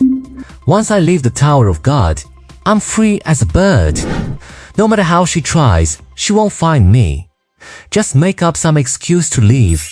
With that thought, Su Zhe tilted his head slightly. His expression suddenly became sorrowful and helpless, faking a deep demeanor. A voice filled with grief and loneliness resonated. A king without land, a person without a homeland. Let it fall, let it sink, lead it back to 1,000 years of glory. After speaking, Su Zhe didn't hesitate at all. He stepped into the void crack, leaving Bai Yiling with nothing but a lonely and sorrowful figure, as if his country had perished and his people had all turned into bones. That lingering silhouette, exuding endless bleakness and a sense of powerlessness, was deeply etched into the depths of Bai Yiling's mind, making her remember it forever. Ooh! Bai Yiling immediately covered her small mouth. A king without land, a person without a homeland, lead it back to 1,000 years of glory. You really are the prince of the Yao Huang Empire. Just as Su Zhe stepped into the void rift, Tower of God, the 66th floor. The land here is barren for 1,000 miles, filled with crumbling ruins. As far as the eye can see, it is a desolate wasteland, choked with smoke and scarred by war. White bones litter the fields. Countless gusts of dust churn up severed limbs, flesh, and viscera, piece after piece. Black blood mingled with the stench of slaughter, forming terrifying clouds of gore that blotted out the sky. Endless desolation, corpus strewn everywhere. Survival has turned into a wild ambition. On this battlefield stained with blood and sand, lingering with the scent of death, 10,000 Huaxia soldiers in uniform are charging and fighting in a bloodbath. Blade flashes and sword energies rage and tear through everything, slashing down hideous, terrifying blood, werewolves one after another. But at the same time, claws rending through. Countless human warriors have their heads exploded and bellies ripped open in an instant, slashed in half at the waist. Blood splatters the battlefield, bodies and heads separated. Despair is written on the faces of every Huaxia soldier on the field. But orders are orders. The military order is as immovable as a mountain. They cannot retreat. They are forbidden from retreating. Young General Bai Ye, our vanguard unit, requests to withdraw. We have been hunting the slaughterer and have already lost too many comrades. But until now, we still haven't found a way to enter the final domain of the 66th floor's boss. If this continues, our entire army will be wiped out in a temporary military camp behind the front lines. A gray-haired sergeant major with a haggard face said sorrowfully, and behind him followed several wounded soldiers with bandages on their heads or limbs. Continue the attack. A young man in white, sitting in the seat of honor, said indifferently. His gaze was cold, as if devoid of any emotion. Young General Bai Ye. The old sergeant major tried to speak again. Continue the attack. Bai Ye roared coldly. The old sergeant major immediately lowered his head, not daring to say another word. Bai Ye, do you think you can do whatever you want just because you cleared the 65th floor of the Tower of God? Why don't you send your own people from the Yama Hall to hunt the slaughterer? A temporary young general? Do you really think our Huaxia raid army is easy to bully? Behind the old sergeant major, a dark-skinned youth with a severed arm roared, "Yulo, shut your mouth." The old sergeant major immediately shouted at the young man, "Ha, Uncle Wu, why are you afraid of him? As long as Major General Jiang Yu returns from the other hidden domain, we can—" "He isn't coming back," Bai Ye suddenly said softly. Bai Ye sat above, looking down with natural, unforced authority. "What do you mean?" The sergeant major known as Uncle Wu frowned and said coldly, "The path he chose was a dead end." Bai Ye continued, still devoid of emotion. That's impossible. Uncle Wu grew agitated immediately. Major General Jiang Yu has never made a mistake. No, could it be you? Uncle Wu seemed to have realized something. His eyes filled with horror and his pupils trembled. It has nothing to do with me. It was his own choice. Bai Ye said coldly. Then you should have warned Major General Jiang Yu. Uncle Wu gritted his teeth and roared. There was no longer any respect for Bai Ye on his face. This was just my speculation. There was a 1 in 10 chance that the path he chose could lead to the domain of that temple. Bai Ye paused and continued. Even a 1% chance is worth the risk, let alone a 10% chance. Uncle Wu was overcome with fury and felt dizzy. He swayed and nearly collapsed. The Huaxia warrior named Yu Luo saw this. He rushed over to support Uncle Wu, preventing him from falling. Bai Ye, what a cunning scheme you have. Uncle Wu revealed a look of profound sorrow. His heart felt like it was bleeding, and to think we, the Huaxia raid army, have cooperated with your Yamaho this far.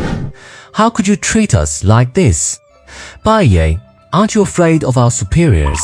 You will all die here. Bai Ye lowered his eyes and crossed his legs.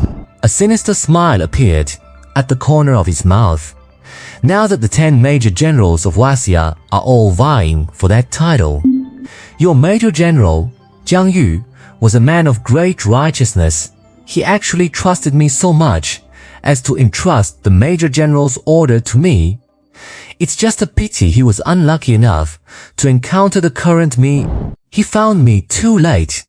If he had found me before that other young general, perhaps we could have really worked together. So now, you are dying for your country. Do you understand, old Master Wu Zhao? Bai Ye's cold voice slowly reached everyone's ears. In the temporary military camp, the people from the Yamaho broke into cold, identical smiles, while the Huaxia soldiers like Old Master Wu Zhao and Yu Luo looked on in terror and disbelief. Bai Ye, you are digging your own grave. Wu Zhao roared fiercely, knowing he had no chance of survival. Your Jiang Yu has people above him, but who is to say my partners don't? They won't just stand by. Besides, you will all die here, and who will ever know? Ha ha ha. Bai Ye chuckled sinisterly. Tell me, which Major General is it? Let me close my eyes in peace. Old Master Wu Zhao felt utterly heartbroken, but he still asked the question that left him unable to rest in peace. I respect the grit of your Huaxia raid army, but unfortunately, I cannot tell you. However, I can tell you his surname. His surname is, Bai Ye said in a cold, quiet voice. This is impossible. After hearing that surname, Old Master Wu Zhao felt as if he had fallen into an icy cellar, but as if he finally understood something. I understand. I finally understand. Wu Zhao's pupils trembled as he muttered to himself, like a man who had lost his soul. Old Master Wu Zhao, what is he talking about? Yu Luo, standing by, gritted his teeth and asked, Our deaths have meaning. Old Master Wu Zhao did not answer his question. Instead, with eyes streaming with hot tears, he said, Are you sure what you are doing can succeed? Old Master Wu Zhao straightened his posture and spoke to Bai Ye. I said it before, even a 1% chance is worth the risk, and his chance is 70%. Bai Ye replied coldly. Good. Old Master Wu Zhao repeated the word good 3 times. He turned to look at the young soldiers behind him, and then addressed Bai Ye again. Are you really unable to spare them? They are just fresh blood. They know nothing about what that person is doing. Bai Ye sighed, and ultimately shook his head. Understood. Old Master Wu Zhao did not say anything more. He just turned back to the group of young soldiers and said, Are you afraid of death? Yes. Yu Luo and the other young soldiers seemed to have realized something as well. But our hearts exist alongside Huaxia. If it is for Huaxia, what is there to fear in death? As the old saying goes, after 18 years, we'll be heroes again. The resolute voices echoed throughout the temporary camp. Many people in the Yama Hall were moved. Good, well done, my fine men of Huaxia. Old Master Wu Zhao smiled, an exceptionally happy smile. After which, his expression turned serious. He coldly questioned Bai Ye, who sat above. Tell me, Bai Ye, what is your true objective? Bai Ye's eyes were cold. He did not speak, but in the end, a subtle, almost imperceptible heat slowly surfaced. He closed his eyes and then slowly opened them. My heart belongs to Huaxia, Bai Ye said, enunciating every word clearly. A flash of determination flickered in old man Wu Zhao's eyes. Since it has come to this old bag of bones has no more regrets. Do it.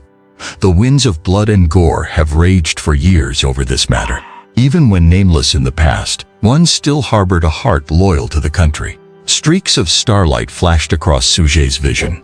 It felt as if everything in the void crack was receding, or perhaps as if he himself were moving forward. He had no idea how much time had passed. Sujie finally felt solid ground beneath his feet. The moment he landed, exclamations of surprise rang out. It is student Sujie. My God, Su Ji is still alive. Oh my mother, thank heaven, justice is served. Sujie looked around. He saw a group of students wearing the Xiaoyang No. 1 high school uniform all staring at him. Student Sujie, are you all right? Where on earth did you go just then? Many female students showed concern on their faces. Clearly they were deeply moved by Sujie's previous act of self-sacrifice. Sujie, are you okay? Just then a steady voice reached his ears. Dukong's tall and burly figure pushed through the group of girls. He walked over and spoke. I am fine, Sujie answered with a shake of his head. What is going on here? Why are all the senior students gathered here? Sujie scanned his surroundings. This was still the same underground area where they had entered the Tower of God before. The magic cube used to enter the Tower of God was still sitting in the center, unchanged. But at this very moment, all the senior students from Xiaoyang No. 1 High School were all gathered here. Judging by their expressions, they seemed to be waiting for something. And when the students from other classes saw Sujie appear, almost everyone's gaze shifted toward him. There was admiration. There was enthusiasm. Some were coldly watching the spectacle. And there was even jealousy. What the hell? Was completely confused. He had no idea what had happened. Everyone thinks you killed the heavenly winged serpent. Dukong explained softly from the side. He pointed to a spot in the corner. Look over there, Teacher Xie Shuli is discussing something with those 3 staff members. Sujie felt a bit puzzled. He looked where Dukong was pointing. Teacher Xie Shuli, that long-legged teacher, was knitting her elegant brows. She seemed rather displeased. Afterwards, a student walked over and whispered something in her ear. Xie Shuli then lifted her head. She scanned the students. Finally, she spotted Sujie. Immediately, she strode over with her beautiful long legs clad in black stockings hurrying toward him. A perfect face paired with an aloof temperament. And that pair of long legs encased in tight, alluring black silk. They were like a captivating sight to behold. Oh my God, Teacher Xie is just a stunning beauty. Many male students watched with their eyes almost popping out of their heads. They hunched their backs and bent over, discovering that their fellow brothers all had the same stomach ache symptoms. They couldn't help but exchange looks, smiling as if they had just met a kindred spirit. Sujie, did you really kill the heavenly winged serpent? Xie Shuli leaned her exquisite pretty face close, bringing with her a pleasant fragrance. She placed her hands on Sujie's shoulders, breathing a little rapidly as she spoke. Should I tell them? Sujie suddenly started to ponder. He really hated trouble. Rather than brainless showing off and slapping faces, he preferred to grow quietly behind the scenes. Acting like a pig to eat the tiger still requires capital. Being a transmigrator is one thing. But he did not believe that transmigrators in those novels were necessarily the protagonists who couldn't die. There are so many transmigrators these days. Who knows? Some unlucky transmigrator might have died from showing off too much. He didn't even know where his parents in this life had gone. Whether they were dead or alive, was a mystery now. Damn it. He wasn't a rich second generation nor an official second generation. Without a deep background, he couldn't play games with those lowlifes. At least, he should wait until after the college entrance exam to reveal his true self, right? He heard that during the college entrance exam, the whole country would host a massive live broadcast. The first item, conquering the final floor of the Tower of God, commonly known as tower climbing. Passing the 30th floor would give one a chance to enter top universities in the imperial capital and Magic City. Therefore, many people used clearing the 30th floor as the passing line. The second item, theory class, a written exam assessing knowledge of sword techniques, martial arts, and other skills, as well as the habits and weaknesses of the common, elite, and lord class monsters in the Tower of God. The third item, university competition. This is also the part that gets the most national attention. It is the live assessment that people love to watch the most. High school graduates from across the country engage in one-on-one martial arts combat. It lasts for 7 full days and nights. Competing for the National Martial Arts Championship, the winner takes all. And in this university competition segment, if one performs well or wins the championship directly, there is a chance to be scouted by some max-level human experts, either taken on as a student or even becoming a master's closed-door disciple. For those from humble families, that is the only moment they can truly leap over the dragon gate and soar to the sky. Forget it. Suje shook his head. Let's just keep a low profile and grow. Life comes first, life comes first. Even if I want to show off, there's no rush. There will be plenty of opportunities to show off in the future. So Suje spoke slowly. No. Shuli started to look suspicious. She continued to ask, "Are you sure it's not you?" "It's really not me," Suji nodded firmly. "Ha. Not bad, not bad. The disposition of your student named Suje is really good. At this age, who isn't young, impetuous, and aggressive? Such a low-key and steady temperament makes for a truly good seedling." Just then, the 3 staff members also walked over. The one in the middle, a burly man with a scar near his right eye, spoke. "Student Suja, hello. We are the safety officers in charge of your power awakening this time. The 3 of us have already inspected the body of that heavenly winged serpent inside and out. From beginning to end, that heavenly winged serpent was killed by the impact of 2 different attribute powers. And those 2 powers are none other than light and dark forces. Youngsu, you can't fool us. We found the fragments of those wooden swords at the scene, and we heard from the students in your class that you relied on these rotten pieces of wood to kill those goblins. Indeed, even using rotten wood as a medium, you could unleash such terrifying skills." Finally, the head of that heavenly winged serpent exploded. "I reckon it's because you ran out of wooden swords and used your fists to hammer it to death. With such temperament and courage, it would be a pity to stay in a small city like Xianyang. Perhaps even that old sword saint at the imperial capital's Imperial University would want to take you as a student. However, I have a better suggestion." The burly man with the scar paused and continued. "How about coming to the affiliated high school of the Dark Descendant Academy in Magic City? We will provide you with better resources, even better." "Didn't I say that I didn't kill the heavenly winged serpent?" Suji insisted, not wanting to get involved in this exchange student business. "You want me to go to Magic City? That probably just means more showing off and slapping faces." "Haha, interesting. The burly man laughed heartily. "Denying it is useless, we have evidence. Why don't you ask the students in your class?" the burly man said, pointing at the students in Suje's class. "I was at the scene, I am a wooden sword. I was at the scene, I am a goblin. I was at the scene, I am a humble stone. It was indeed student Suje who killed it alone. You have no idea what it was like when Suje killed those goblins without taking a single scratch.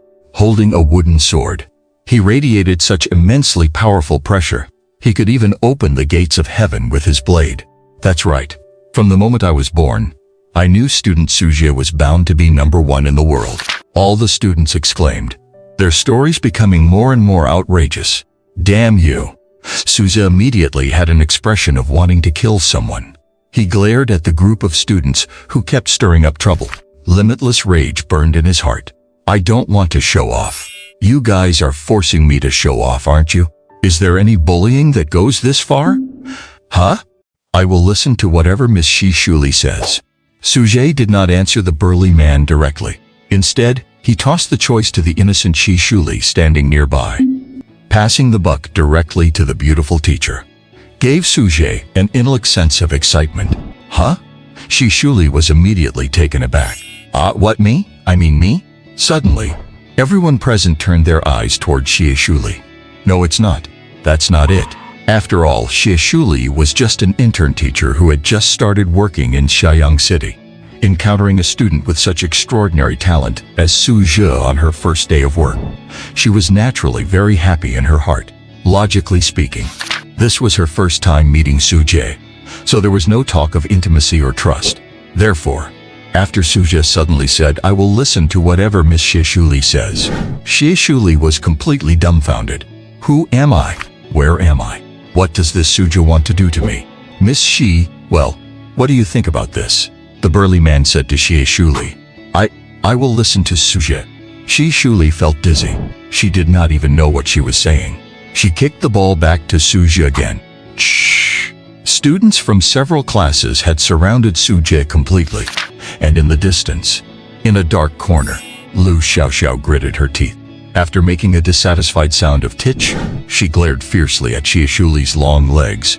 It's just that her legs are a bit longer, a bit better looking than mine, Lu Xiaoxiao said through gritted teeth. If you are so dissatisfied, why don't you go help him out? If Suje agrees to go to that high school affiliated with the Darkborn Academy in Modu, then perhaps you will never see him again. Chu Gaofei, standing nearby, crossed his arms over his chest. He said indifferently, This is his stage. Lu Xiaoxiao shook her head. Her eyes revealed a sense of melancholy. But even more, it was a kind of joy. She was also happy for Suje. It is precisely because she likes him that she would not stop Suje from heading to a higher and greater stage. Because he, Suje, does not belong to the small city of Xieyang. How could someone born a dragon be confined to a swamp? The stage for such prideful children as them should be the vast, boundless, and unpredictable sky. You are quite open-minded. It seems you are a good woman, Chu Gaofei said indifferently. Haven't you heard that trouble comes from the tongue? Lu Xiaoxiao snorted coldly. She walked away slowly, keeping her distance from Chu Gaofei, outside the crowd. Still, looking at Suje, who was surrounded by stars with gentle eyes. Go further, student Suje. A silent sigh resounded only in the depths of Lu Xiaoxiao's heart, and accompanied by a slight heartache. The heart of the girl. Where will it eventually lead? At this moment no one knows. I will listen to Miss Shi Shuli. I will listen to Suje. I will listen to Miss Shi Shuli. I will listen to Suje. I will listen to... Enough. Are you too annoying or what? The burly man with a scar on his right eye could no longer hold it in. Are you two doing a crosstalk routine here? I'm so damn sick of this. Good heavens. Suje, this concerns your own future. Make your own choice. No one can stop you or interfere with you. Do you understand? So tell me, what is your choice? The burly man said coldly with a hint of a threat. Suje immediately frowned. What does it have to do with you where I go? Are you trying to threaten me? So he said coldly, I'm not going. Xieyang City is my home and I love my home. Shi Shuli is my teacher and I respect my teacher. As soon as he said this, not only was the burly man dumbfounded, even the surrounding students began to show strange expressions. Don't know who finally couldn't help it, and burst out laughing directly. Ha ha ha. Ha ha ha ha ha. And so everyone present began to hold back their laughter. Are you playing with me? The burly man's eyes condensed, revealing a terrifying murderous intent, as if he wanted to kill Suje on the spot. A dog of the Shangguan family from Modu, oh no, should be an insect chasing a dog. How dare you act wildly in my Xieyang No. 1 high school? A roar. Did not know where it came from. It pierced the eardrums and penetrated the souls of everyone present. But only the burly man in front of him. His expression changed suddenly. A mouthful of black blood spurted out as he trembled. Principal Xia Tianheng, I did not mean that. I did not know you were here. After hearing that roaring voice, the burly man immediately changed from his previous arrogant demeanor. His eyes couldn't stop trembling, looking terrified and panic-stricken, as if he had seen something extremely terrifying. Principal Xia. Principal Xia. All the students and faculty showed a look of respect after seeing the visitor. They couldn't help but show respect. With white hair and a youthful face, he commanded respect without being angry. His white eyebrows were raised, but his face looked very kind. He held a black wooden dragon-headed cane in his hand. His whole body exuded a spirit of integrity, as if he possessed some kind of powerful force to ward off evil. Xia Tianheng, dressed in plain white clothes, walked slowly in front of everyone. The few teachers who didn't dare to make a sound in front of the 3 staff members also straightened up. It seemed the arrival of this old man named Xia Tianheng had stiffened their resolve. Su Jie, stay here. From now on you will live with Xie Shuli. As soon as this was said, the whole audience was in an uproar. What the fuck? Nani? What on earth is going on? What happened? Principal Xia, what are you talking about? Are you being disrespectful at your age? Xie Shuli's whole body was trembling. Her eyes were red. Her mood seemed very complicated. Su Jie, come to my office later. I have something to tell you. Xia Tianheng's eyes were stern, radiating an air of irresistible majesty. But as he looked at Su Jie, his tone turned unusually kind. The rest is up to you to decide. Whether you go or stay, I won't stop you. But I do hope you choose to stay. After speaking, Xia Tianheng glanced at the burly man, trembling nearby. He exuded a subtle, terrifying pressure. It seemed like a warning, but perhaps it held a deeper meaning. Principal Xia, I am not going anywhere. Su Jie paused. After pondering for a moment with a frown, he replied directly. This Xia Tianheng seems to have some real substance behind him. Looking at these 3 staff members who seem to be from Demon City, they are actually so terrified of Xia Tianheng. Could it be that the powerful backer I've been looking for is right under my nose? Just now, Su Jie heard what Xia Tianheng said. This burly man seems to come from the Shangwan family in Demon City, and the Dark Descendant Academy he mentioned is one of the top 10 elite colleges in China. Its overall combat power is ranked 7th in the country. Generally speaking, only those top 10 elite colleges are qualified to run affiliated high schools, and these high schools almost exclusively admit true prodigies. Therefore, once you get into one of those so-called affiliated high schools, then getting into one of the top 10 colleges in China is practically a done deal. But getting into those affiliated high schools isn't easy, unless you have exceptional strength or a shocking background. The burly man wants me to transfer to the Dark Descendant Academy's affiliated high school. Without any background of my own, I would most likely become a pawn for the Shangwan family. And he doesn't want to be that pawn.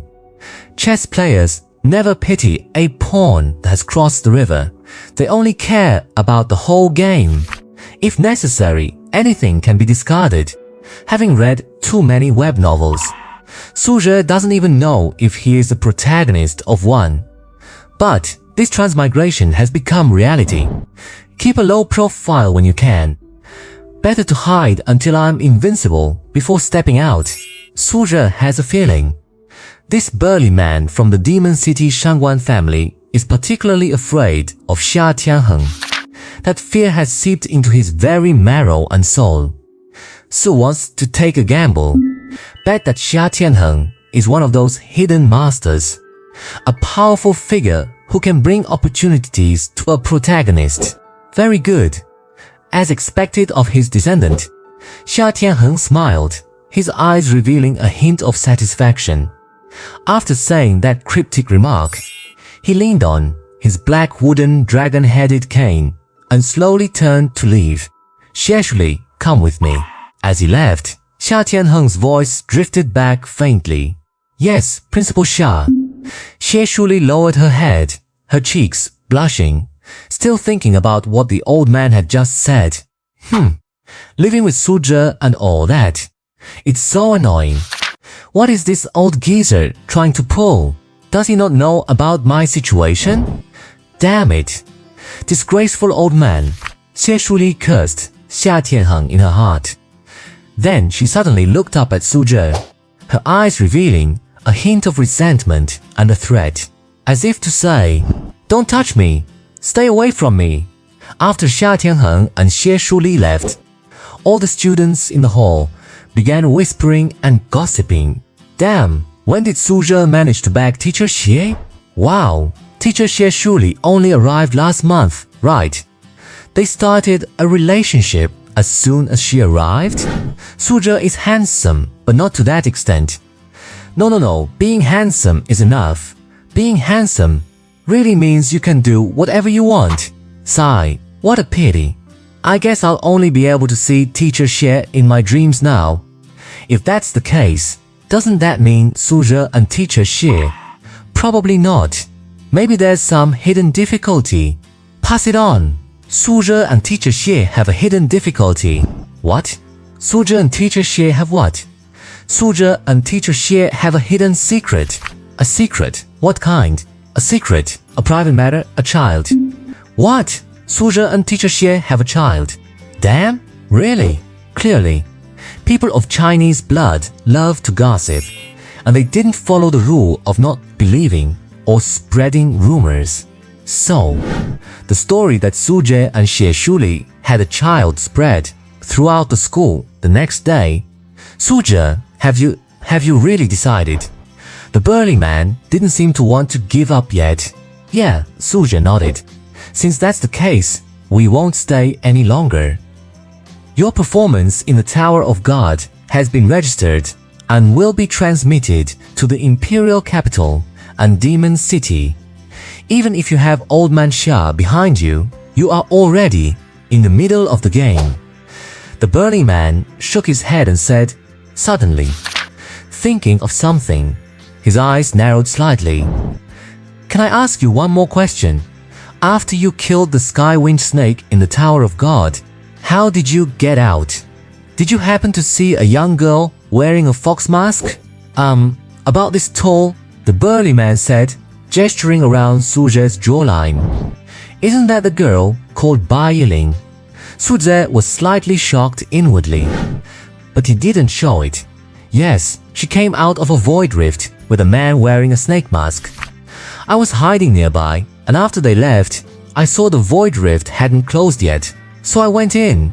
As it turned out, I accidentally ended up back in reality.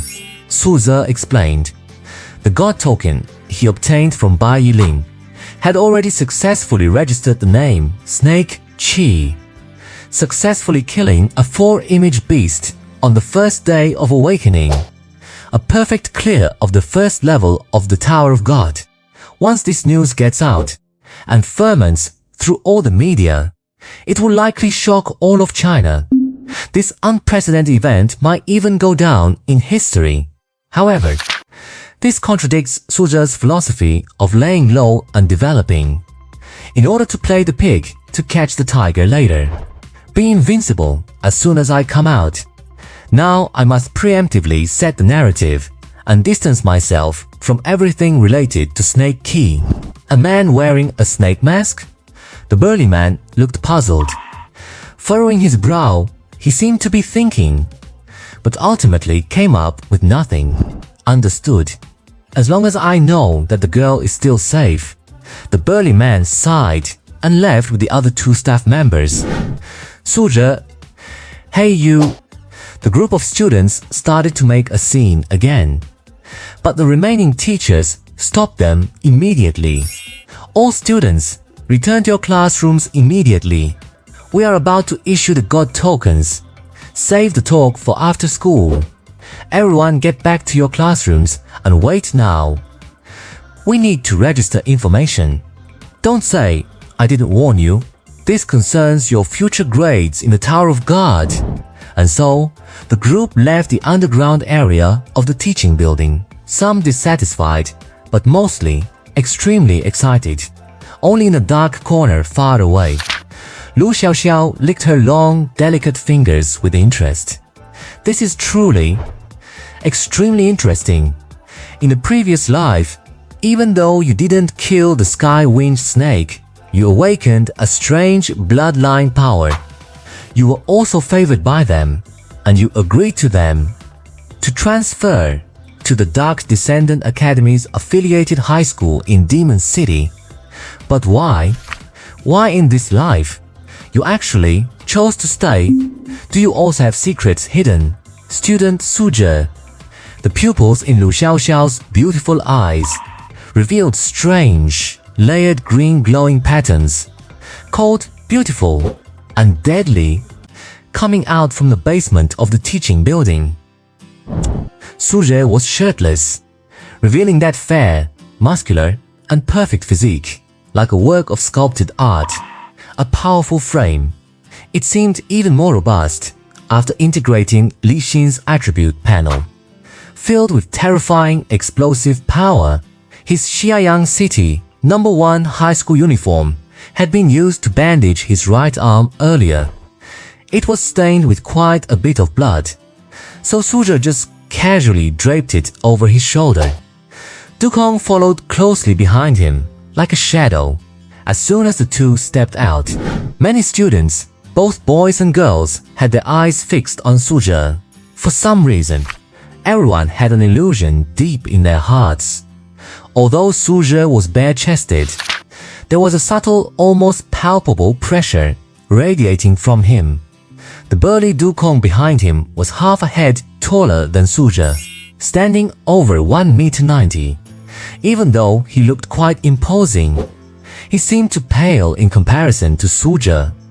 Suzhe was like a king, and Dukong, standing behind him, was like his loyal general.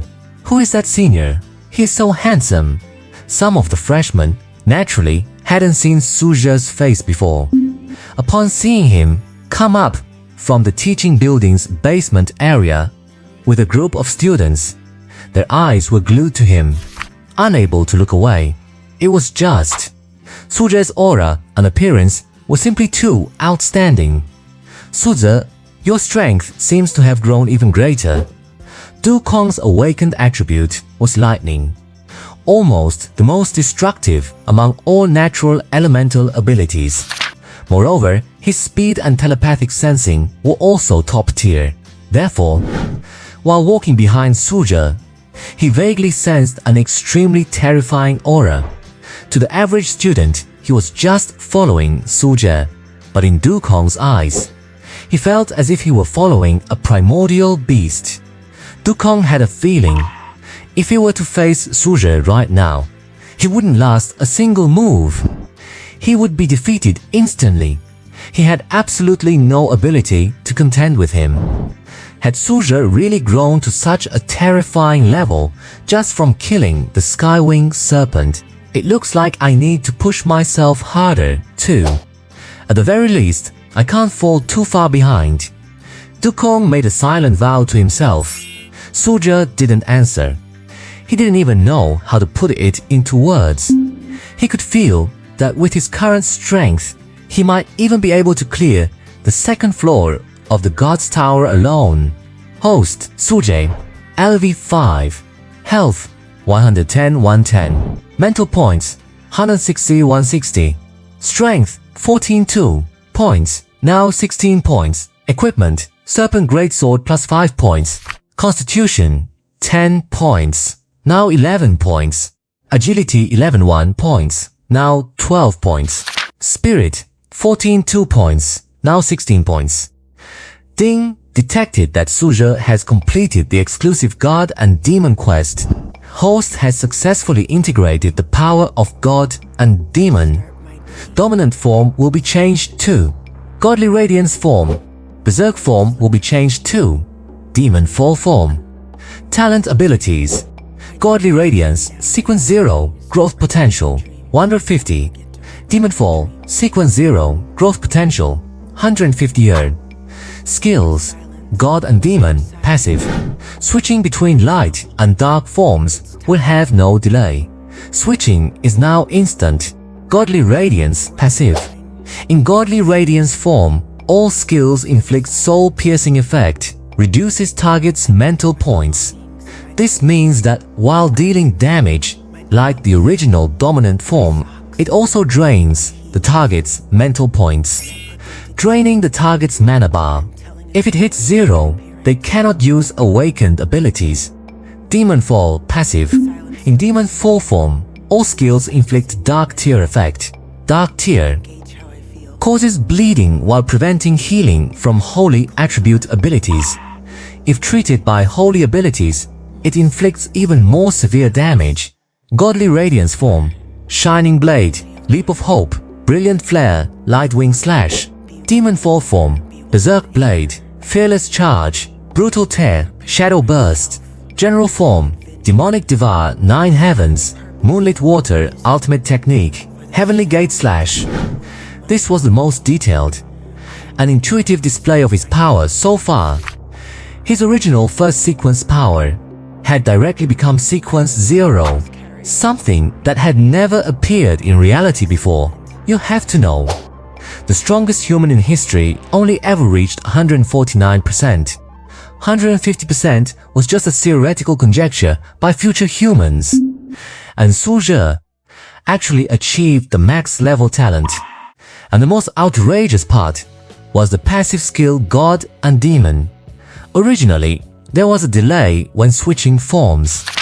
After gaining the power of God and Demon, the switch became instantaneous. It might not seem very significant at first glance, but in reality, in combat, instant form switching means Su Zhe can erupt with two completely different elemental powers at once and switch them freely.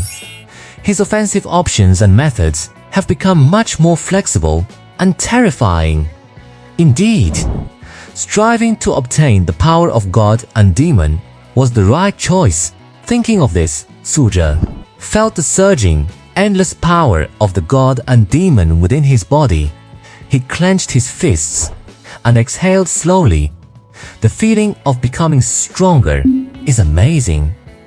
Along the way, Su Zhe and Du Kong drew quite a bit of attention from the female students. Su Zhe didn't have social anxiety, but he was honestly starting to feel a bit awkward. Let's speed up a bit, Su Zhe said to Du Kong behind him. Sure, Du Kong nodded. So the two picked up their pace and headed back to the classroom. Sigh. At the back of the senior class line, class monitor Yu Shuya watched their retreating figures. Unavoidably, she sighed with a troubled heart. Class monitor, you don't look very happy. Do you need my help? Chu Gaofei was a person with two faces. Before Yu Shuya, he wore what he thought was a kind smile. But he wasn't Su Zhe, though his looks were passable. Awakened powers weren't just related to talent. They were also closely tied to a person's personality and character. Therefore, Chu Gaofei awakened the insidious and vicious dark sub-branch ability called Demonic Smog. It was clear that Chu Gaofei was not a kind-hearted person. Yu Shuya saw the smile on Chu Gaofei's face and couldn't help but shiver. Oh my, how scary. Why is this guy Chu Gaofei so creepy? Boo-hoo, don't come near me. Please, please, Chu Gaofei, just go away already. Boo-hoo. Chu Gaofei clearly wouldn't understand even if he died. Why? Why? Didn't I just put on a kind smile to show my goodwill? I was just trying to comfort Yu Shuya. That's all? Then why did she look at me with that kind of disgust? That looked like she was staring at a bug. Could it be, did I do something wrong? Heavens, can't you see how hard I'm trying? Ah! Back in the classroom, Xie Shuli hasn't returned yet. However, 5 minutes later, a middle-aged woman in her 40s or 50s, wearing black-rimmed glasses, walked in through the classroom door. After stepping onto the podium, she spoke slowly. Your teacher Xia has some matters to attend to. I will be taking over the remaining procedures. Who is your class monitor? Come up here, organize your classmates, and have them line up to hand over their ether stones for awakening power detection. It's me. After Yu Shuya stood up, she walked onto the podium with a rather dispirited look. This is the registration form. Fill it out with a pen later. and I will test their ether stones," the female teacher said softly. Yushuya nodded. Then she began to follow the process as instructed by the teacher. Guji, metal element, 4th sequence. Pangjiancheng, Superman branch, rubberization, 3rd sequence. Dual element, fire and wind, 5th sequence. The teacher took the students' ether stones, while using a strange black mirror-like instrument to begin her scan. And Yushuya stood at the podium, registering their names and awakened powers. Dukong, lightning attribute, 1st sequence. Growth value 140%? Very good, not bad. It wasn't until it was Dukong's turn in line that the teacher's stern expression finally relaxed quite a bit. Lu Xiaoxiao branch, evil eye? When it was Lu Xiaoxiao's turn, after the teacher detected her awakened power, her voice turned shrill. She almost dropped and shattered Lu Xiaoxiao's ether stone. "You!" The teacher stared straight at Lu Xiaoxiao in front of her, a hint of hard-to-conceal fear showing in her pupils. "What's wrong, teacher?" He. Lu Xiaoxiao tilted her head slightly, revealing those eerie fluorescent green pupils. She blinked her eyes and smiled somewhat cutely. "No, nothing. It's nothing." The teacher shook her head with lingering fear. The evil eye is not just an ability. It's a rather rare category. For instance, the Yu family in the imperial capital. Their direct descendants usually awaken an ability called the copying eye. Its terrifying power lies in being able to copy an opponent's skill directly. Once they see it, they can basically perform it themselves. And this type of ocular power is also known as bloodline power. Bloodline power is different from an individual's awakened talent. The appearance of bloodline power is related to their ancestors. For some powerful families, their ancestors were generally experts who suppressed entire regions. And the power of these experts was passed down through bloodline genes, generation after generation. Of course, not all descendants can awaken their ancestors' bloodline power. It's more like perhaps only 1 in 100 descendants will have it. The base number seems large, but you also have to consider not everyone's ancestors were powerful figures. Only after reaching a certain level can the strength of such an expert be truly integrated into the genetic bloodline and inherited by later generations. This Lu Xiaoxiao here, clearly she has awakened a bloodline power.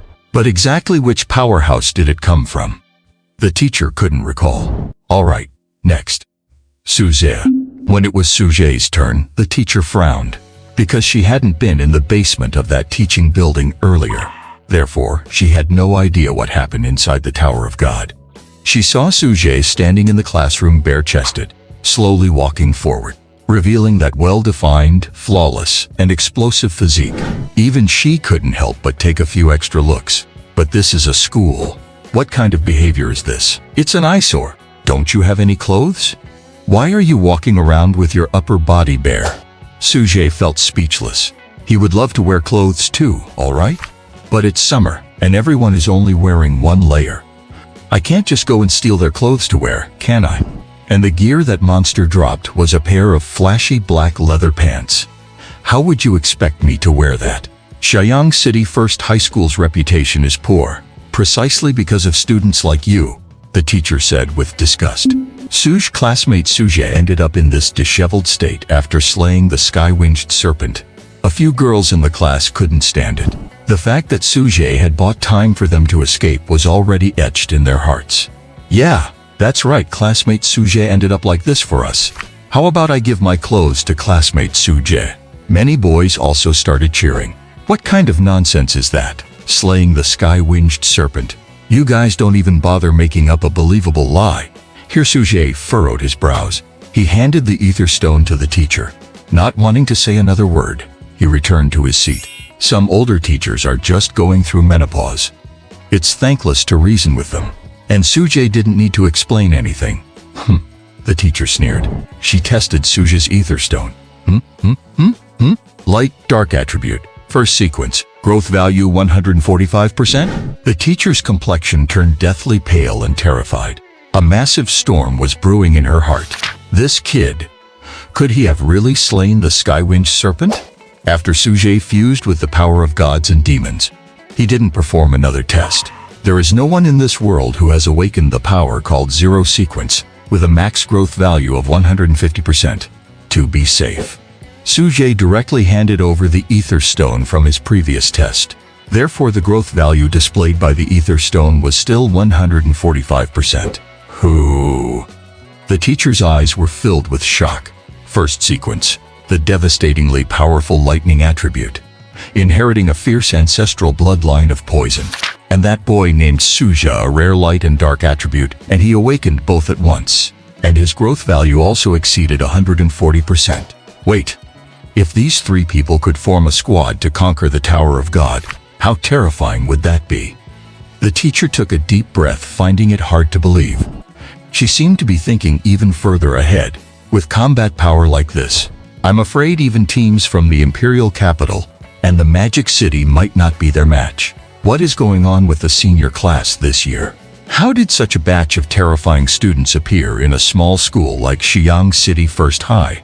If what those students said about Suji slaying the sky-winged serpent is true, then a team with these three would probably be able to crush the prodigies of the Imperial Capital and the Magic City directly. This is absolutely insane. In decades of teaching, this is the first time I've encountered such a situation. Suji, you come out here first. However, right at that moment, a beautiful voice suddenly came from outside the classroom door. The whole class turned their heads to look. A pair of long legs wrapped in tight black silk appeared in everyone's view. Who else could it be but the beautiful teacher Xie Shuli? What? Suji stood up, still feeling annoyed that the other teacher said he was an eyesore for not wearing a shirt. Do you have any men's clothes? Could you give me one? Suji asked. Xie Shuli, hey, why don't you all guess who will be on the future main protagonist team? Hee hee. Bai Ye is dead. Magic City, the Bai family estate. Inside a sprawling, luxurious manor, the solemn gates were shut tight. The entire opulent mansion was shrouded in a gloomy, suffocating mist of death. The main hall was crowded with dozens of figures. Everyone's face revealed a look of disbelief and immense grief. And at the center, in the place of honor, sat a middle-aged man with graying hair, exuding an aura of natural authority. Is the news certain? The gray-robed elder beside the middle-aged man asked the person kneeling on the floor. The body has been taken by the people of Sakura country. I saw it with my own eyes. There is no mistake. Sigh. The middle-aged man's eyes were filled with sorrow as he let out a sigh, looking as if he had aged 10 years in an instant. This is impossible. My brother had only just successfully conquered the 65th floor of the Tower of Gods yesterday. Why? Bai Yiling was pale, filled with terror. She tightly clutched the conch shell stone engraved with Suja's evil warding sword technique. She never could have imagined that after she had only been gone for a short while, such terrible news would come from home. Who is Bai Ye? He was a terrifying powerhouse ranked 5th on the China sword ranking. And just yesterday, he personally led the people of the Yamahal to clear the 65th floor of the Tower of Gods. Who could possibly kill him? Bai He, who exactly brought my son to his death? Tell me immediately. The middle-aged man in the high seat said coldly. A formless, chilling intent to kill erupted, causing everyone present to shiver. It was Wasugi Ryuya, the #1 in the younger generation of swordsmanship in Sakura country. Early this morning, young General Jiang Yu found young Master Bai Ye to discuss the entrance to the 66th floor of the Tower of Gods. Ultimately, the two decided to push on and break through the 66th floor in one go. But afterwards they became separated, and young General Jiang Yu went missing, after entrusting the general's command seal to young Master Bai Ye. However, shortly after that, Wasugi Ryuya suddenly appeared at young Master Bai Ye's temporary camp. Young Master Bai Ye was no match and was killed. His body was taken away by Wasugi Ryuya. At the same time, the members of the Yamahal, who followed young Master Bai Ye into the Tower of Gods, were also killed, every last one of them, throats slit by a single blade. A crisp cracking sound echoed. The middle-aged man in the high seat clenched his fists tightly, his eyes burning with boundless rage. He had actually crushed the hilt of his own sword. It's those bastards from Sakura country again. Sakura country is now divided into conservatives and radicals. This must have been the doing of the radicals, the gray-robed elder beside the middle-aged man said. Not only that, but several top-ranked powerhouses from major Western nations have also been sniped by Wasugi Ryuya. Not only is this man ranked first in swordsmanship in Sakura country, but he is also extremely proficient with sniper-style firearms. Within 100 miles he kills peers in an instant. Capable of long-range attacks and skilled in close combat, he is virtually flawless. Hearing the elder's assessment of Uesugi Ryuya, the middle-aged man was also left in awe. He is actually this formidable. The gray-robed elder closed his eyes and gave a slow non-committal nod. It's all because of that world treaty. Otherwise, with China's current strength, who would dare to act so arrogantly in front of us? Exactly, this world treaty. Silence! The gray-robed elder suddenly opened his eyes, stopping the grumbling of those in the hall. The drafting of the world treaty heralded the era of global peace and development. But the world treaty only regulates reality. It does not restrict the Tower of Gods. Under normal circumstances, every high school in the world has a cube, used to send students into the Tower of Gods for training. However, entering the Tower of Gods through a school's cube is like a local area network. The people you meet inside are almost all students from your own school, unless one uses items capable of breaking through space to enter other regions. For instance, Bai Yiling shattered the god's command to serve as the power to break through space, moving directly from Magic City to Xiayang City. Furthermore, for graduated students, bounty hunters, merchants, and other guild members, the way to enter the Tower of Gods is to go to the central cube in each city. One could say that this central cube is what truly connects to the real Tower of Gods. As long as you enter through the central cube, you are connected to the entire world in real time, just like the internet. In essence, there are countless regular school cubes with small coverage areas, while the central cube in the city is global and synchronized in real time. Of course, why have regular cubes in schools? Because although the central cube is the true core of the Tower of Gods, it honors strength above all, where combat power is king. It is filled with danger at every turn, and one slight slip means there is no place for your body to be buried. And you don't just have to consider the threat of the terrifying creatures inside the tower. You also have to consider the greed, ugliness, and desires of the human heart. Once upon a time, there were people with distorted minds blocking the first floor of the Tower of Gods, turning the entry for newcomers into a river of blood. Moreover, it is filled with the darkest aspects of humanity. Things like killing for loot, settling old scores, or treachery are all considered mild. From a micro perspective, some despicable merchants and guild organizations even hire assassins to kill their rivals or enemies. And from a macro perspective, it's even worse between nations. Almost all the powerhouses on the sword ranking, combat ranking, weapon ranking, etc. are on hit lists. The masterminds behind the scenes offer generous rewards to hire bounty hunters to hunt down these promising talents. Mountains and rivers separate us, yet our enmity is irreconcilable. All to keep one power from becoming too dominant. Of course, there might be other motives as well.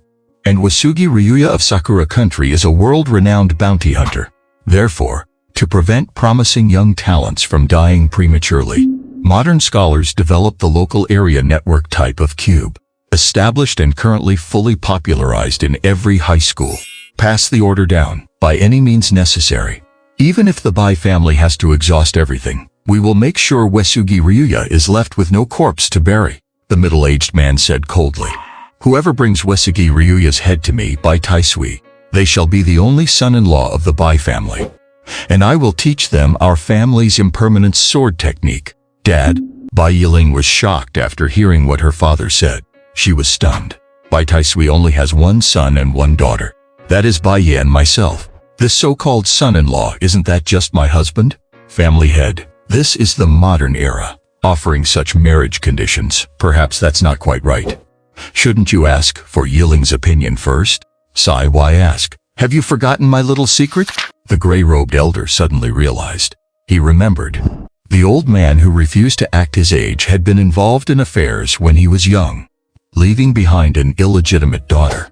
It seemed in some city called Yang. Oh, I remember now. It was Xiayang City. Yangsha City number 1 High School. Suja, Principal Xia has something important to discuss with you. You should go over there now. Xie Shuli said to Suja, who was standing in front of her, sounding a bit unnatural. I haven't picked up my divine order yet, Suzhe said. I'll get it for you. You, just hurry up and go. He's in the office on the second floor, the first room on the right in the teaching building, behind the library. Also, why aren't you wearing any clothes? Xie Shuli's eyes darted around, her face blushing. Though she resisted with her words, her body was quite honest. Even after looking away, she couldn't help but steal a few more glances.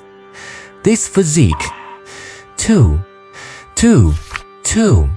sexy and perfect. Calling it a work of art would be an understatement.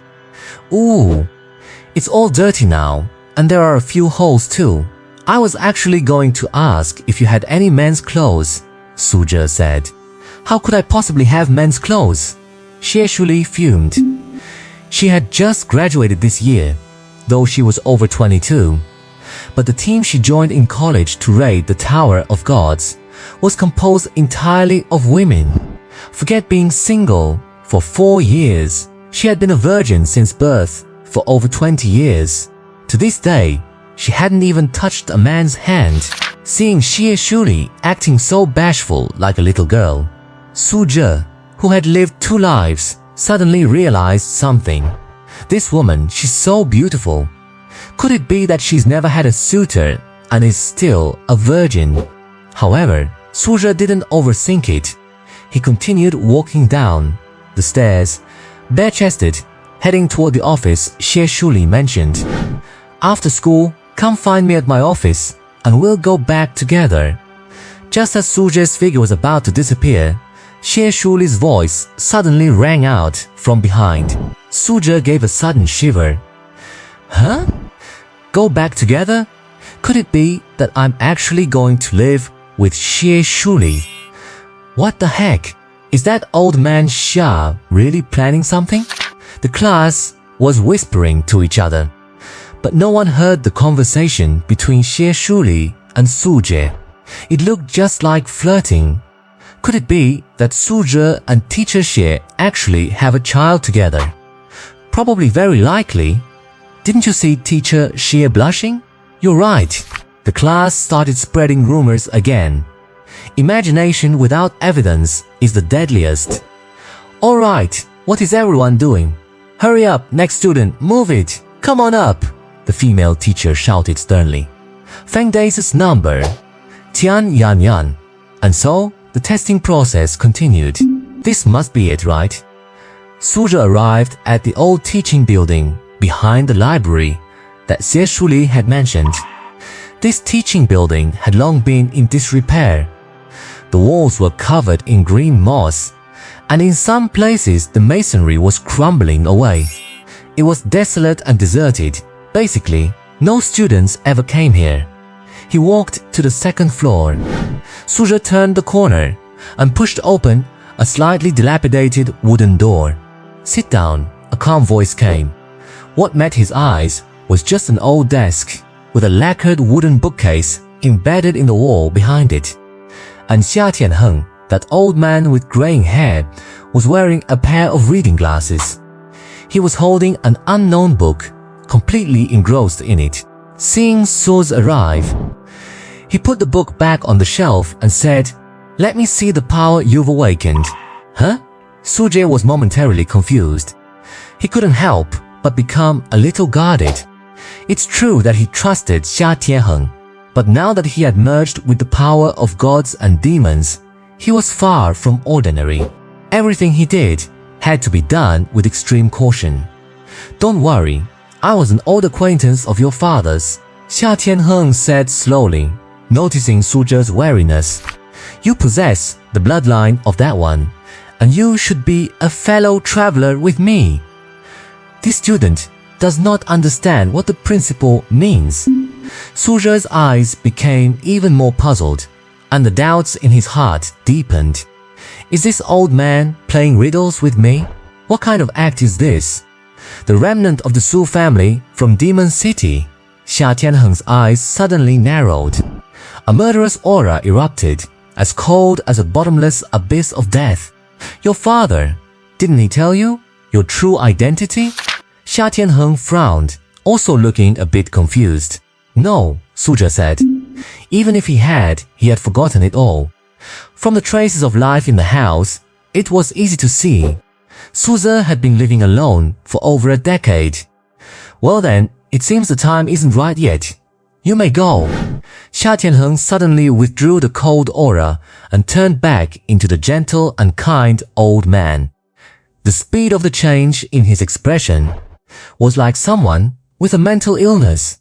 It caught Suzhe completely off guard. Suzhe was speechless. What in the world is this old man doing? All right, there's nothing else. From now on, you'll live with that girl Xie Shuli. Let her protect your personal safety. You just awakened power and already killed a creature, like the sky-winged snake. I'm afraid those with ulterior motives will wish to harm you. Once word gets out, universities in the imperial capital and Demon City might send people to find you. Pay extra attention to those bounty hunters. If not necessary, try not to leave Xie Shuli's sight during this time. The current situation is far from stable. Xia Tianheng sighed, his face looking pale and weary. All right, hurry up and go. Don't get in my way, this old man still has reading to do. With that, an invisible force directly blasted Suzhe out. Good heavens! Standing firm in the corridor, Suzhe immediately started cursing. Why is this old man so mysterious? Changing his temper on a whim. However, just as Suzhe left the teaching building, Xia Tianheng, leaning on his black wooden dragon-headed cane, walked slowly to the window. Watching Suzhe's departing back, he murmured to himself, "The times are changing, and young faces are changing too. Death can destroy the flesh, but faith lasts forever." Suoyan, oh Suoyan, who could have known that as time passed, that back then, you were forced to declare yourself emperor. Your descendant is very strong. He is the most talented person I have ever seen in my life, without exception. The power he awakened is so strong that it has even suppressed your bloodline power. I want to cultivate him, to complete what we couldn't finish. Back then, you should be able to understand my hidden motives, right? Xia Tianheng watched as Suzhe's figure disappeared outside the window. His eyes revealed a boundless sense of loneliness and nostalgia. The passion and ambition in his heart had long since turned into a barren wasteland. But until this day, he saw Suzhe. Even after 100 years of drinking ice, one's hot blood is hard to cool. Xia Tianheng sighed deeply. His eyes held a hint of determination and dominance. He spoke slowly. Su Wuyan, I will help you cultivate him to crush those scum in the imperial capital. I will make your descendant become the ruler of this world. Suzhe continued to wander through every corner of the campus, shirtless as before. Exuding a constant stream of charismatic male pheromones, he left many beautiful young schoolgirls breathless and screaming, "Damn, who is that guy?" This time, the guys finally started to get annoyed. Is he one of those attention-seeking influencers from Douyin? Rather than saying he has a good attitude, it's more like he's just gotten used to it. I guess this is just the burden of being a handsome guy. Feeling the eyes of the crowd on him, Su Shi shamelessly returned to the classroom. Meanwhile, all the procedures had been set in place. Every student received their own divine order token and began to register their information independently. After taking a quick look around the classroom, Suzhe realized that Xie Shuli wasn't there, so he headed straight to her office. Although Xi'an is a small city with a relatively low GDP, Xiaoyang No. 1 High School, as the best high school in the city, had individual offices for every teacher, except for that mysterious old man, Xia Yanghang. And just then, Suzhe was standing outside Xie Shuli's office. He opened the door. only to see Xie Shuli had taken off her red-soled high heels. She had one dainty foot, tightly wrapped in black silk, raised up. Her slender, jade-like fingers were gently massaging her delicate, lotus bud-like toes. It seemed her feet were sore and tired from wearing high heels all day. However, at that moment, Su Zhe seemed to smell something strange. He suddenly pinched his nose and said, "It smells so bad.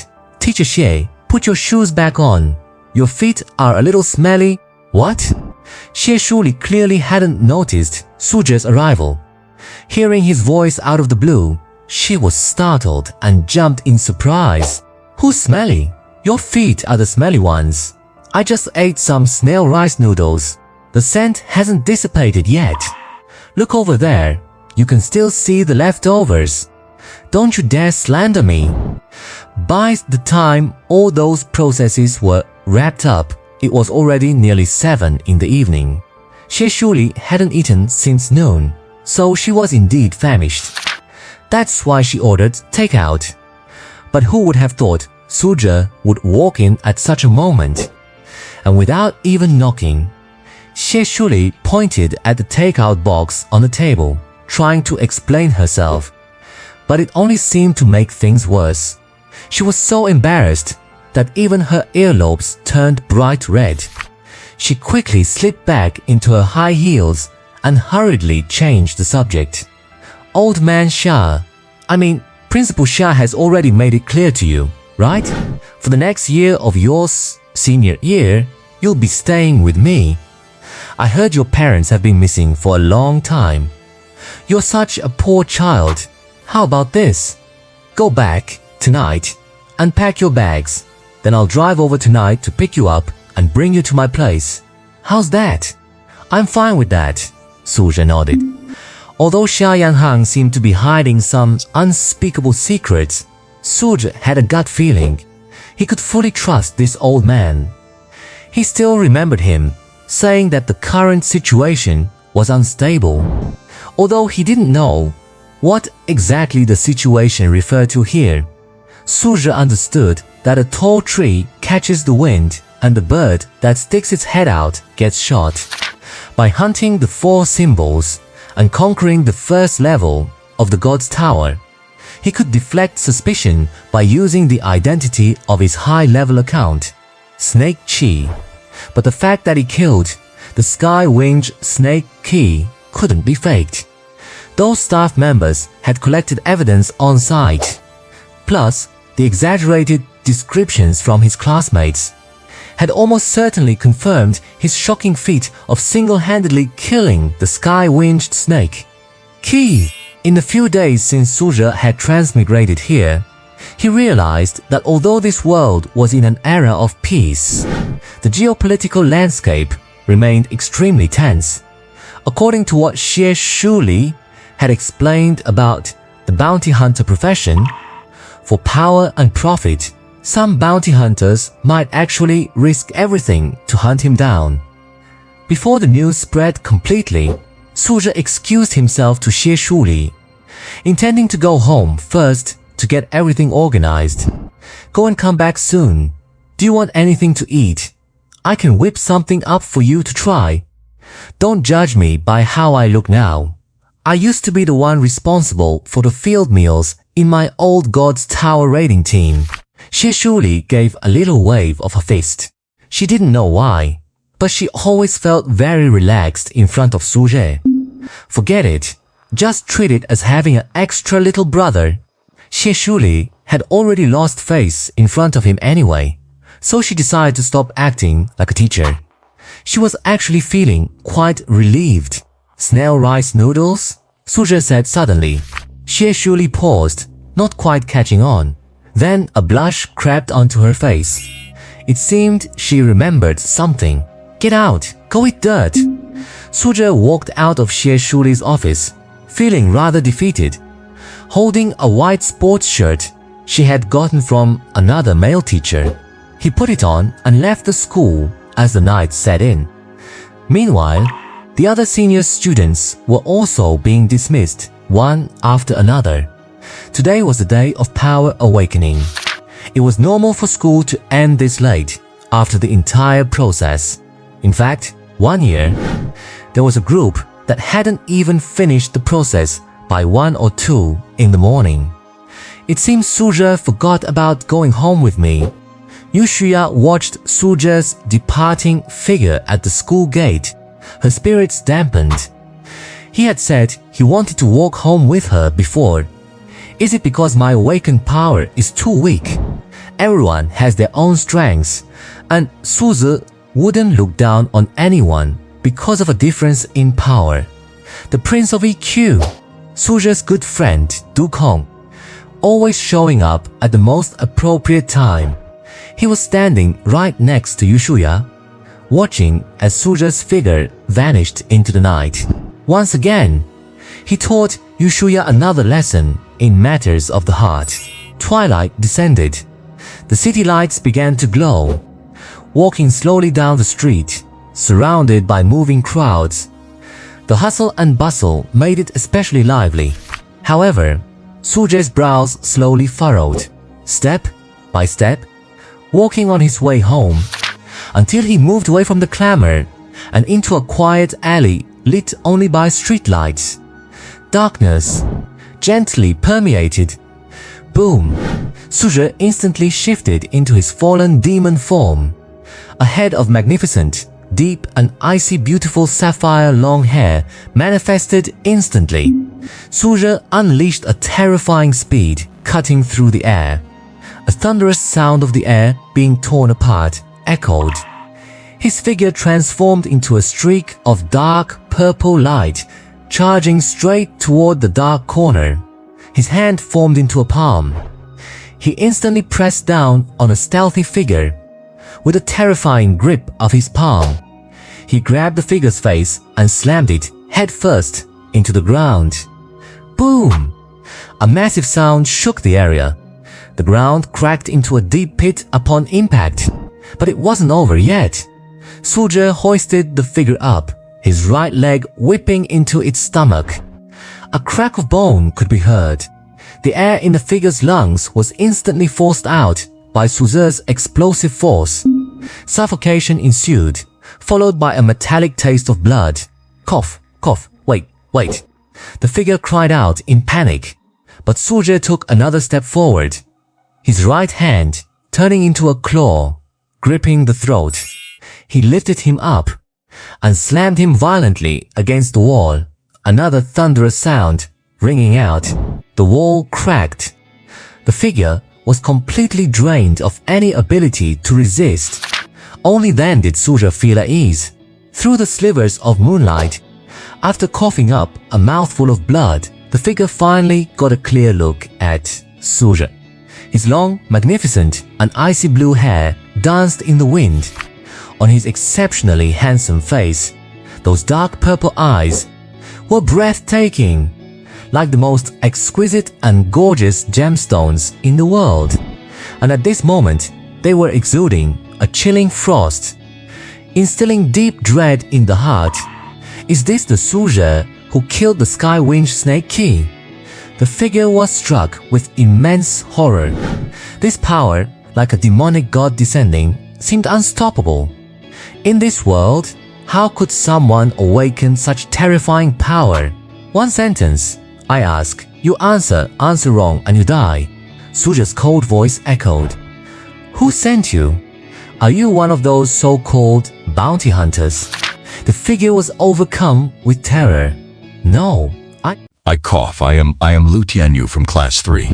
I am a student from the class next to yours. A trace of blood coughed up from the corners of the figure's mouth. With his neck grabbed and lifted off the ground, he struggled to breathe and hurriedly shouted, "Oh my God! This Suji looks so gentle and refined. How does he turn into a wild beast from the prehistoric era when he goes crazy?" Official hint. Does anyone remember that student from the first chapter who suffered from social anxiety? Class 3? Why are you sneaking around and following me? Suj frowned and looked over. Under the dim light of the street lamp, this Lu Tianyu, who claimed to be his classmate from the neighboring class, was indeed wearing the uniform of Xiaoyang City No. 1 High School. He figured that passing on information would also take time. Even if someone had bad intentions, they probably wouldn't make a move to kill so quickly. With that, Suja's brow relaxed. He lowered his guard slightly as well. He released his right hand that was gripping Liu Tianyu's throat. The cold and elegant deep blue hair gradually faded away. Then he set Liu Tianyu down. Cough, cough, ha ha. Liu Tianyu crouched down. As he breathed in the fresh oxygen, he seemed to come back to life. He looked up at Su Jie, who had returned to his gentle and refined self with short black hair. Remembering his terrifying strength just now, Liu Tianyu still felt a lingering fear. Damn it. What was up with that long blue hair earlier? It looked so magnificent and elegant, but the force it unleashed almost smashed my lungs to pieces. My name is Liu Tianyu, known in the underworld as the all-knowing master. I know everything from astronomy to geography. What you understand, I understand. What you don't understand, I also understand. In short, I am the legendary know-it-all. The Sky Wind Serpent that was killed by you, right? Liu Tianyu cracked a smile and wiped the blood from his mouth while speaking. If you are fine, I will be leaving now. Su Jie did not answer his question. He looked away as if he had lost interest. He turned around and started to leave. Oh, and by the way, sorry for the accidental injury. But if you sneak around following me again, I might just kill you. It was said in a very flat tone. But as Liu Tianyu watched Su Jie's back, for some reason, an icy, bone-chilling coldness rose in his heart. The hair on his arms stood on end. He shivered, covered in goosebumps. Damn! Even though it was annoying, I have to admit that cold demeanor was really cool. I wish I could act that cool too. Damn it! Wait, Mr. Su, don't run off. Liu Tianyu tiptoed, thick-skinned, and huddled up to him. With your strength, have you ever considered participating in the Awakening Cup tonight? Let me tell you, the rewards for this Awakening Cup are very generous. You can get rewards as long as you make it into the top 10. And you can get not only money and fame, besides, if you can make it into the top 3, that would be even more incredible. You could even obtain a high-level skill book or combat techniques, and so on. You know, skill books above the divine rank that drop from the Tower of Gods are extremely scarce. Generally speaking, a high-level skill book is enough to help us reach the 30th floor of the Tower of Gods, which means you can use it all the way until the college entrance exam. Of course, if you don't want those things, you can satisfy your own desires by exchanging them for those slaves in the Tower of Gods. Liu Tianyu paused here. He left a cliffhanger for Su Jie. Sure enough, a flash of doubt appeared in Su Jie's eyes. He turned his head and asked, "Slaves?" It wasn't that he was indulging his fantasies. Mostly it was because this word hadn't appeared in modern society for a long time. Slaves in the Tower of Gods. It sparked Su Jie's curiosity. Exactly. You should know that starting from the 50th floor of the Tower of Gods, those monsters gradually developed sentience, almost no different from humans. However, through some special methods, awakened ones can capture some powerful creatures. For example, the mighty and domineering Lion Roar Demon. Although they are the lowest level creatures on the 50th floor of the tower, because their aura is so domineering and majestic, and once successfully tamed, their loyalty is absolute. They will almost never disobey any order from their master, and will even use their lives to protect them. Therefore, the Lion Roar Demon is the commodity with the highest trading volume and satisfaction rate among merchants. Of course, I am just giving you an example. As long as you reach the top 3, you can choose any creature from above the 50th floor of the Tower of Gods. You could also choose others, such as a fox spirit maiden or a cat girl. If you know, you know. Liu Tianyu gave a knowing smirk. Not interested, Su Jie shrugged. What he was curious about were things he hadn't encountered before. Now that Liu Tianyu had explained it, Su Jie understood immediately. Isn't it just taming some powerful creatures? It's about the same as students who awaken as summoners or beast tamers. At the end of the day, it's just raising a pet, and he had awakened light and dark powers, which had absolutely nothing to do with summoning or beast taming. Besides, the most important thing for him now is to go home, pack up his things, and get settled at Xie Shuli's place. Where would he find time to participate in some Awakening Cup? Ding! The Divine Demon Sword side quest has been triggered. Quest content: Crush the new generation. Win the first prize in the Awakening Cup. Quest reward: 1 fragment of the Divine Demon Sword. Collect 7 divine demon fragments to forge the complete divine demon sword. Name divine demon sword. Quality, forbidden weapon. Attributes, plus question mark, plus question mark, plus question mark. Effects, question marks. The divine sword that accompanies the god and demon, killing gods and purging evil, indestructible. With a single thought I fear no gods or demons. This sword shall judge the gods for their sins. This sword shall slay demons and take their heads. The wielder of this sword shall shatter the void and command the gods to submit. After seeing the quest suddenly issued by the system in his mind, Su's heart surged with massive waves. Shatter the void, command the gods to submit? A weapon beyond legendary level, a forbidden weapon? It would be a lie to say Sush didn't want this. With this sword, perhaps he could just steamroll through the entire Tower of Gods. Although he could only get one of the 7 fragments this time. But little by little it adds up. Take it slow, grind it out, he would get it eventually. Your name is Liu Tianyu, right? Let's go. We're going to participate in the Awakening Cup. Liu Tianyu's eyes widened. He had thought there was no chance left. But who knew Sujie would suddenly act like a different person? He actually agreed. Okay, let's talk while we walk. Mr. Su, let me tell you, this Awakening Cup is actually a bit unofficial. In what way is it unofficial? Because its organizers are the black market.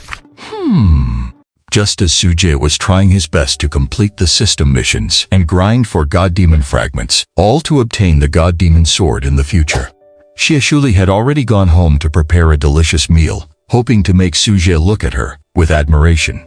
Hey, stop, Master Su. Just sit back and relax, I'll pay the ride fare. Sujie and Liu Tianyu hopped into a taxi, heading toward the so-called black market.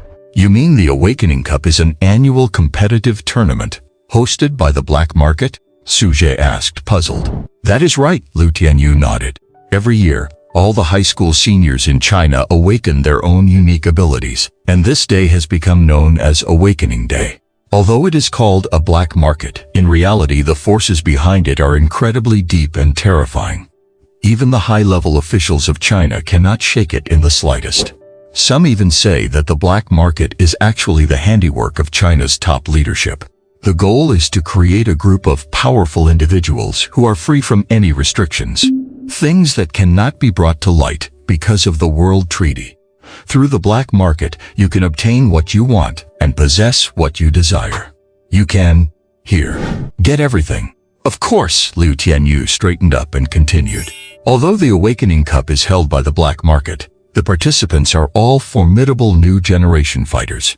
Not only that, but the confidentiality is top-notch. You can hide your identity. No one will know who you are. Remember 5 years ago that powerful man from the Bai family in Magic City, Mr. Bai Ye, the super powerhouse who is now leading the members of the Yanluo Palace Guild and has conquered the 65th floor of the Tower of Gods. Back then he used the alias God Bai to conceal his identity. He came to participate in the black market's Awakening Cup and eventually won 2nd place. Later, when his identity was exposed during the college entrance exam, it was revealed that God Bai was Bai Ye. He shocked everyone and caused a huge sensation that year. It is just that I do not know how God Bai is doing now. Having conquered the 65th floor of the Tower of Gods, he really should have appeared before the media and the public by now. But there has not been any news about him at all. Aren't you the know-it-all of the pugilistic world? Sujie remarked. Is there actually something you don't know? I just have good sources, that is all. Liu Tianyu made a dismissive sound to express his dissatisfaction. Then he changed the subject and continued. The Awakening Cup starts promptly at midnight tonight, so we should try to get there early to register. It is lucky our school's awakening process was fast this year. Usually it drags on until 10 or 11 at night, which would make it impossible to sign up. Sujie was slightly confused. The Awakening Cup only lasts for 1 night? Of course, Liu Tianyu replied. It is because of this system that the black market attracted countless crowds when it was first founded. That is how it slowly grew to its current terrifying scale. And this tradition has been passed down to this day. Although it has its flaws, it can be considered the appetizer for the black market's anniversary celebration. Master Su, I've bet everything I have on you making it into the top 10 of the Awakening Cup. Don't let me down. Liu Tianyu wore a pleading expression. So you only wanted me to participate so you could win money. Sujia finally understood why Liu Tianyu kept trying to get him to enter the Awakening Cup. I'm a bit strapped for cash lately, can't help it. Master Su, don't worry. As long as you win, I will definitely not treat you unfairly. Oh Su smiled faintly, starting to look interested. Can I bet on myself too? Of course you can, Liu Tianyu shouted immediately. Although the betting is run by the black market, there are no restrictions on who you can bet on. After all, everyone is hiding their identity. The people participating in the Awakening Cup change every year, so it is hard to bet on who will win the championship. But Master Su, I believe in you. Although I don't know how you managed to kill the heavenly winged serpent, I think you should have no problem making it into the top 10. Then put 1 million on me, Sujia said. Although his parents were missing, the bank card they left behind for him had quite a bit of money. It would be enough to last until he graduated from university. Now there was only about 1.5 million left. There are 2 ways to trade in the black market, bartering or using money. And there are irregular auctions for goods every week. Sujia also wanted to see if he could find anything useful in the black market. Naturally, the more money, the better. Who would turn their nose up at money? Wow, you're betting that much? Liu Tianyu clearly had not expected Sujia to place such a heavy bet.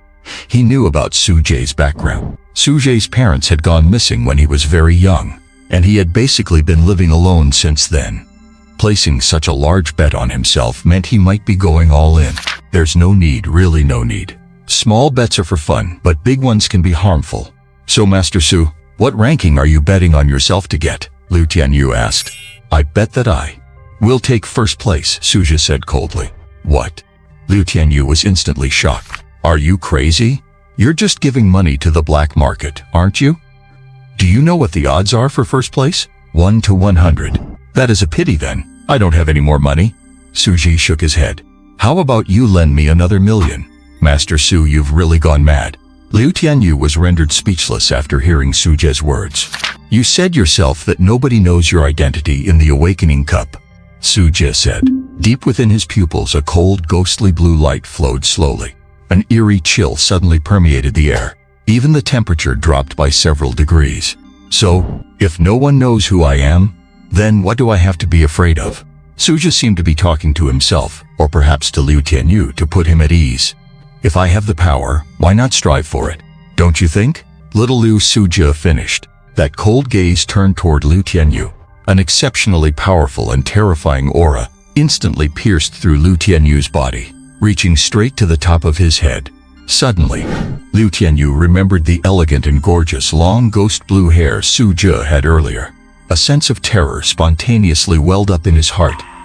Could it be? This Su She hasn't even used his full strength yet. If that's the case, then... Liu Tianyu shivered all over at the thought, goosebumps rising on his skin. Damn it, I'm going for it. Success or failure, it all comes down to tonight. Master Su, if you are truly certain, then I will lend you 1 million, and I will even bet on you to win this year's Awakening Cup championship myself. Liu Tianyu seemed to have made a decision and gritted his teeth as he spoke. You will feel fortunate for the decision you made tonight. Suji turned his head and said coldly, not just for the bet, but more importantly, for the mission issued by the system. That god-demon sword. Suji had to get his hands on it no matter what. Then I'm placing the bet, Liu Tianyu said fiercely. Master Su, as long as you win, you'll be my father from now on. From today onward, I, Liu Tianyu, am your underling. Time passed, and the taxi cut through the night. Finally, the destination has arrived, has been reached. Hey, open the door, quick! You dead man, Sujia. Didn't I tell you to hurry up? Why isn't it done yet? Come on, open the door for me. Xie Shuli found Sujia's residential address from his identity file. She drove straight over there. But she waited downstairs for over half an hour without seeing a soul, and he didn't even reply to her WeChat messages. So Xie Shuli lost her temper. Like a woman out to catch her cheating man, she marched upstairs, furious. She arrived in front of Sujia's door and started shouting, "If you don't open the door, don't blame me for being rude. I'll just tear your door down." Although Xie Shuli said that, she was actually quite worried. Could it be that Suzhe has been killed by those bounty hunters? If I had known, I wouldn't have bothered cleaning up those trivial loose ends.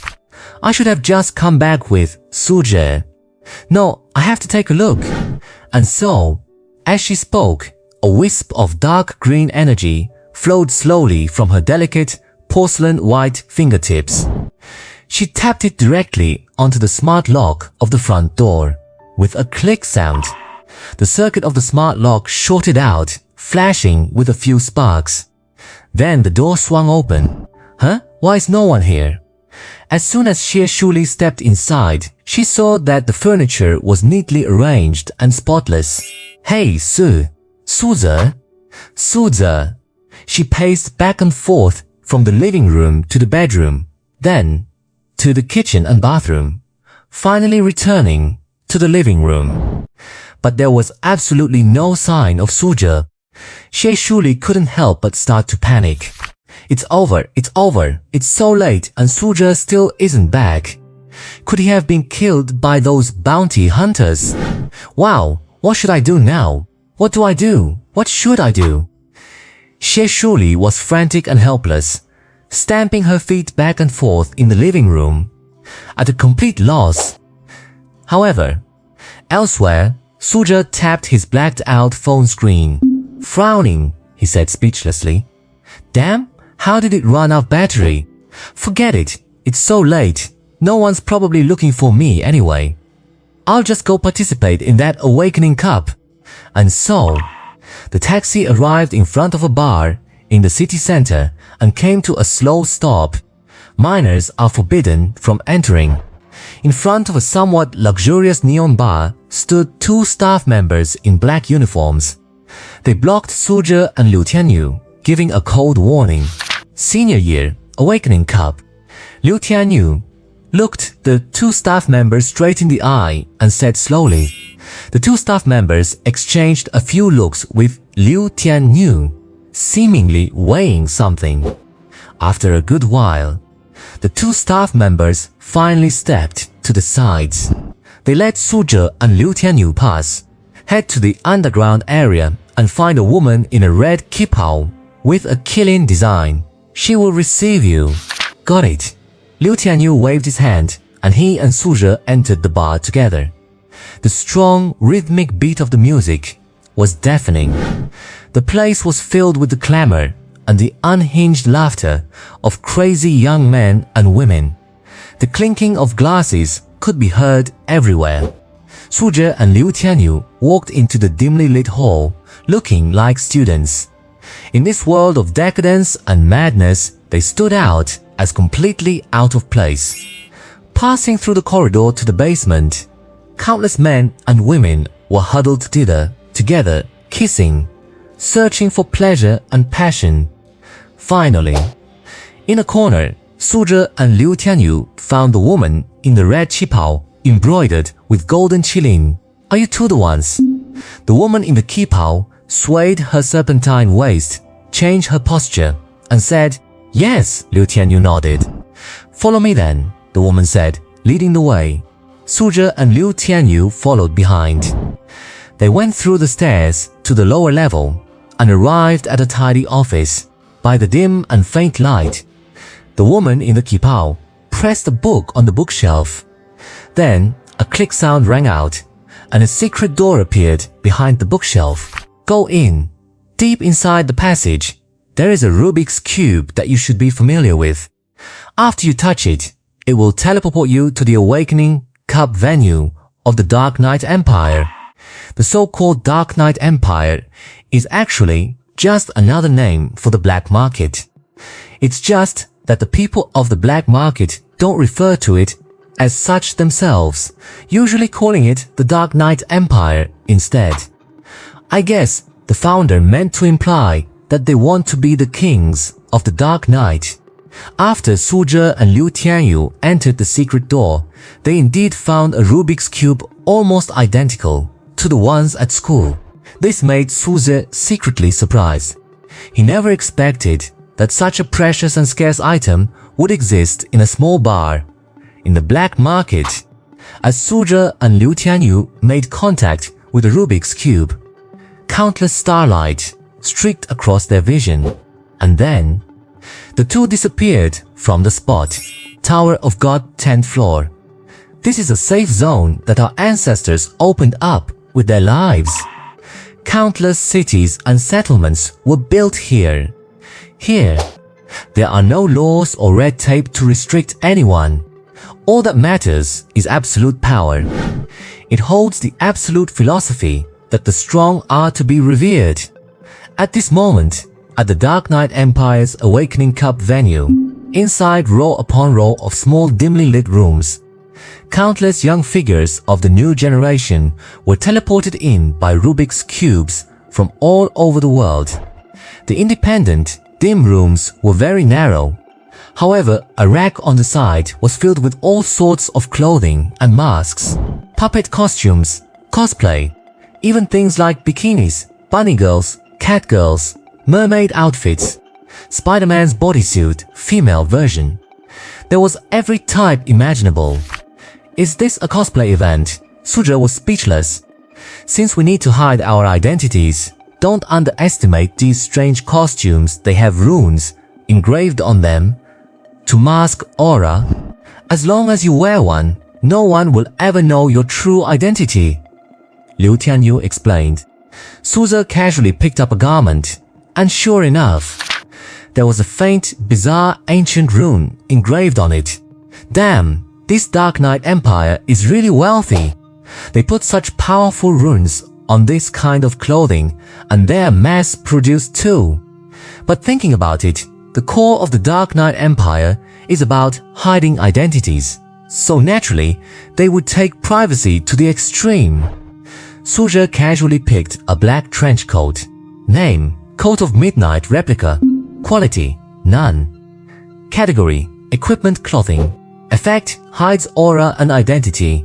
Cannot be detected by detection eyes. Source: Sword Art Online. When I draw my second sword, no one can stand before me.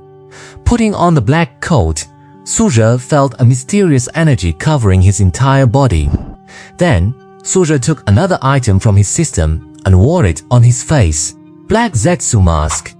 Doubled the aura concealment. Old man Su, you look kind of cool. Liu Tianyu picked out a shiny black bodysuit and wore a black helmet on his head as well. At a glance, this getup made him look like a total purd. And when he saw Suzhe wearing the midnight coat and the black Zetsu mask, he couldn't help but feel envious.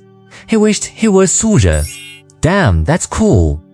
Walking out of the independent, dim room, down the long corridor, the doors of countless other rooms were also opened. One after another, people in strange costumes stepped out. Eyes filled with indifference, excitement, and curiosity flooded the corridor. A group of people lined up and walked out of the corridor. At the end of the corridor, several staff members were using strange instruments to check those passing by. Registration to the left, spectators to the right. Thank you for your cooperation. A voice rang out, and many people began to change queues. Old man, you go to the left lane. We'll meet up after we get out. The staff members on that side will check the spirit age of your awakened power to prevent people from trying to slip through. Liu Tianyu paused, nearly saying Suzhe's real name in front of all these people. Suzhe nodded and went to queue up by himself. A while later, it was finally Suzhe's turn. Name? At the end of the passage sat a wooden long table. Several staff members with hidden faces were performing registration and testing. Just use a code name. No need for your real name. The staff member sitting in the chair continued to remind him. A code name? Suzhe suddenly pondered. But then he remembered the big name he registered as inside the Tower of God. The God's Order. My name is Shiki. Even Suzhe didn't know that this small awakening cup, like a butterfly flapping its wings, created a butterfly effect, that it would eventually become The name Sheki, known as the beginning of a taboo, it's the Mid-Autumn Festival at 12 tonight. The author wishes all readers a happy Mid-Autumn Festival in advance. May your families be reunited. I guess those who can keep up with the updates until tonight must be long-time fans. By the way, I'll mention the follow-up of the protagonist from the previous book in the comments section. All I can reveal for now is that if this book performs well and I can write to the later chapters, that man with the surname Lu will return in a powerful, incomparable, and devastating way. Snake Scale. Okay, registration complete. You may enter. The Awakening Cup begins exactly at midnight. Remember to return to the arena by 11 o'clock and someone will meet you there. Don't miss the time. The staff member's gentle voice reached him. The voice sounded as if it had been synthesized, but it was easy to tell it belonged to a woman. Afterward, Su Jie walked through an electronic frame shimmering with a strange light. Several other staff members were checking the results on the screens behind it. Before long, they nodded at Su Jie and gestured for him to proceed. How was it? All registered. Liu Tianyu was already standing by the exit of the corridor, waiting for Su Jie. Seeing Su Jie emerge, he walked straight up to him. This is the 10th floor of the Tower of God, Liu Tianyu said. It's only 10 o'clock now, 2 hours until the competition starts. Do you want to go out and look around? I've been here many times, so I'm quite familiar with the area. All right, Su Jie nodded and said. And so, the two of them walked one after the other. Stepping out of the Awakening Cup competition venue, the 10th, 20th, 30th, all the way to the 60th floor. Any floor divisible by 10 is a safe zone. These were established by our ancestors with their lives, serving as outposts to resist the creatures of the Tower of God. Through the countless powerhouses who emerged in later generations, they slowly expanded and evolved, until today, where they have become cities of varying sizes. Su Jie and Liu Tianyu walked along the streets. It was as if they had stepped into a Japanese-style fantasy world, which left Su Jie marveling. The architecture before his eyes resembled medieval Western European styles. There were no so-called skyscrapers, nor any bustling city lights. There was no electricity support here. In many places, they still used candles and kerosene for light. Many people's homes were dilapidated, with cracked walls and years of neglect. Only the mansions of the powerful or wealthy merchants could be considered luxurious. Although it wasn't as developed or prosperous as the real world, without the cold industrial chains and the technological age, here, there was so much more human touch and warmth. It made Su Jie feel a comfort he had never experienced before. He really liked the feeling here. However, in the Tower of God, power is everything. The strong are the law.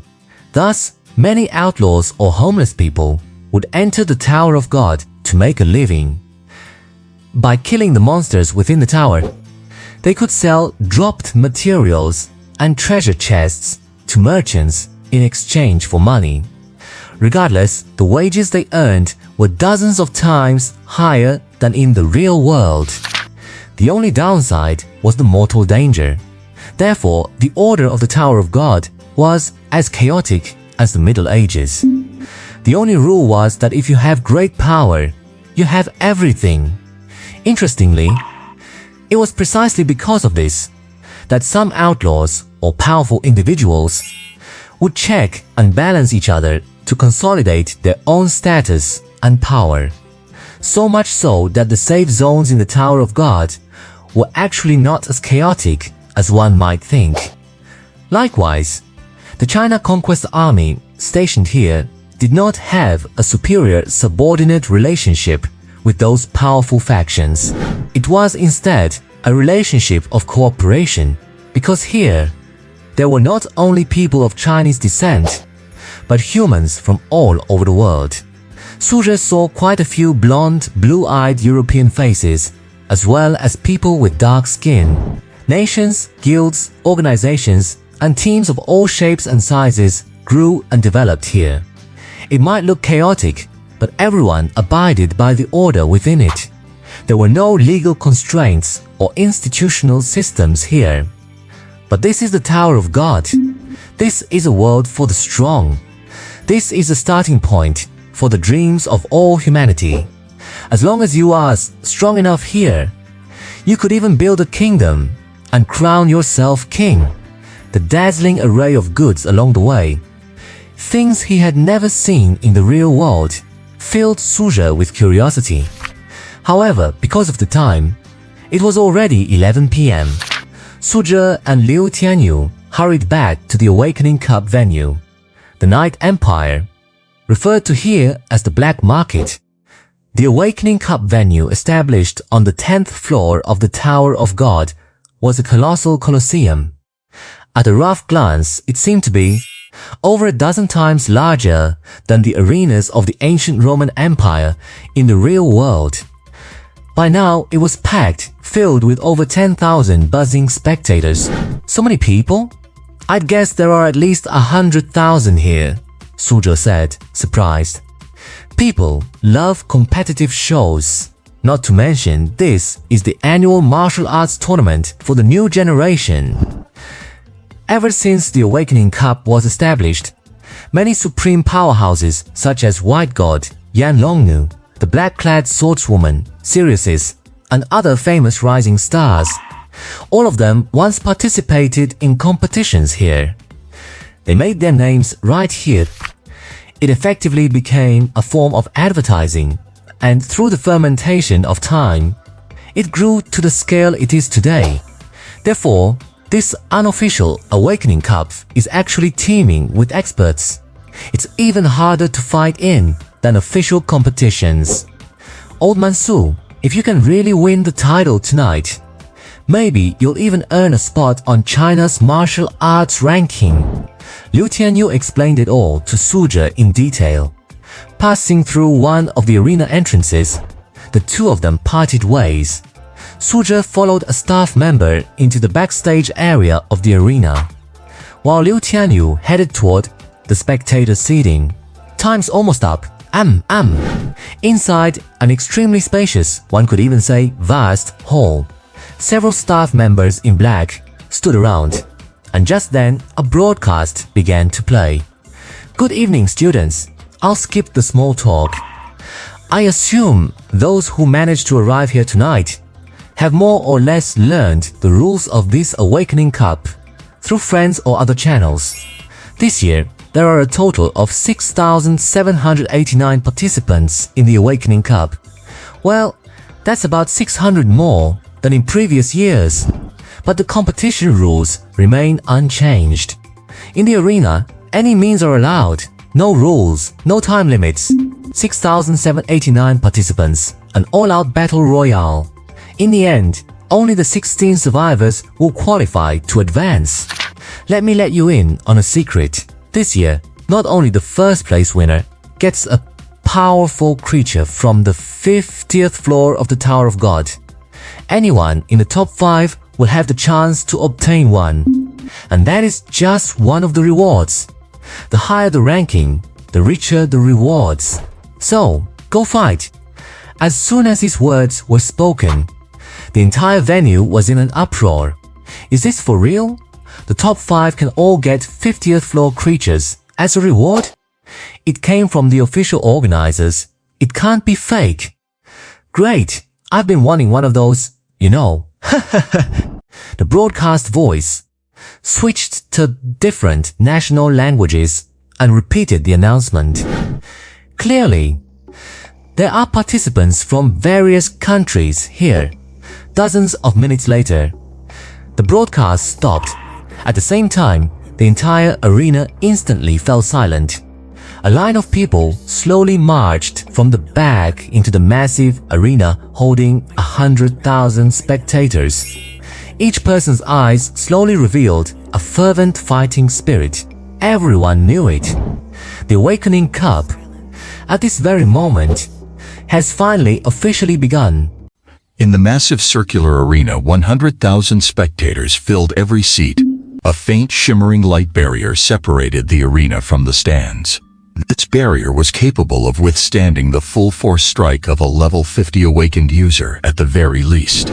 Although it was nearly impossible for newly awakened ability users to accidentally harm the spectators, safety measures still had to be thorough just in case. 6,789 contestants walked successively toward the center of the arena, and then they dispersed. Almost everyone consciously kept their distance, though a few had formed teams. They were likely companions who knew each other in the real world. Suje ignored the gazes and movements of the crowd. He walked slowly to the very center of the arena. He immediately caught everyone's attention. Hey, what on earth is that guy doing? Why is he walking straight to the center of the arena? Isn't he afraid of being surrounded and beaten to death? Did you place a bet? Good thing I didn't bet on him. Looking at the contestant list earlier, this guy in the snake mask seemed pretty cool. I thought he was strong, but he turns out to be a total idiot. Didn't buy it. Thank goodness I didn't. I did? Liu Tianyu, standing nearby, heard the crowd's comments. He immediately started scratching his head in frustration. Damn it, Suja. What the hell are you doing? This is a battle royale. It is not a stage show to see who can stand in the center. Why are you rushing into the middle of the battlefield? Do you want to get the first blood? Liu Tianyu roared internally, feeling like he'd swallowed something disgusting and couldn't get it out. Brother, don't worry, gambling is losing 9 times out of 10. Don't do it next time. Several spectators laughed and mocked Liu Tianyu. Damn it, Liu Tianyu was instantly furious. Suji, you tricked me into betting on you to win. You liar, my money, my entire fortune. The crowd was right. The spot where Suje was standing was the absolute center of the entire circular arena. This was not only where the entire audience was focusing their gaze, it was also the most dangerous area. With enemies on all sides, various attacks would come, rushing in from every direction once the match began. Most people would never choose this place as their initial defensive zone. Instead, the edges of the circular arena were the most contested spots. However, Suje didn't care and walked straight to the center, and then stood firm. A head of cold, elegant, and gorgeously deep blue hair slowly manifested. It sparked another round of discussion among the crowd. Hey, what's with that person's hair? Did he awaken a bloodline power? But isn't it too beautiful? Many female spectators and contestants stared fixedly at Suja's long blue hair with looks of surprise. Then a sword hum rang out. The snake-edge greatsword appeared. Suja hoisted it high on his shoulder. The next moment, he gripped the hilt with both hands and pointed the tip toward the ground. He slammed it hard into the floor. Boom! A heaven-shaking crash. A deep crater was smashed into the arena floor. With Suja at the center, the floor began to crack slowly. At the same time, half of the snake-edge greatsword was embedded in the ground. Suja pressed both hands onto the hilt. A surge of dark purple murderous intent rose from his body. His black windbreaker fluttered without any wind. Seen from afar, this figure holding the sword exuded a terrifying pressure like a demon god descending to crush all enemies in the world. He slowly closed his eyes. And then, a cold, ruthless, and haughty voice rang out. Leaning on the White Knight, I live to slay demons. Anyone who steps within 100 feet of my sword shall be killed without mercy. This guy is tempering his sword. Many spectators stood up, watching the figure shrouded in dark purple murderous intent from afar. Their eyes filled with terror. How could this be? I've never seen such a sight before. Looks like this year's Awakening Cup will be interesting. Interesting. This kid is extremely interesting. Some powerful experts with deep potential seemed to show admiration, but many others looked on with disdain. My God, have you ever seen someone temper their sword during a battle? He's just being arrogant and conceited. Anyone within 100 feet killed without mercy. If he's not some top genius from the Imperial or Magic Capital, he must be a fool. Then I bet he's a top genius. I bet he's a fool. Come on, let's place our bets. This is a private pool. Even if it's not official, I'm known as the master of trivia, and my reputation is impeccable. As soon as the betting pool was announced, it attracted many spectators. And the one calling out that Suje was a fool and starting the pool was none other than that traitor Liu Tianyu. It's over. I bet my entire fortune on Suje winning the Awakening Cup. But it looks like I've been scammed by that fool Suje. I have to start a betting pool to earn it back. Otherwise, I'll lose everything. Liu Tianyu was wearing a metaphorical mask of pain in his heart. He shouted loudly, "Bets are open! Bets are open!" However, just at that moment, the arena's broadcast suddenly sounded. The Awakening Cup now officially begins. In an instant, the whole place went quiet, including the stands. Everyone's eyes were fixed on the situation in the arena, afraid of missing even a second of the thrilling moments. Anyone within 100 feet killed without mercy. You're quite interesting. In the center of the arena, many people were already unhappy with Suje's previous actions. This is a battle royale. Being too arrogant is not good. I suggest we work together and knock this long-haired blue guy out first. What do you say? He seems a bit strong, but if we go together he can't do anything to us. Let's deal with him first, and then compete based on our strength. I agree. I agree too. All right. And so, a group of people standing not far from the center of the arena slowly gathered together. One step, another step, slowly approaching the spot where Suje was standing. However, just as nearly 100 people stepped within the 100-foot radius of the long-haired blue figure, Suje's eyes suddenly opened. A terrifying dark purple murderous aura suddenly spread. Wait, run. Oh no. Almost everyone felt an incredibly powerful pressure at that very moment. In this instant, they were no longer facing just that long-haired blue figure, but a real demon god. Shadow burst. Terrifying, cold, shattering, incomparable. A force that seemed to destroy everything burst instantly from Suje's body. The dark purple murderous aura spread, and then crushed them. Boom. 100-foot radius of the ground was torn apart and collapsed by this powerful force in an instant. Sand and stones flew everywhere.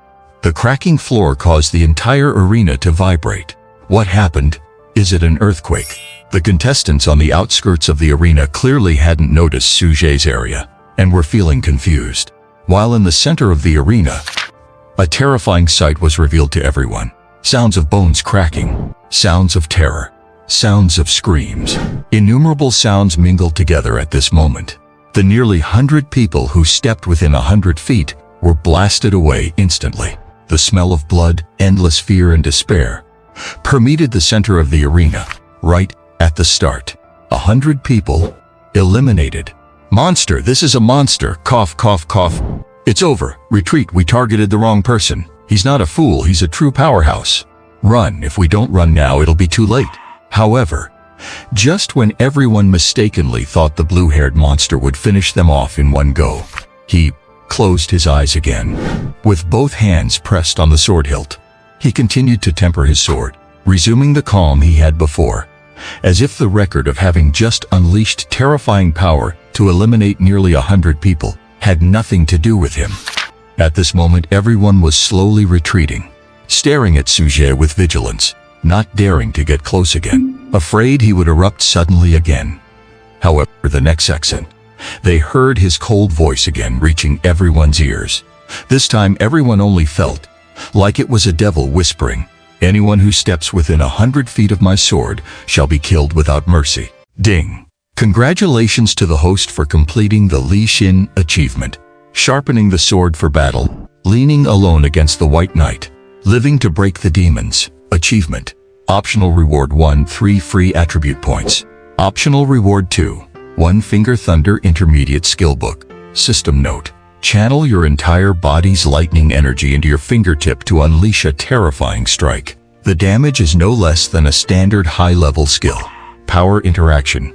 Using this puts immense pressure on your fingers. Those with weak constitutions may suffer from hidden chronic injuries. Learning requirement. Lightning Element Awakener. Optional reward 3, 1 Explosive Blade Strike. Present Martial Technique Book. System note. Through a special energy channeling method, injecting a small amount of power into a weapon will destroy it, causing massive damage to the target. This skill book is not recommended for ancient martial artists. It is a legacy skill of the weapon master lineage. Learning requirement. None. Important note. Since this skill destroys the weapon completely every time it is used, higher quality weapons cause more significant damage. Poor people do not redeem this. Optional reward 4. 1 bone tempering pill. Clears all impurities and hidden ailments from your body. System note: even chronic hemorrhoids can be completely cured. Optional reward 5. 1 youth preserving pill. After taking it, you can maintain your youthful appearance. The effect lasts for 30 years. System note: how could any woman in the world not love this pill? Giving it as a gift will greatly increase favorability. Optional reward 6. 1 bottle of blood nourishing pills. 3 pills can regenerate muscle and blood. Shelf life of 3 years. System note: haven't you used this before? Still, it's recommended to redeem it. The series of options combined with the system's snarky remarks made Sujay blush with embarrassment. Who would have thought that while just trying to avoid trouble, he ended up completing Li Xin's sharpening the sword for battle achievement. The several rewards also gave Suji a bit of a headache, but the bone tempering pill was no longer effective for him. After fusing the power of gods and demons, his constitution had become a flawless body. As for the 2 skill books, the youth-preserving pill and the blood-nourishing pills, they were useless to him as well. In the end, Suja chose reward 1. 3 free attribute points. Add all the attribute points to agility. Sujay had already figured out his future stat allocation and combat style. Agility attribute. It directly affects critical hits and reaction speed. Critical hit. Seeing through the opponent's flaws to deal damage similar to a critical strike. Ultimately, a critical hit is equivalent to the effect of a multiplier strike. But critical hit is just a term used in games. In reality, it is about seeing through flaws. And reality is different from games. The reaction speed gained from agility is all-encompassing. It includes movement speed, attack speed, casting speed, neurological reaction speed, and so on. Furthermore, in the game, ultimate skills like Light Wing Slash cannot crit. But in reality, Light Wing Slash, Shadow Burst, and other skills can be critted. And this includes all sword techniques, including the sword energy of the swift and fierce flower. That is to say, as long as my agility is high enough, in the real world, all my skills, including basic attacks, can deal critical hits, and the speed at which I can swing sword energy and perform sword techniques will become faster and faster. More and more. I might be doing chip damage, but as long as I chip away fast enough, using extreme reaction speed and movement to compensate for my so-called weaknesses, then I will even chip your bones away. And most importantly, the 2 sets of light and dark attribute sword techniques, originally empowered by the forces of Dominion and Berserk, have been overwritten by the power of gods and demons. They have been upgraded from their initial god-tier sword techniques to saint-tier techniques. In addition, in the godly radiance form, all skills will cause a soul-piercing effect. It can drain the target's spirit points, which means I can drain the opponent's mana bar. As long as my sword energy chips away fast, even if I can't chip the bone, I can definitely chip your mana. By the time the opponent reacts, damn it, they won't even have mana left. How can they fight? And in the demon form, all skills will cause dark tearing, adding bleeding and non-healable effects, making it even more terrifying and unstoppable.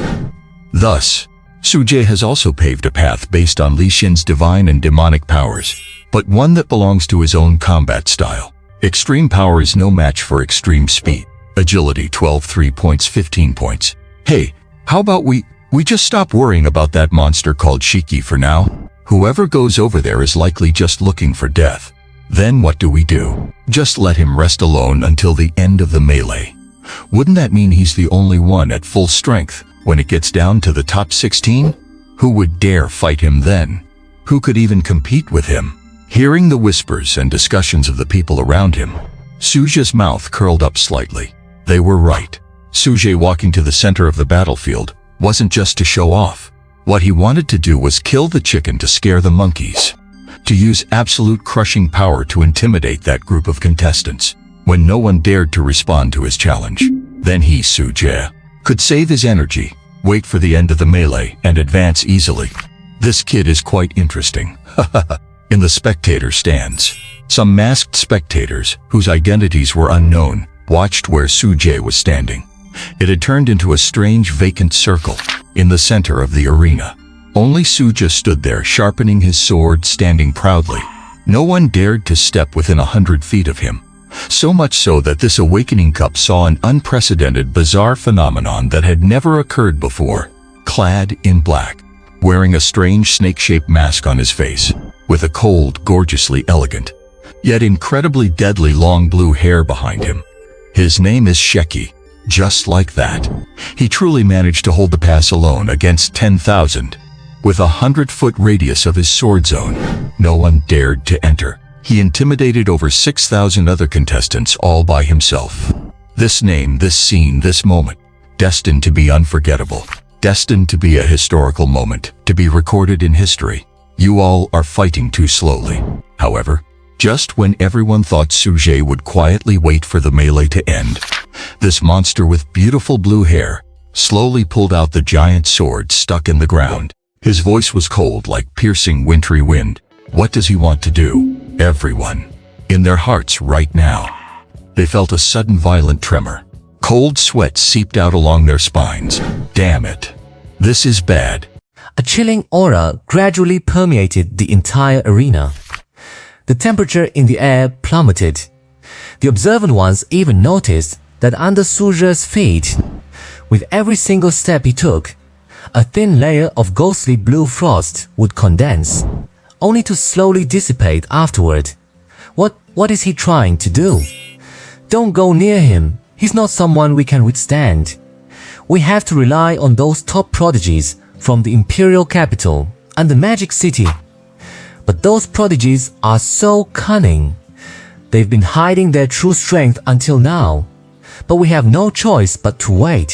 With every step Suja took, 100-foot radius centered on him moved along with him.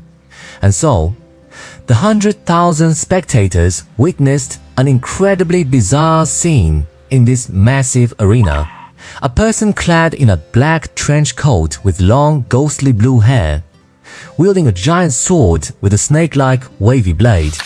Wherever he walked, the group of contestants who were previously fighting fiercely would instantly stop. They cleared the way. Only after Suja had passed would they resume their attacks. Moreover, they were all adhering to the rule previously set by Suja. Within 100 feet of Suja, no one could approach, and no one dared to enter. Might as well let that Shiki fellow win the championship. In all my decades, I have never encountered a situation like this. Damn, everyone is terrified to get within 100 feet of him. Is this guy really just a newly awakened ability user? Are you sure the black market didn't just unleash a monster in here? Haha, amazing! Nice one, old Su. Wait, Daddy Shiki. At that moment, an arrogant voice drifted over. It was that traitor Liu Tianyu. His social butterfly syndrome seemed to be flaring up again. He was shouting and yelling over there. See that? And you told me not to bet on him next time? I'm betting on Shiki for the rest of my life. I even bet he'll dominate all of China. No, I bet he will become the leader of this entire world swordsmanship rankings. Liu Tianyu said to the two people who had been mocking him earlier. Then why did you open a bet calling Shiki an idiot? How can you change your mind so fast? You sound like a two-faced hypocrite. Those two were rendered speechless. Suja slowly arrived at the edge of the arena. All the contestants spread out, leaving a 100-foot semicircular area for Suja. What is he doing now? Damn it! One person has everyone on edge. No one can even fight in peace. Where are those prodigies from the imperial capital and the magic city? Don't tell me they're scared. Why haven't they shown their faces yet? Almost all the contestants watched as Suja crossed the arena. No one dared to obstruct him. Even though this was a battlefield for a chaotic brawl, Suja walked through it with such an air that it gave everyone the illusion he was just out for a stroll. Although I don't know who you really are, I've never seen such a powerful new generation fighter as you in the capital. But since your weapon is a sword, then a battle between us is inevitable. Shiki, I don't like the way you're grandstanding. It makes me very uncomfortable. Draw your sword, fight me. A cold and arrogant voice rang out. A man with a rather slender build, wearing a snow-white mask, dressed in the attire of an ancient martial artist, and also holding a pitch-black giant sword, stepped forward and spoke slowly to Suzhou. From the white-masked man's words, it was easy to tell. He was indeed one of the top prodigies from the imperial capital, and his identity was likely anything but simple. However, what nobody expected was, the man with the ghostly blue hair didn't even lift his eyes. He just said indifferently, "If you can still stand after taking this one sword strike of mine, then you might have the qualifications to repeat what you just said." "What do you mean by that?" The white-masked man furrowed his brows in displeasure. "Do you look down on me?" The corners of Suzhou's mouth curled up slightly as he shook his head slowly. People should know their own limitations. A cold, chilling voice issued from behind Suzhou's snake-like mask. Meanwhile, that magnificent deep blue long hair began to fade away, and instantly, like flowing water, it transformed into a sharp, brilliant golden green mane. Divine Radiance form. The Radiant Phoenix Empire. This is impossible. This is the bloodline power of the Radiant Phoenix royalty. In the spectator seats, hundreds of figures suddenly stood up. Expressions of unbelievable terror were visible behind various masks. Their pupils were trembling. Their hands were covered in cold sweat. They were afraid. Those buried, long-sealed memories seemed to be resurfacing in their minds. Those fragments of memory seemed branded deep within their souls. And at this moment, upon seeing Suzhou's brilliant golden green long hair, those memories were finally unsealed. "He is the descendant of that royal family," someone said with a trembling voice. "No, it's impossible. Didn't everyone from that royal family die in that war? But look at that golden hair. If that isn't the Radiant Phoenix bloodline, then what is it? His hair color is even more brilliant and sharp than that of the emperor back in the day. This person must be the survivor of that royal line. Are you joking? That emperor only had a daughter, and she died long ago. Even if she were alive, she couldn't just turn into a man. The royal family with the Radiant Phoenix bloodline possesses extremely long lifespans. Although 100 years have passed for these monsters, in reality, it has only been a dozen or so years for them. The age seems to match, and don't you forget that the black market's ancient runes can change one's appearance to the opposite sex. Maybe beneath that black trench coat, it's actually a woman. Hiss, it's over. What if that woman wants to restore her nation and seek revenge? Hush! We must report this immediately. Death doesn't scare us. We've lived long enough anyway. We should have paid the price for what happened back then. I only hope she'll spare my descendants. Sigh, we can only hope for that. The Dark Knight Empire would never leak the identities of its contestants. Whether you are one of the 10 great philanthropists or a heinous fugitive, as long as you are in the black market, you are protected by the Dark Knight Empire's privacy policy. The Dark Knight Empire has spread globally and stood for 100 years. Their power is something even some major nations cannot shake. They couldn't possibly obtain Suzhou's real identity from the black market. Therefore, they had to report the news and wait for a decision. However, in a discreet corner of the 100,000-seat auditorium sat an intellectual woman with a graceful figure. Every move she made exuded the charm and sexiness unique to a mature woman. Her physique was so perfect and slender that even though she wore a mask, It was absolutely intoxicating. Not being able to see her face only added to the mystery. Many men were looking around, seemingly watching the fights in the arena, but in reality, they were stealing glances at this incredibly sexy and charming woman. What a feast for the eyes! What kind of earthly beauty is this? The woman paid no heed to the gazes around her, as if she were accustomed to them.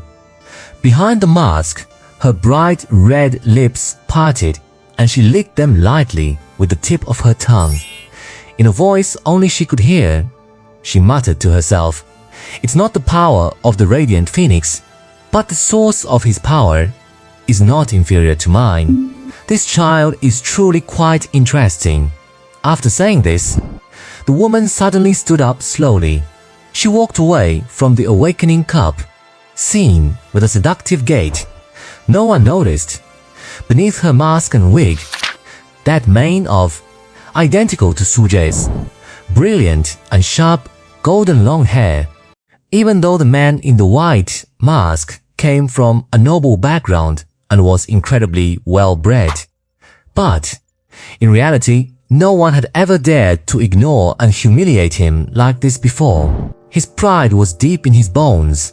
Among the new generation, no one could look down on him like that. Is he treating him like a mere ant? No, it is impossible. Only I am the one who stomps all living beings under my feet. Because I am, from the Imperial Capital Academy, the newly accepted closing disciple of the old Sword Saint. Ever since I first held a sword as a child, I knew that I would become the pinnacle of the sword, the number one in all the world. The man in the white mask said coldly. He raised his jet-black giant sword and pointed the tip towards Suze. He roared again, "Draw your sword, fight me, as you wish." Suddenly, a terrifying and icy voice rang out right beside the white-masked man's ear. What? The white-masked man seemed completely caught off guard. He only saw Shi-Chi turn into a golden gleam and flash right in front of him in an instant. The speed was so fast, it was like teleportation. Relying on his superior reflexes and muscle memory, the white-masked man instinctively raised his sword to his chest, blocking horizontally in the very next instant. However, the voice of the terrifying blonde man echoed once again. What defines the pinnacle of the sword? Under my sword intent, even gods and demons will bow their heads in submission. Remember this. Next time, if you want to deliver arrogant lines, you must have the strength to back them up. Boom, boom, boom, like a deafening roll of thunder. Right in front of the white-masked man, Suze unleashed his light wing. Triple slash.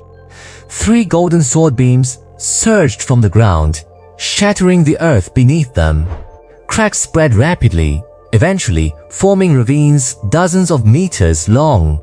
The massive sword energy soared to the sky, 5 or 6 meters high, with an unstoppable and overwhelming momentum. Death to anyone within 100 feet. This time, it is far more than 100 feet. Anyone within 1,000 feet is going to die. Run for your lives. He lied. It is not just 100 feet. Even 1,000 feet are being sliced by him. Shi-Chi has gone insane. My God, with this kind of sword energy, even the boss of the first floor of the Tower of Gods, the 4 images, could probably be killed in seconds. What kind of godlike being is this? Wait, look. Someone seems to be trying to block the sword energy for us. No, the situation is bad. Run! One person, as they were trying to flee, saw the man in the white mask holding a massive black sword against his chest, trying to block the 3 sword beams. But not even a second passed. That man collapsed. The 3 terrifying golden sword beams instantly engulfed him. He watched with his own eyes. The white-masked man's massive black sword, under the force of those 3 beams, was blasted into pieces. Damn, it is all over. Some of the contestants who could not move fast enough, seeing the 3 sword beams coming like a torrential wave, already wore expressions of total despair. In an instant, a golden gleam swept past. Sword energy engulfed everything. The entire massive arena, more than half of the field, was smashed to bits by Suje's strike. The stone tiles that were beautifully decorated on the ground were completely torn up, rubbles, dust. Everything in front of Suje was cut into fragments. What terrifying sword energy! One strike like this could probably sweep through the first floor of the Tower of Gods. No, even the boss of the second floor, the Elf King, probably could not withstand this strike. Is this a newly awakened ability user? No one believes that. But there is no way the black market would have such an oversight. In the spectator stands, nearly 100,000 people had never seen such an intense battle. And one man was watching the arena. The white masked man, covered in cuts and wounds from the sword energy. At this moment, his eyes were hollow. His right hand was still gripping the hilt of the giant black sword. But that was all that remained, just the hilt. The blade of the giant black sword had been completely shattered by Suje. Why am I not the peerless sword body that the sword saint spoke of? Why was I defeated? Why I could not even take one strike from him? Finally, his right hand, which tightly gripped the hilt, finally let go. His sword heart is dead. The path to becoming the pinnacle of the sword has been severed. Let us go. The winner of the Awakening Cup has been born. There is no need to linger here any longer. In the spectator stands, the man said coldly, Big Brother Luo, is it not over yet? This is just the battle royale, right? There is still the round of 16, the round of 8, and the 2-on-2 finals. Since that disciple of the old sword saint has already fallen, who else dares to compete with him for the top spot in the Awakening Cup? What? Big Brother Luo, are you talking about that new disciple from the Imperial Capital Academy? The one the old sword saint recently took in? The man known as Luo nodded. But was it not said that the new disciple possessed something called the Peerless Sword Body? Then how could he not even block one strike from this so-called Shi Qi?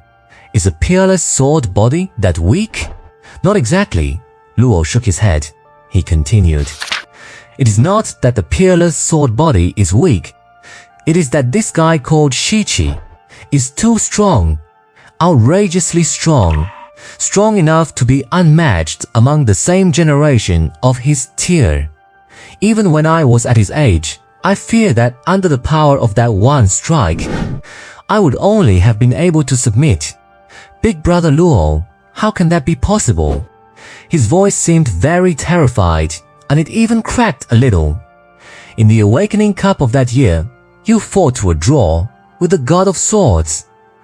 But your strike ultimately narrowly defeated the God of Swords. Big Brother Luo, you were the winner of the Awakening Cup that year. Nothing is impossible. The waves of the Yangtze River push the ones in front, and each generation is stronger than the last. It is just that this person is just freakishly strong. Luo frowned slightly, his expression looking a bit unnatural. No one knew. At this moment, his heart was already stirred by massive waves. Who exactly is this person? Imperial Capital, Demon Capital, even counting all the geniuses of the new generation. I cannot find a single person who can contend with him. Such a strong new generation. Where on earth did it come from?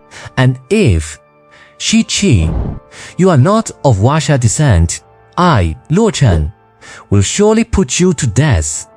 If an awakened one as strong as you becomes an enemy of Huaxia, the consequences would be unthinkable. Luo Chen was looking down at the arena. When he looked at that man with golden blue hair A killing intent involuntarily radiated from him. But at the same time, that man with golden blue hair actually looked up toward his direction. At the same time, this caused a terrifying shadow to emerge in Luo Chen's heart. This guy, he can actually sense me. Luo Chen gritted his teeth, revealing a flash of terror. This kid must not be left alive. Host Su Jie, Level 5, HP, Wonder Tens 1, 3160. This single strike consumed almost all of Su Jie's mental energy. Reality is different from games. In games, using skills costs a fixed amount of mana. But in reality, the higher your stats, the more mental energy you consume. That strike was equivalent to unleashing a full-powered winged sword barrage. The resulting sword energy covered nearly half of the arena. Of course, the damage gradually tapers off, eventually becoming nothing more than a breeze brushing past your ear. But this man wearing the white mask in front of him, he was standing right in front of the center of the impact. And among the 3 waves of sword energy in the barrage, one of them actually scored a critical hit. It shattered his giant black sword into pieces. More than 6,000 participants under this one strike from Su Jie. Only fewer than 4,000 are left standing. The reason is simple. Newly awakened participants are almost all at level B1, with only a very few reaching level B3.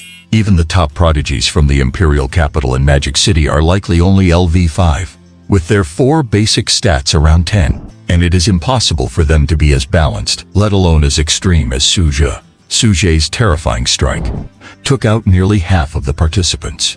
The black market gear doesn't just hide your aura. Most importantly, it can detect if the damage you've taken is fatal. Once you're on the verge of death and your vitals drop, the gear will automatically teleport you to the medical center. Of course, if the attack is so horrifying that it kills you instantly, then even the gods couldn't save you. The man in the white mask began to turn into specks of starlight, preparing to be teleported to the medical center. Just as he was about to be sent away, he suddenly spoke. "Can you tell me your real name?" Su Jie was a bit surprised but shook his head coldly. "Fair enough." The white-masked man sighed softly, clearly feeling dejected. "Someone as powerful as you will definitely come to the Imperial Capital. Only the Imperial Academy is your true destination. I will be waiting for you, Shikui. I will defeat you with my own hands. When that time comes, you must tell me your real name." Behind the white mask, the man's eyes seemed to ignite with a new fighting spirit. Someone as strong as Su Jie is worthy of being a goal for him to chase. However, that was just his own wishful thinking. The despair that followed made him question if he had turned into a complete fool, until he came into contact with that thing in Magic City. The legendary forbidden technique, the Bixi Sword Manual. But that is a story for another time. The voice faded, and the white-masked man vanished. Imperial Capital, Imperial Academy, huh? Su Jie was thoughtful. The Imperial Academy in the capital is called the Tianlan Institute. It is said to have been founded over 100 years ago by one of the 12 elders named Tianlan. Tianlan, although one of the 12 elders of China, did not actually possess great combat strength. She was a top-level researcher at China's Scientific Research Center and a core figure in the Research Institute. She specialized in studying the internal structure of the God Tower and various mysterious restricted areas, trying to probe the mysteries of human origins from a different perspective. Stories about her are far rarer among the public than those of the other 11 elders. However, she played a crucial role in the progress of human society. What she did was hidden, yet great. The Tianlan Institute was originally opened by her to take in orphans of the war. As time passed, some of those orphans became the strongest of their generation, inheriting Tianlan's will. They developed the Tianlan Institute into the strongest academy in the capital. The institute wasn't originally called Tianlan. That name was given by later generations to commemorate her. And it is said, there is an old sword saint in the capital, whose status is no lower than the dean of the Tianlan Institute. And he was one of the orphans taken in by Tianlan during the war. Well, we'll cross that bridge later. With the light and darkness powers I've awakened, it doesn't matter much whether I go to the Imperial Capital or Magic City. Even that dark academy the staff member mentioned is said to be specifically for nurturing dark attribute awakeners. Perhaps agreeing to go there back then wouldn't have been a bad way out, but I can't quite figure out that old man Xia Tianheng. Since I've chosen to stay here for now, I won't overthink it. I can just decide after the entrance exams. Su Ji walked slowly toward the center of the arena. With every step he took, the remaining participants scrambled backward in a frenzy. Damn it, stay away from me. Go away. Don't come any closer. Don't come any closer. Run. Can we forfeit? What is wrong with this light barrier? Let us out. We want to forfeit. We want to forfeit. One by one, it sparked a chain reaction among the group, triggering mass panic from the spectator stands. Everyone witnessed an even more bizarre and exaggerated scene. The man with the golden sign hair, carrying a giant snake-shaped sword on his shoulder, walking back to the center of the arena step by step. But this time, everyone was continuously fleeing away from him, looking down from the stands. It looked just like Su Zhen. One man, one sword, chasing after thousands of participants. Those who were fast had already climbed to the edge of the arena, pounding incessantly against the defensive light barrier. Help, help, help. Let us out. We're going to die. We're going to die. The 100,000 spectators in the stands were left speechless. Is this even a fight anymore? Should they just give the championship to that guy named Shiki already? For Su Zhe, in this Awakening Cup, his total stats combined with the power of his sword Shiki, he was already on par with a Level 10 Awakener, and his sword skills had all been promoted to the Saint rank. One must know, high-rank skills are already enough to pass the entrance exams. Even the new disciple of the old sword saint couldn't withstand a single strike from Su Zhe. The immersive pressure left the other participants in complete despair. They had no will to fight. So how do you see this brawl? Above the arena there was still a small spectator deck. At this moment someone was watching the bizarre scene below where Su Zhe was scaring all the participants away single-handedly. They began to find it quite amusing. Haha, what a guy. I haven't seen such an exaggerated Awakening Cup in decades. Pass the order down. The champion of the Awakening Cup has emerged. Give that, her, from the 50th floor to this person. Wait, Elder Mei, wasn't she supposed to be offered to? No need, her bloodline is more useful to that kid named Shiki. I'll give it to whoever I want. Give it to those trash in the capital? That would be a complete waste. But if that Shiki is not of Chinese bloodline, wouldn't that bring? Don't worry. When he performed his sword skill just now, I faintly sensed it from him. Flowing through his body is the bloodline of that one. The listeners' pupils dilated in terror upon hearing this. Even their hands began to tremble. No way, could it actually be him? Attributes equivalent to a level 10 awakened, fighting against a group of awakened who are only level 1 to level 5. It is like using a sledgehammer to crack a nut. Perhaps if everyone swarmed him at once, they might have caught Su Zhe off guard. But how could these contestants coming from all corners of the world have any sense of organization? They would be lucky if they weren't stabbing each other in the back. Besides, some contestants from smaller nations don't even share a common language. Although I don't understand the gibberish they are spouting. The fear in their eyes has completely betrayed them. The winner of the 136th Awakening Cup has been decided. Shiki, you do not need to participate in the remaining matches. The rest of the contestants shall continue the brawl. The last one standing will compete for second place. The earlier broadcast sound echoed, but this time it was heard throughout the entire Awakening Cup venue. Likewise, different languages began to play in a cycle. When the people in the arena heard the broadcast, they suddenly cheered as if it were the new year. Yes. Amazing. Finally, we don't have to fight Shiki. That Shiki is a freak. How can someone be so terrifyingly strong right after awakening? After hearing the broadcast, not only was Su Zhe stunned, but the other 100,000 spectators were also dumbfounded. Su Zhe was stunned because he suddenly remembered. He had promised to go settle in at Xie Shuli's house tonight.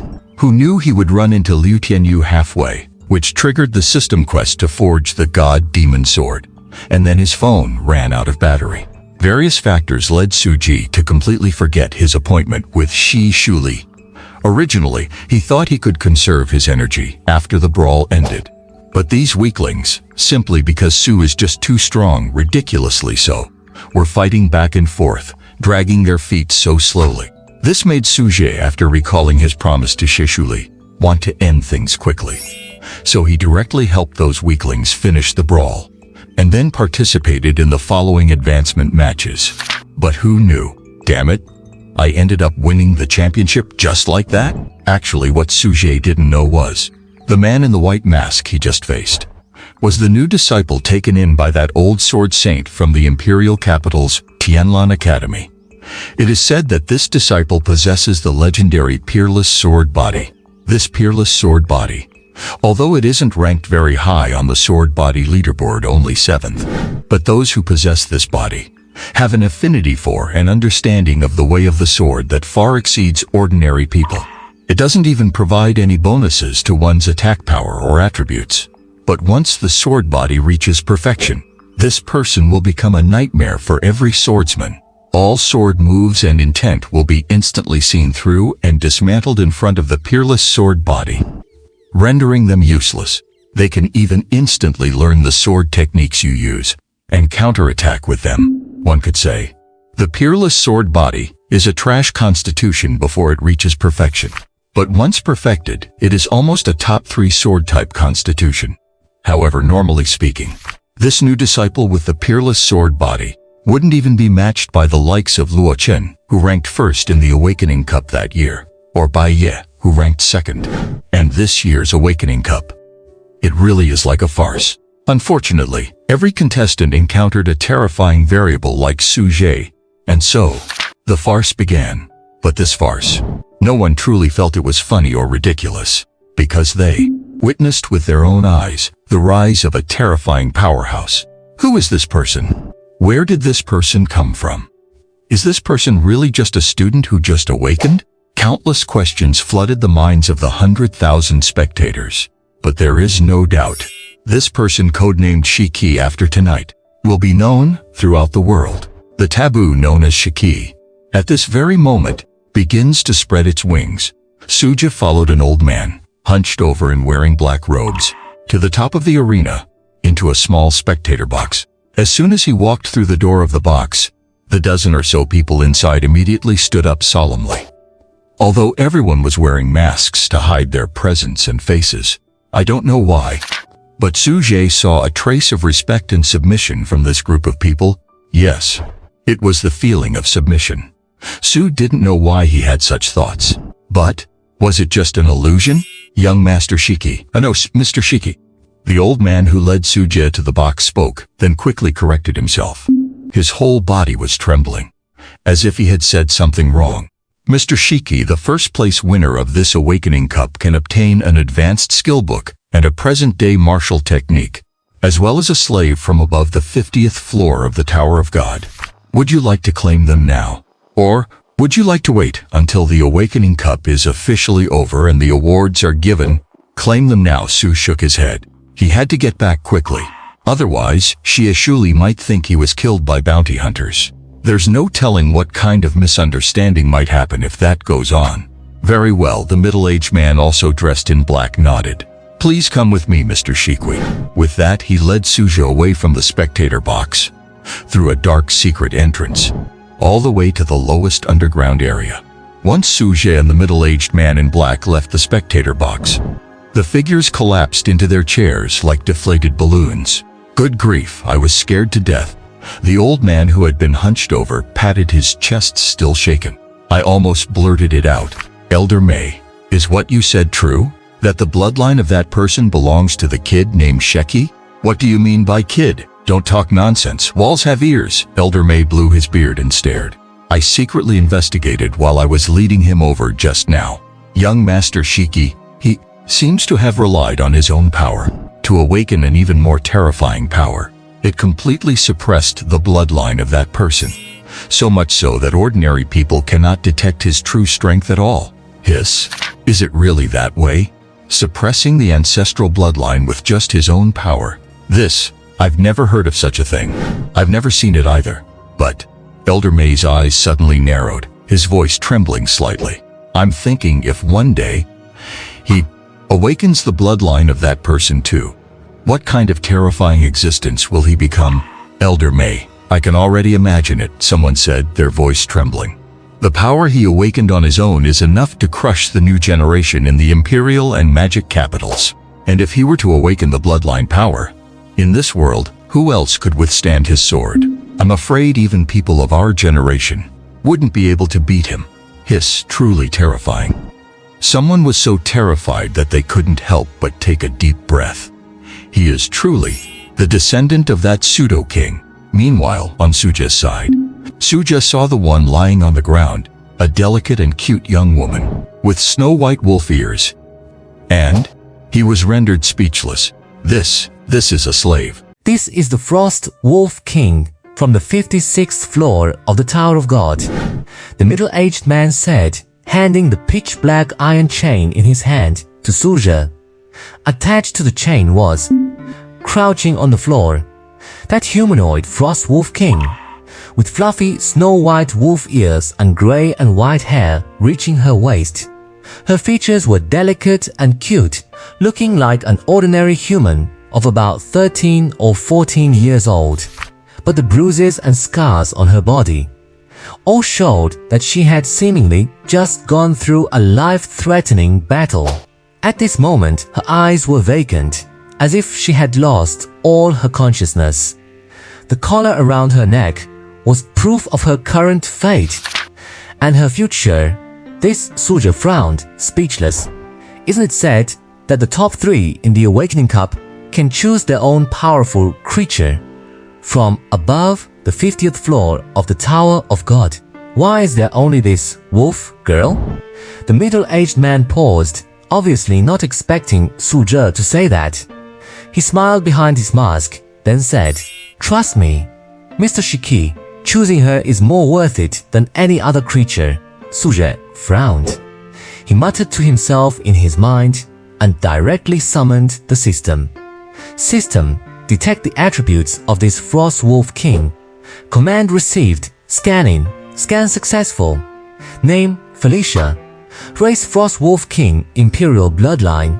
Habits, gregarious. Territory, Tower of God, 56th floor, Ice Canyon. Level, Level 3. Talent ability, Ice Element, first sequence. Health points, 70-70. Mana points, 80-80. Strength, 13. Constitution, 7. Agility, 10. Spirit, 8. Passive skill 1. Divine Ice Protection. Every 48 hours, she can gain a divine shield that can negate 1 instance of all types of magical damage. Active skill 2. Frost Tooth Blade. Within 5 seconds after using the skill, all attacks will deal critical damage and apply a frost effect. Frost effect reduces target's movement and reaction speed. Chance to freeze the target. Active skill 3. Frost Domain releases a frost field with a diameter of 30 meters.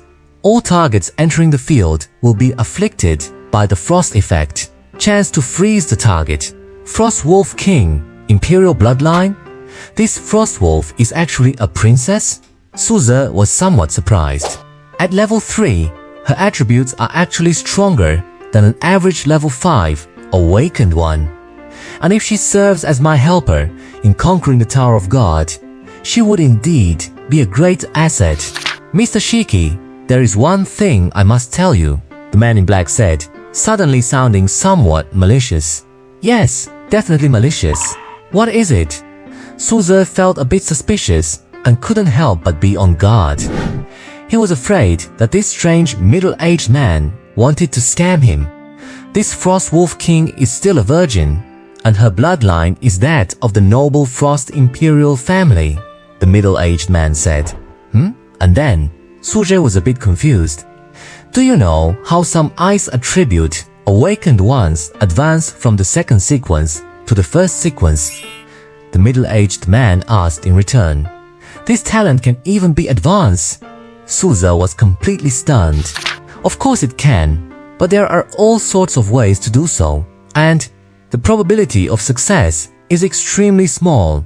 After hearing what the middle-aged man said, Suja suddenly remembered that his own Dominion and Berserk powers were originally at 145%. But after merging with the god demon power, they directly broke through to a terrifying 150%. In other words, talents can potentially be advanced, but the probability is so low that it is almost impossible. The Frostwolf King's royal bloodline can bring you a massive boost, even if you are not an ice attribute awakened. And you must note that only the Virgin Royal bloodline has an effect. Mr. Shiki, you catch my drift, right? Normal ice attribute awakened who obtain the Frostwolf King's royal bloodline have a chance to increase their talent's growth rate. And if you, as an awakened with other attributes, obtain the royal bloodline of the Frostwolf King, then you have a chance to seize one of her talent abilities. For instance, the pride of the Frostwolf royal family, the BUG level talent skill known to the world, Divine Ice Protection. This talent skill allows you to have the effect of completely nullifying magical damage, and it ignores level differences, although it only grants immunity once every so often. But as long as you acquire this skill, even if you are only at level 1, you can withstand a full strength blow from a level 100 powerhouse. Of course, it's limited to magical damage. Physical attacks still cannot be nullified. There's such a way to seize abilities. Su Ze was suddenly astonished. He had never heard of learning skills this way. It's almost like in ancient times, where emperors practiced some kind of gathering technique to ascend to the heavens in broad daylight. Naturally, there is. The middle-aged man nodded and said, "Of course, if you don't want this Frostwolf King, I can let you choose other powerful creatures, like the Red Turtle Clan, whose bodies are as hard as stone. You can use them as meat shields on the battlefield. Or the Assassins of the Heavenly Fiend Ghost lineage. You can use them to assassinate powerful lord creatures. And then you land the finishing blow. And rest assured, as long as they wear the collar, they will obey your orders for eternity. The choice is in your hands." "Mr. Shaqui, what will your choice be?" said the middle-aged man. When hearing the middle-aged man mention seizing the divine protection, Su Ze clearly noticed the Frostwolf girl on the ground trembling slightly. With those vacant eyes, she might just be faking it, putting on a display of despair. But in reality, perhaps she... Su Ze suddenly smiled. He was reminded of a certain anime from his past life, the situation in Rido of Healer. He crouched down. He stretched out his hands. With a click sound, Su Ze unlocked the collar on the Frostwolf girl's neck. "Mr. Shiki Yu!" The middle-aged man didn't seem to expect him to do that. And the Frostwolf girl, her vacant gaze suddenly turned into surprise at that moment. "Do you want to grasp your future?" Su Ze's cold voice drifted slowly. Future? The Frostwolf girl's voice trembled with confusion. "Yes," Su Ze continued calmly. "Grasp your own future. There is hatred hidden in your eyes. Tell me, who is he? Become my power and I will help you. Get your revenge." At this moment, Su Ze's expression and tone were truly like those of a genuine villain. His voice was cold and deep, as if a demon were whispering. The middle-aged man beside him felt a sudden stir of emotion in his eyes beneath the mask. This child, he truly is worthy of being a descendant of that person.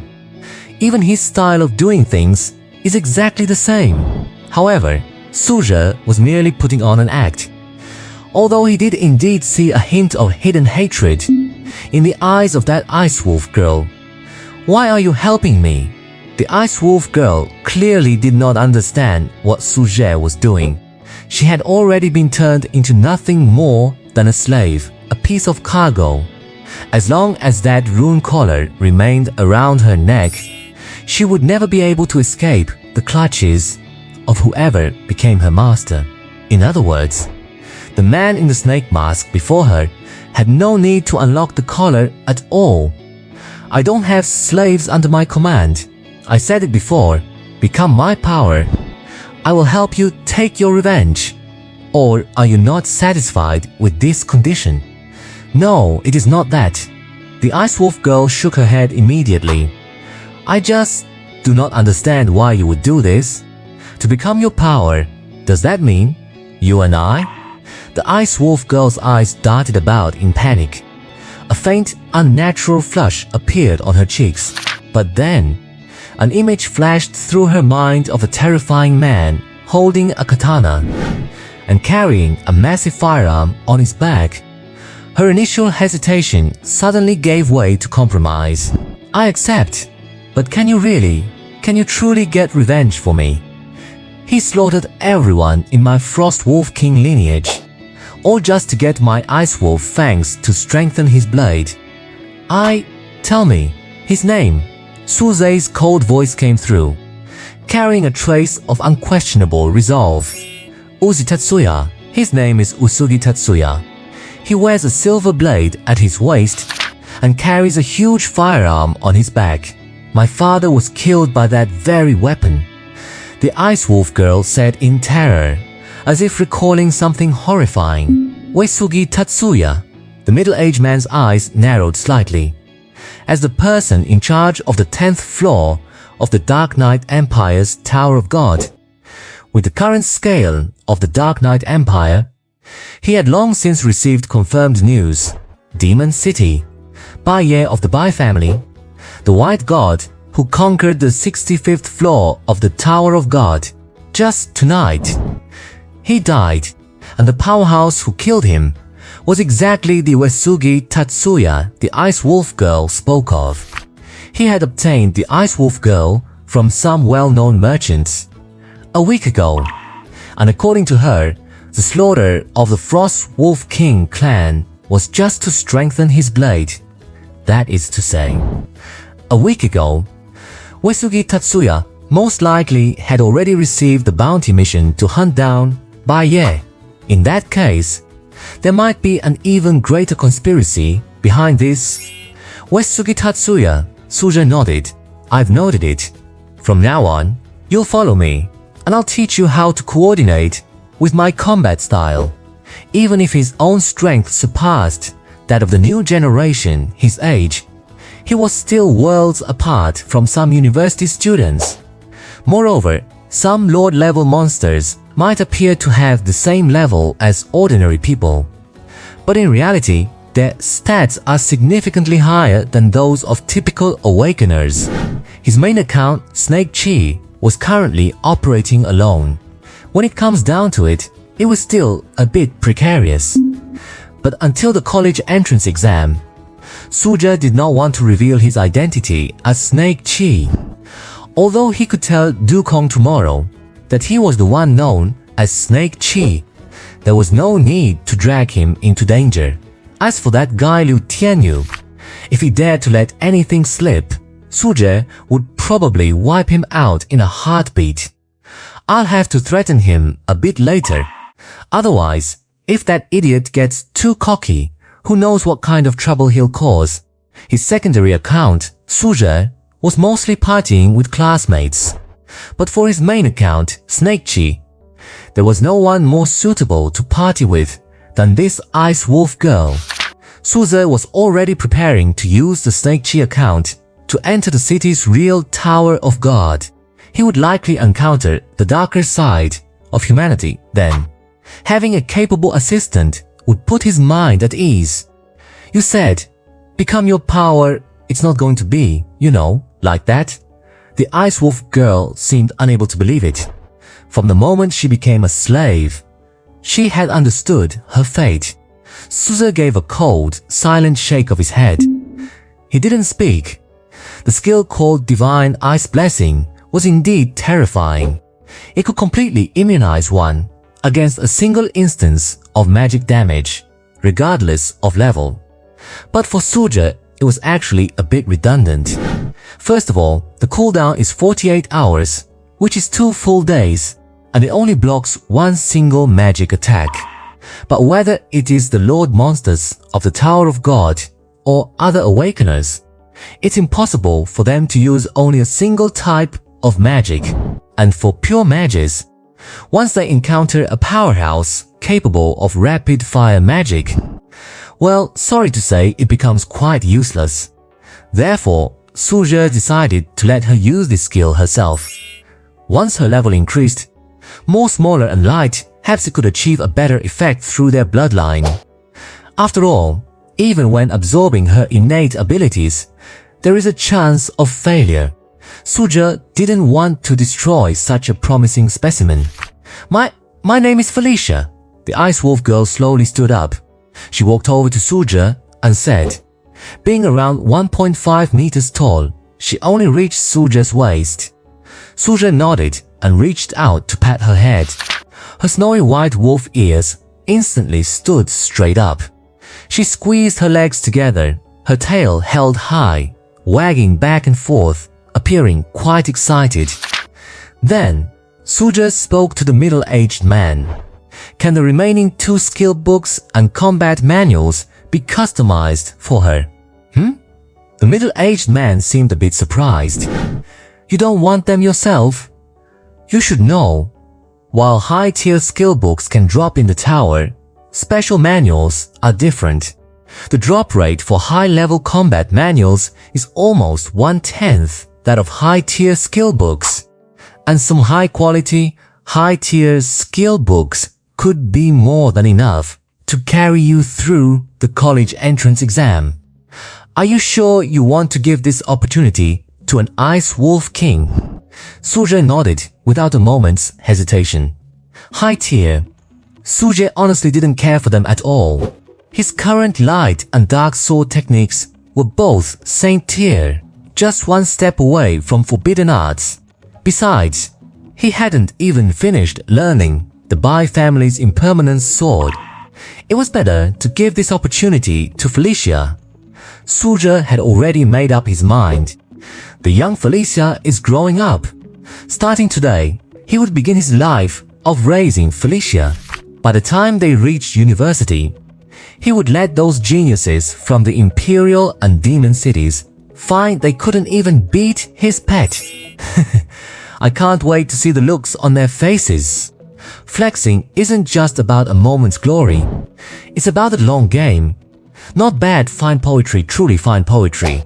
Su Zhe thought to himself.